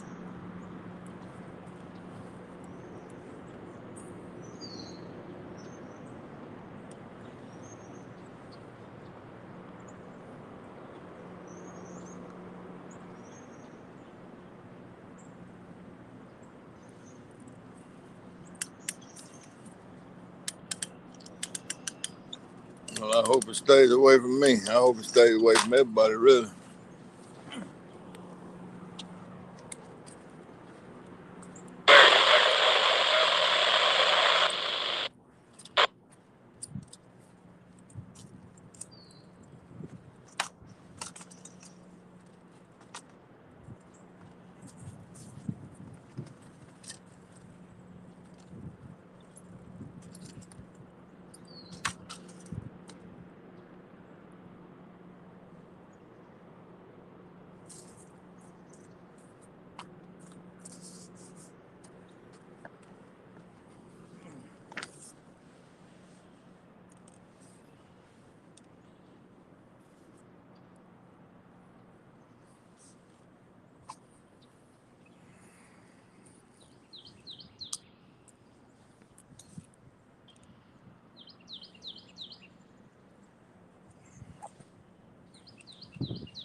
No, it was bigger than the yellow jacket. That was a big old thing.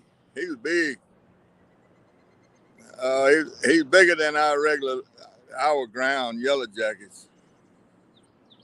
That thing was, ooh, golly, he was an inch and a half long. He was bigger. Same coloration though, sort of.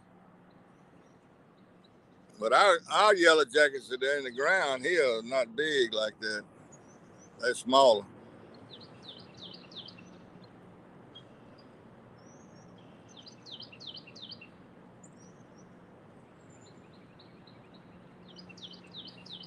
I know about them yellow jackets, man. I have suffered with those things before.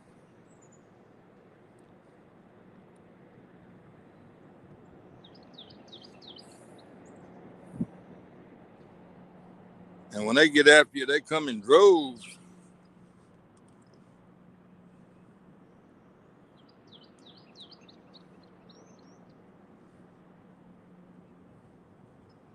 Our yellow jacket's about, I'm gonna say, 3/4 of an inch long, maybe. This thing here was 2 or 3 times bigger than what we have as yellow jackets.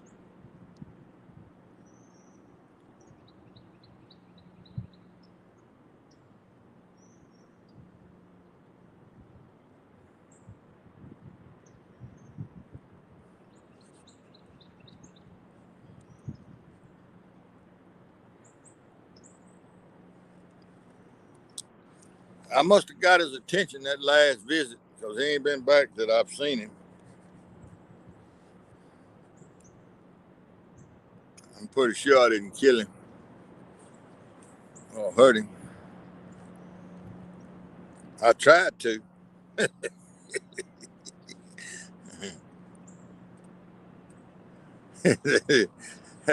They'll make you get out here in this water. That's what they'll do. They'll make me run across this water and lay down. I've had a bunch of run-ins with them through the years. Squirrel hunting and coon hunting. Ooh. Pulling a bush hog on the farm, mowing ditch banks and stuff. Lord have mercy.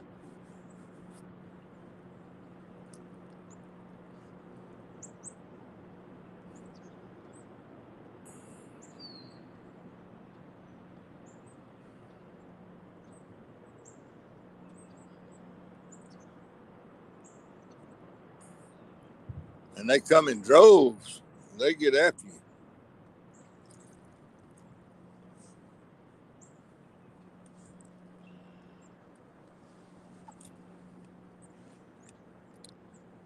Yeah, they mean jokers.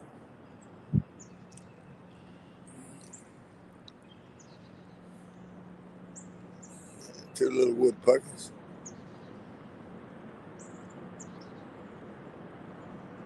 I don't guess y'all can see them. It's two little bitty, I guess it's downy woodpeckers on that tree right there. Pair of them.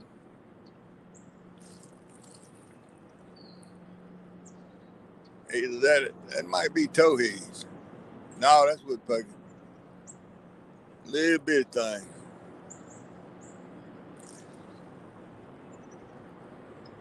The wind is slowing down some, and I can hear the birds tweeting and all now out through here.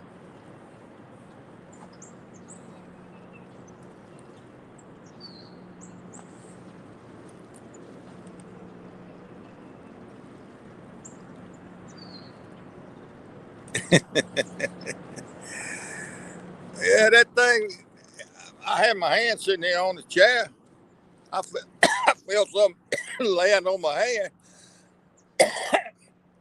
And I looked over and, man, he stung me. I didn't swing at him. I didn't move. I didn't do nothing. He landed and stung the fire out of me. He was stuck to me. I swung my hand and he flew. And I got that snuff immediately out of my mouth and put on that sting.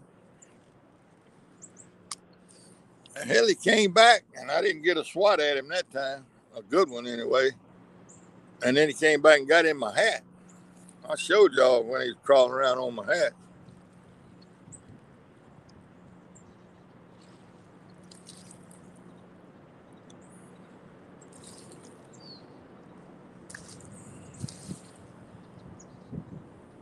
But he came over here to sting me for no reason. I know he didn't think he gonna haul me off and eat me.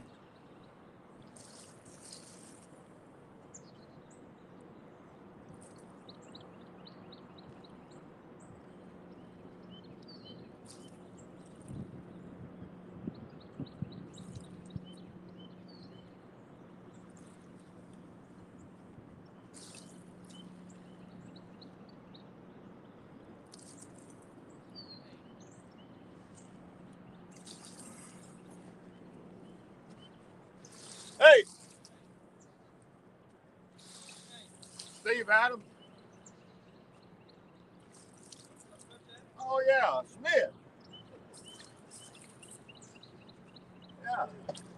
Hey, boy, I can't remember your first name. Chris. Chris. What are you doing over here? Fish, catfish. Yeah.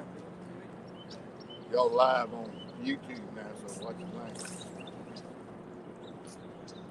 Yeah, I do that. I go live on YouTube and sit up and say, hello, folks. How you doing? They all went to Real Christian. Real Christian? Well, we can't hold it too far. Too much. Get some stuff? Not today. I caught two here. Tuesday and Friday. I caught a nice 8-pound channel cat out here Friday. But they ain't doing nothing today. I don't know. And the water temperature is 60 degrees. Live right now? Yeah, watching that. That's all right. Too many cookies. Little hobby we got going on. Yeah, you know, I don't go out in the boat anymore. It's a little bit too kind of go. I think it's been what, 7 or 8 years. And I see your sister from time to time. But That's her. oh, it is. Well, I tell you, you got a good wife. But that girl she don't mind working now. Man, I begged her to quit working. How many jobs does she just working one job? Yes, and she worked 3 jobs. I'm telling you, man, everywhere I went, When she was in school, and when she got out of school, she got her little education or whatever and started working. How's Miss Adams doing? doing good. She's still down there teaching. Really? Yeah. That she's gonna quit with you. She's German. I don't think she'll ever quit. Right. I remember you telling me about that. He was my history teacher. That's true. You log streaming, huh? What's that? You log streaming? Yeah. There's a big group of folks that do this. Yeah. But most of them catch fish. I just sit and talk to folks in the chat room. Yeah. Best thing to do. Hey, anything to kill the time away. Yeah, I'd be sitting at home and I still meditate. Yeah. How many I started subscribers collecting you got? them. You collecting? How many subscribers you got? A couple of hundred. Oh, wow. Not, yeah, I sit up and tell stories, all that stuff like I used to do in the class. You'd be amazed at the people that like to hear all that. And no telling how many history questions I answered.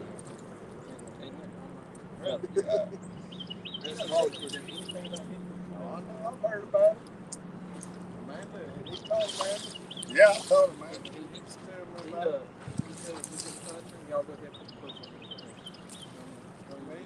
Me and Man's been together a long time. I heard all about Coach Allen. You can get out there in front of the camera and get out there and do a little boogie woogie out there by the pub. Really? They'll like it. I don't know if there's anybody still. Huh? You gotta put them crops in full drive. Yeah. I got some company down here, so I'm trying to get them to get out there and dance for y'all, but I ain't having no luck. Yeah. What kind of fishing pole you use? The 2 old blue-looking ones. They was the one in the middle with the green painted. That's a hanging with catfish, 10-foot extender rod, and that far one is a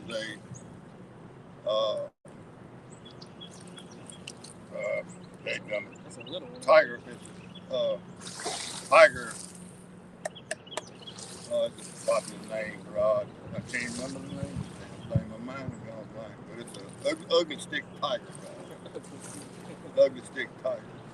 I paint all up so that see how I fish at night. I got lights set up. You can see them about at night. So they glow? Sort of. I got a little generator. I sit in I put my truck off over there with a generator. So those electric generators run on solar panels? No, I got a gas. I bought one. Oh, I was taking school down in Deer Creek when I bought this thing. I had a Honda, and it gave up the ghost after 30 years. And I went on, I got on Google and went to searching them, and there's a Chinese company selling knockoffs, and they were $212 for 1,000 watts, and all I had was a 500 at 100. And they had a telephone number, so I called that number, and it was in New York. It was just a distributor. Yeah. And it was a Chinese guy answered the phone. And he was real nice. I talked to him and I asked him about it. And I asked him compared to a Honda. And he said, well, you just have to get it compared to yourself, but you won't be sorry. And that's the noise level is low. You know, it don't make no racket, much racket. So I took a risk and I bought it. And I was at Deer Creek, so hell, you was probably at Deer Creek when I bought this stuff. That's been a long time. I think I was in ninth grade when I came here last time. Yeah, and see, I quit teaching down there in 2014, and I had it for years before that. It was probably around ninth grade.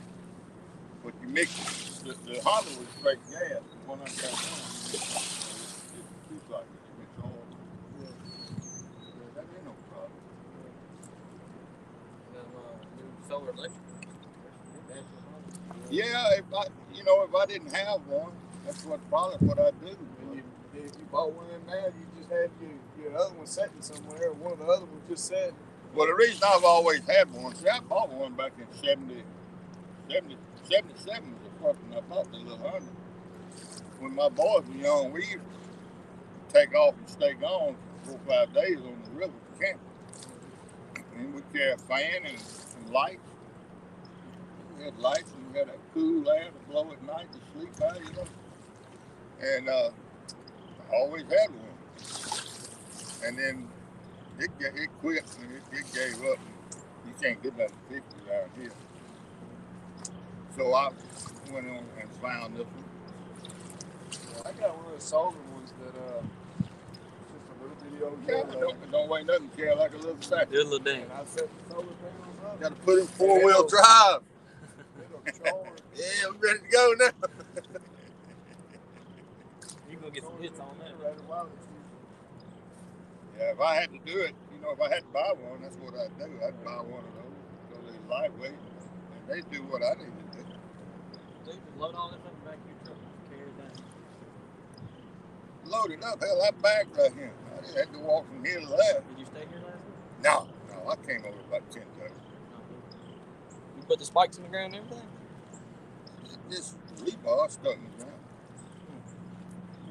By hand. Well, we got some kids and our wives up there. Oh, y'all camping? No, we just brought them out here to play. Yeah, ride the golf cart around the lake. I got it. He's got 2 kids now, got one on the way, and I got a son. You got a son. Well, that's good. That's what y'all supposed to be doing. Y'all all working, I hope. No, I'm retired. Retired. My wife works 3 jobs. That's right. I forgot, Amanda. You don't have to work. That's right.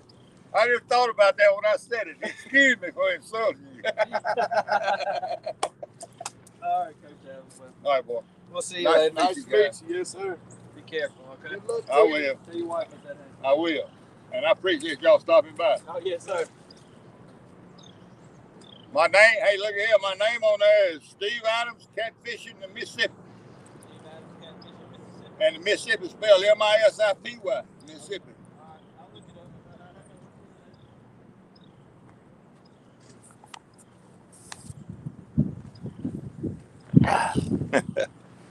Some of my old students out riding around.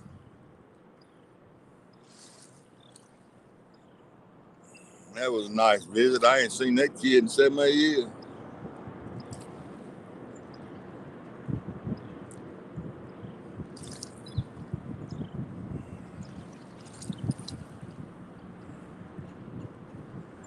Well, they got 21 more minutes to do something.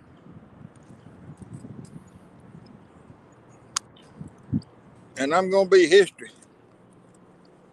Go home, get cleaned up, get ready for the Iditarod at 4:30.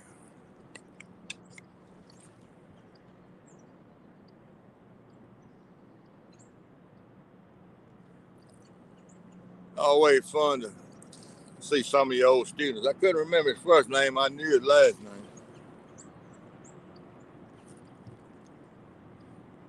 That boy could run like the wind, too.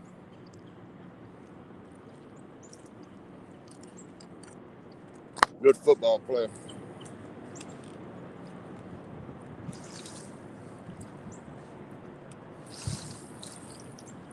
Well, I guess everybody ran off. I don't blame them. Ain't nothing going on here.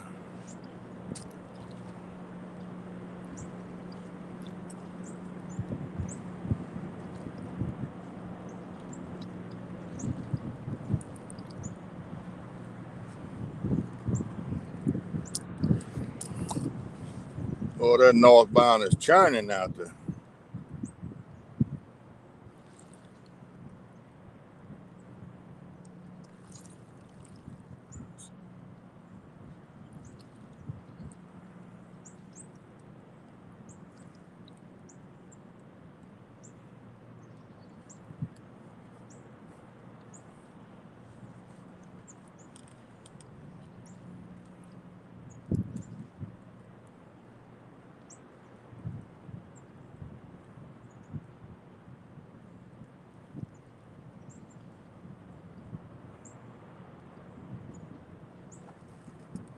Okay, Dad.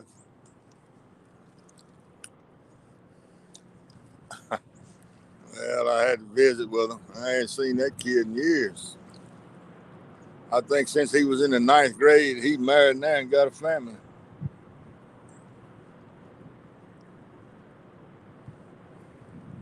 It says 5 people in here. We've been all the way up to 14.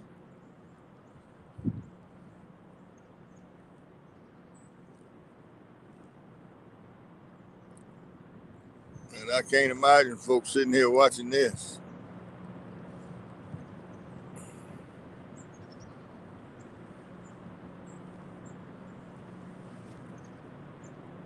Yeah, they got, 19 minutes? It better happen quick.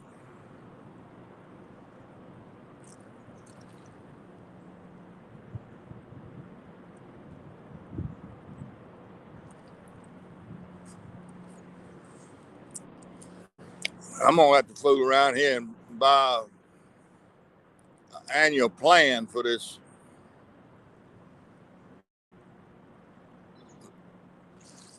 StreamYard if I'm going to keep on doing this. I burn up 20 hours quick on that free plan.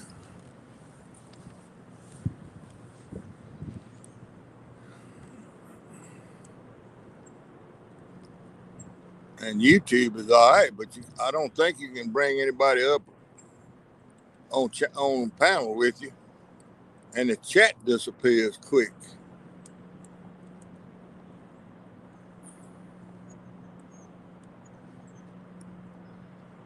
I guess what I'll have to do if I stay on the free plan is beg somebody to bring me up on their panel and while I'm fishing.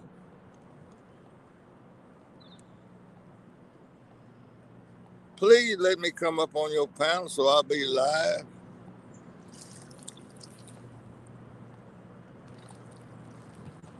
Yeah, well, it happens, I'll tell you. Takes a lot of getting used to getting out of the boat and getting on the bank.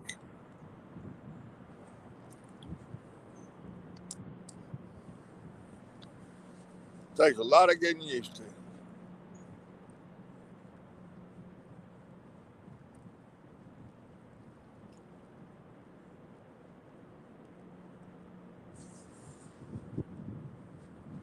But I'll tell you, if I was out here in my boat, let's just say running trot lines and limb lines, man, I'd have these woods covered up with limb lines and trot lines, and I just believe I'd catch a bunch of fish. And I don't understand why I can't get them to bite on a rod and reel. And it might be channel cats. And I might be further closer to the river out there than I am, but still, if fish move up in these trees, everybody knows that during high water. Hey, Chucky, everybody knows that. They follow that water up, getting all them bugs and worms and lizards and whatever else that comes in the water.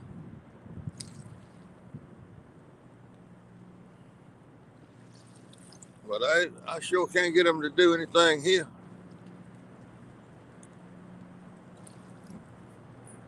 But I think I'm going to come back tomorrow and fish in the gravel road and sit in my truck because it's going to be storming tomorrow.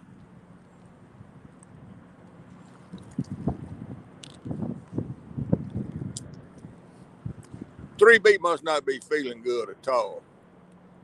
He must still be trying to recover from that mess he had, whatever it was. He was sick, bad sick.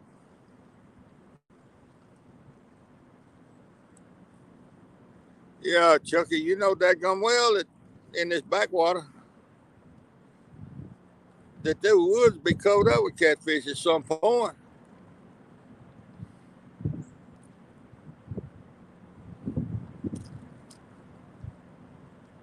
I mean, I wouldn't even have to go out in the river to put fish in the freezer. I come right here and run up in these woods and tie me off about 20 limb lines and run a couple little 20 hook trot lines and come back in the morning and then skin fish till about 4 o'clock in the evening. Well, there ain't no doubt they coming up in here.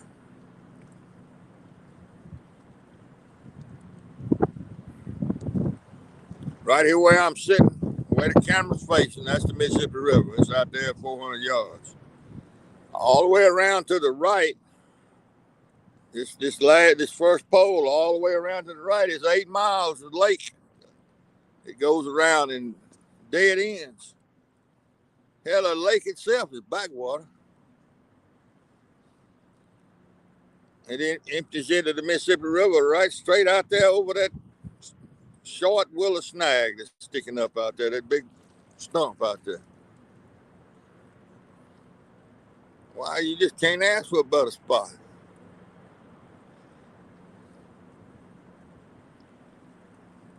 Where they should be. Well, that wind finna get my umbrella, I reckon.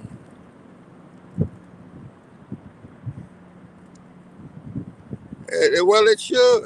I mean, it's logical.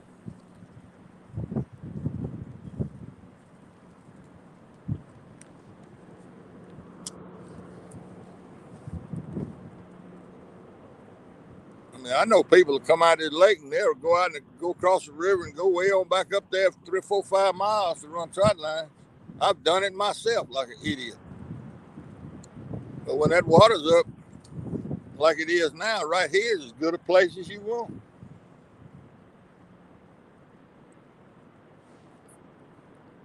I imagine it's all total, it's probably 10, 12, 15 acres of woods here. Because they all back behind me too. That's not the only ones right here where I am.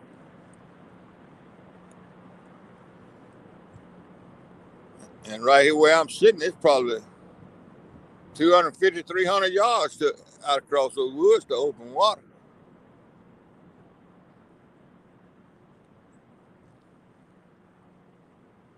And I know they come up in here to feed.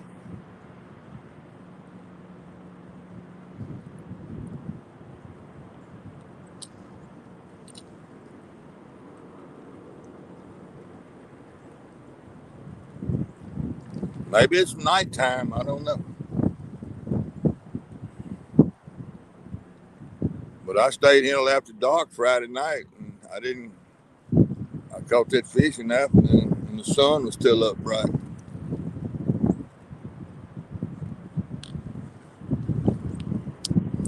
It may not be a big population of catfish right here. That might be what it is.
Got me.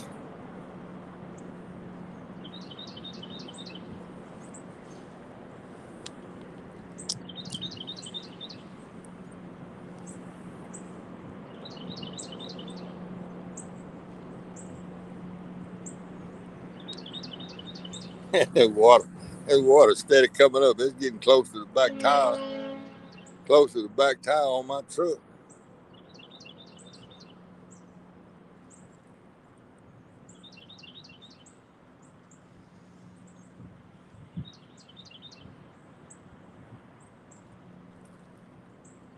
What's that all about? A big old towboat out there going up in the lake. Hey, Melissa.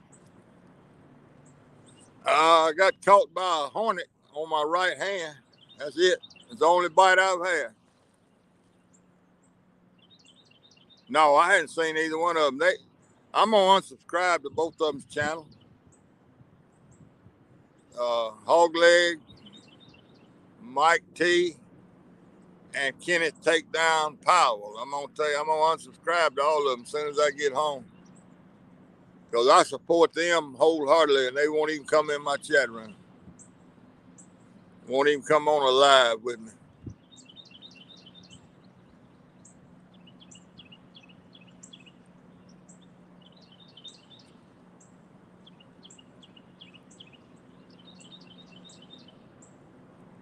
Nana pudding, that's all right.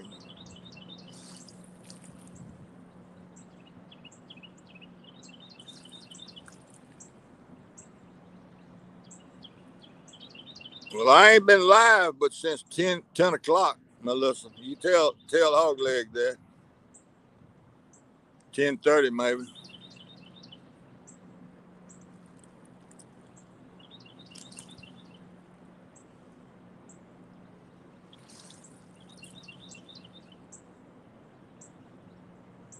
Well, you're okay. You're in here. But you say them others are, you're a supporter just like I am. I support all three of them. Just like you support them.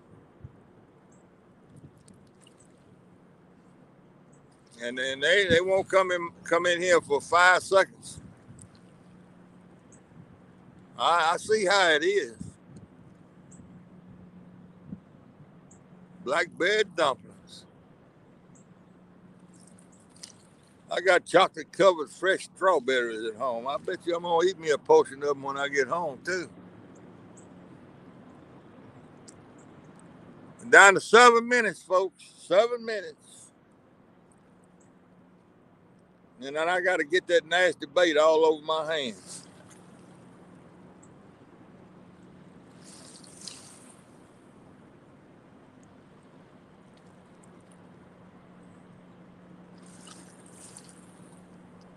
Yeah, in a flooded cornfield.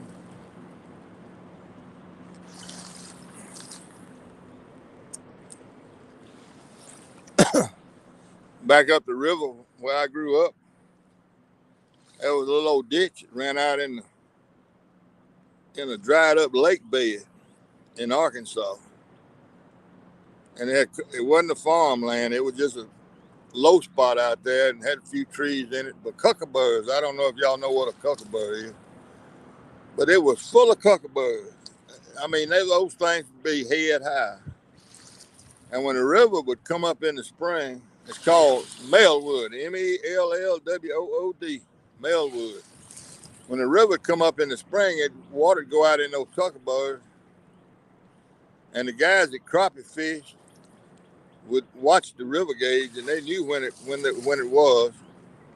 water was right. And they'd go over there with minnows and crappie poles, and they would absolutely wear the crappie out in those cuckabirds. I never did go over there with them, but I saw the results a lot. And as soon as that water started to drop, there would be no more crappie fishing. They'd go over there and wouldn't get a bite.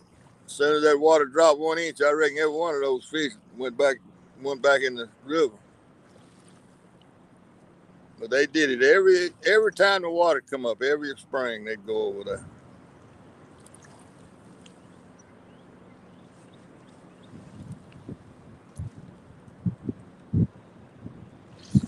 Yeah, you couldn't. It mighty close, Melissa.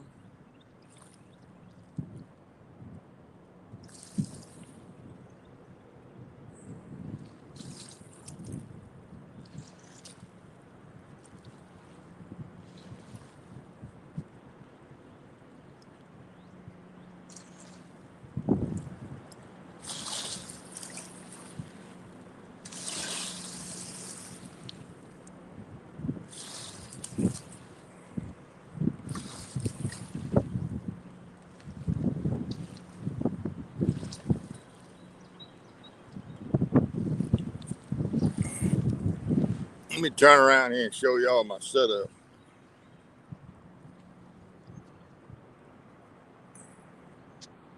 If I can get this telephone radio off of this. Yeah, there it is. I'm gonna turn this camera around.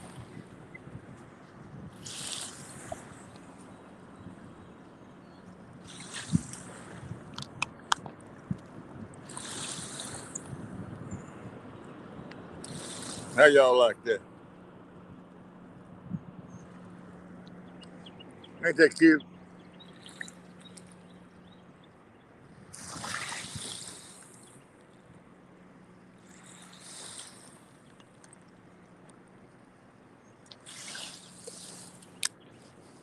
Got my phone in the shade and everything. He hadn't said anything about it at least 30 minutes, Melissa. He was in here, but he didn't do anything but talk for just a minute. Said hello and then he left. I don't think he feels good yet.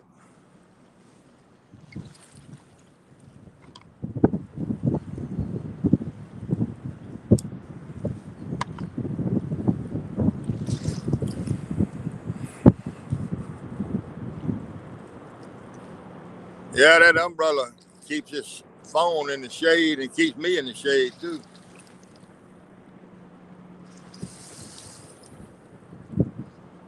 But I just took another rod holder and stuck it in the ground and put that umbrella in it and tilted it into the wind. But it's still been out in the water once today. Knocked my tripod over. Telephone landed about 3 or 4 inches from the water. It almost went in the river. Snatched my charging cord out of my little battery pack.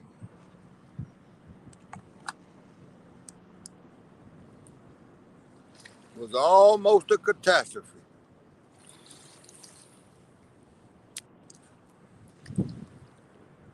Two more minutes.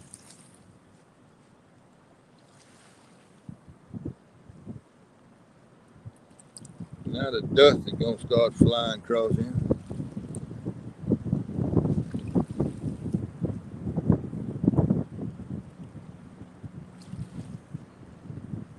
Hey, Jody.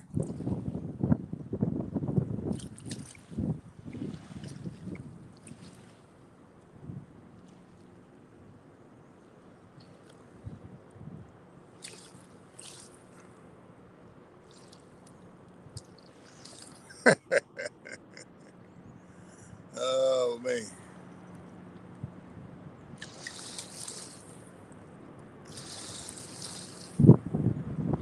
Well, the countdown is on. You got 30 seconds.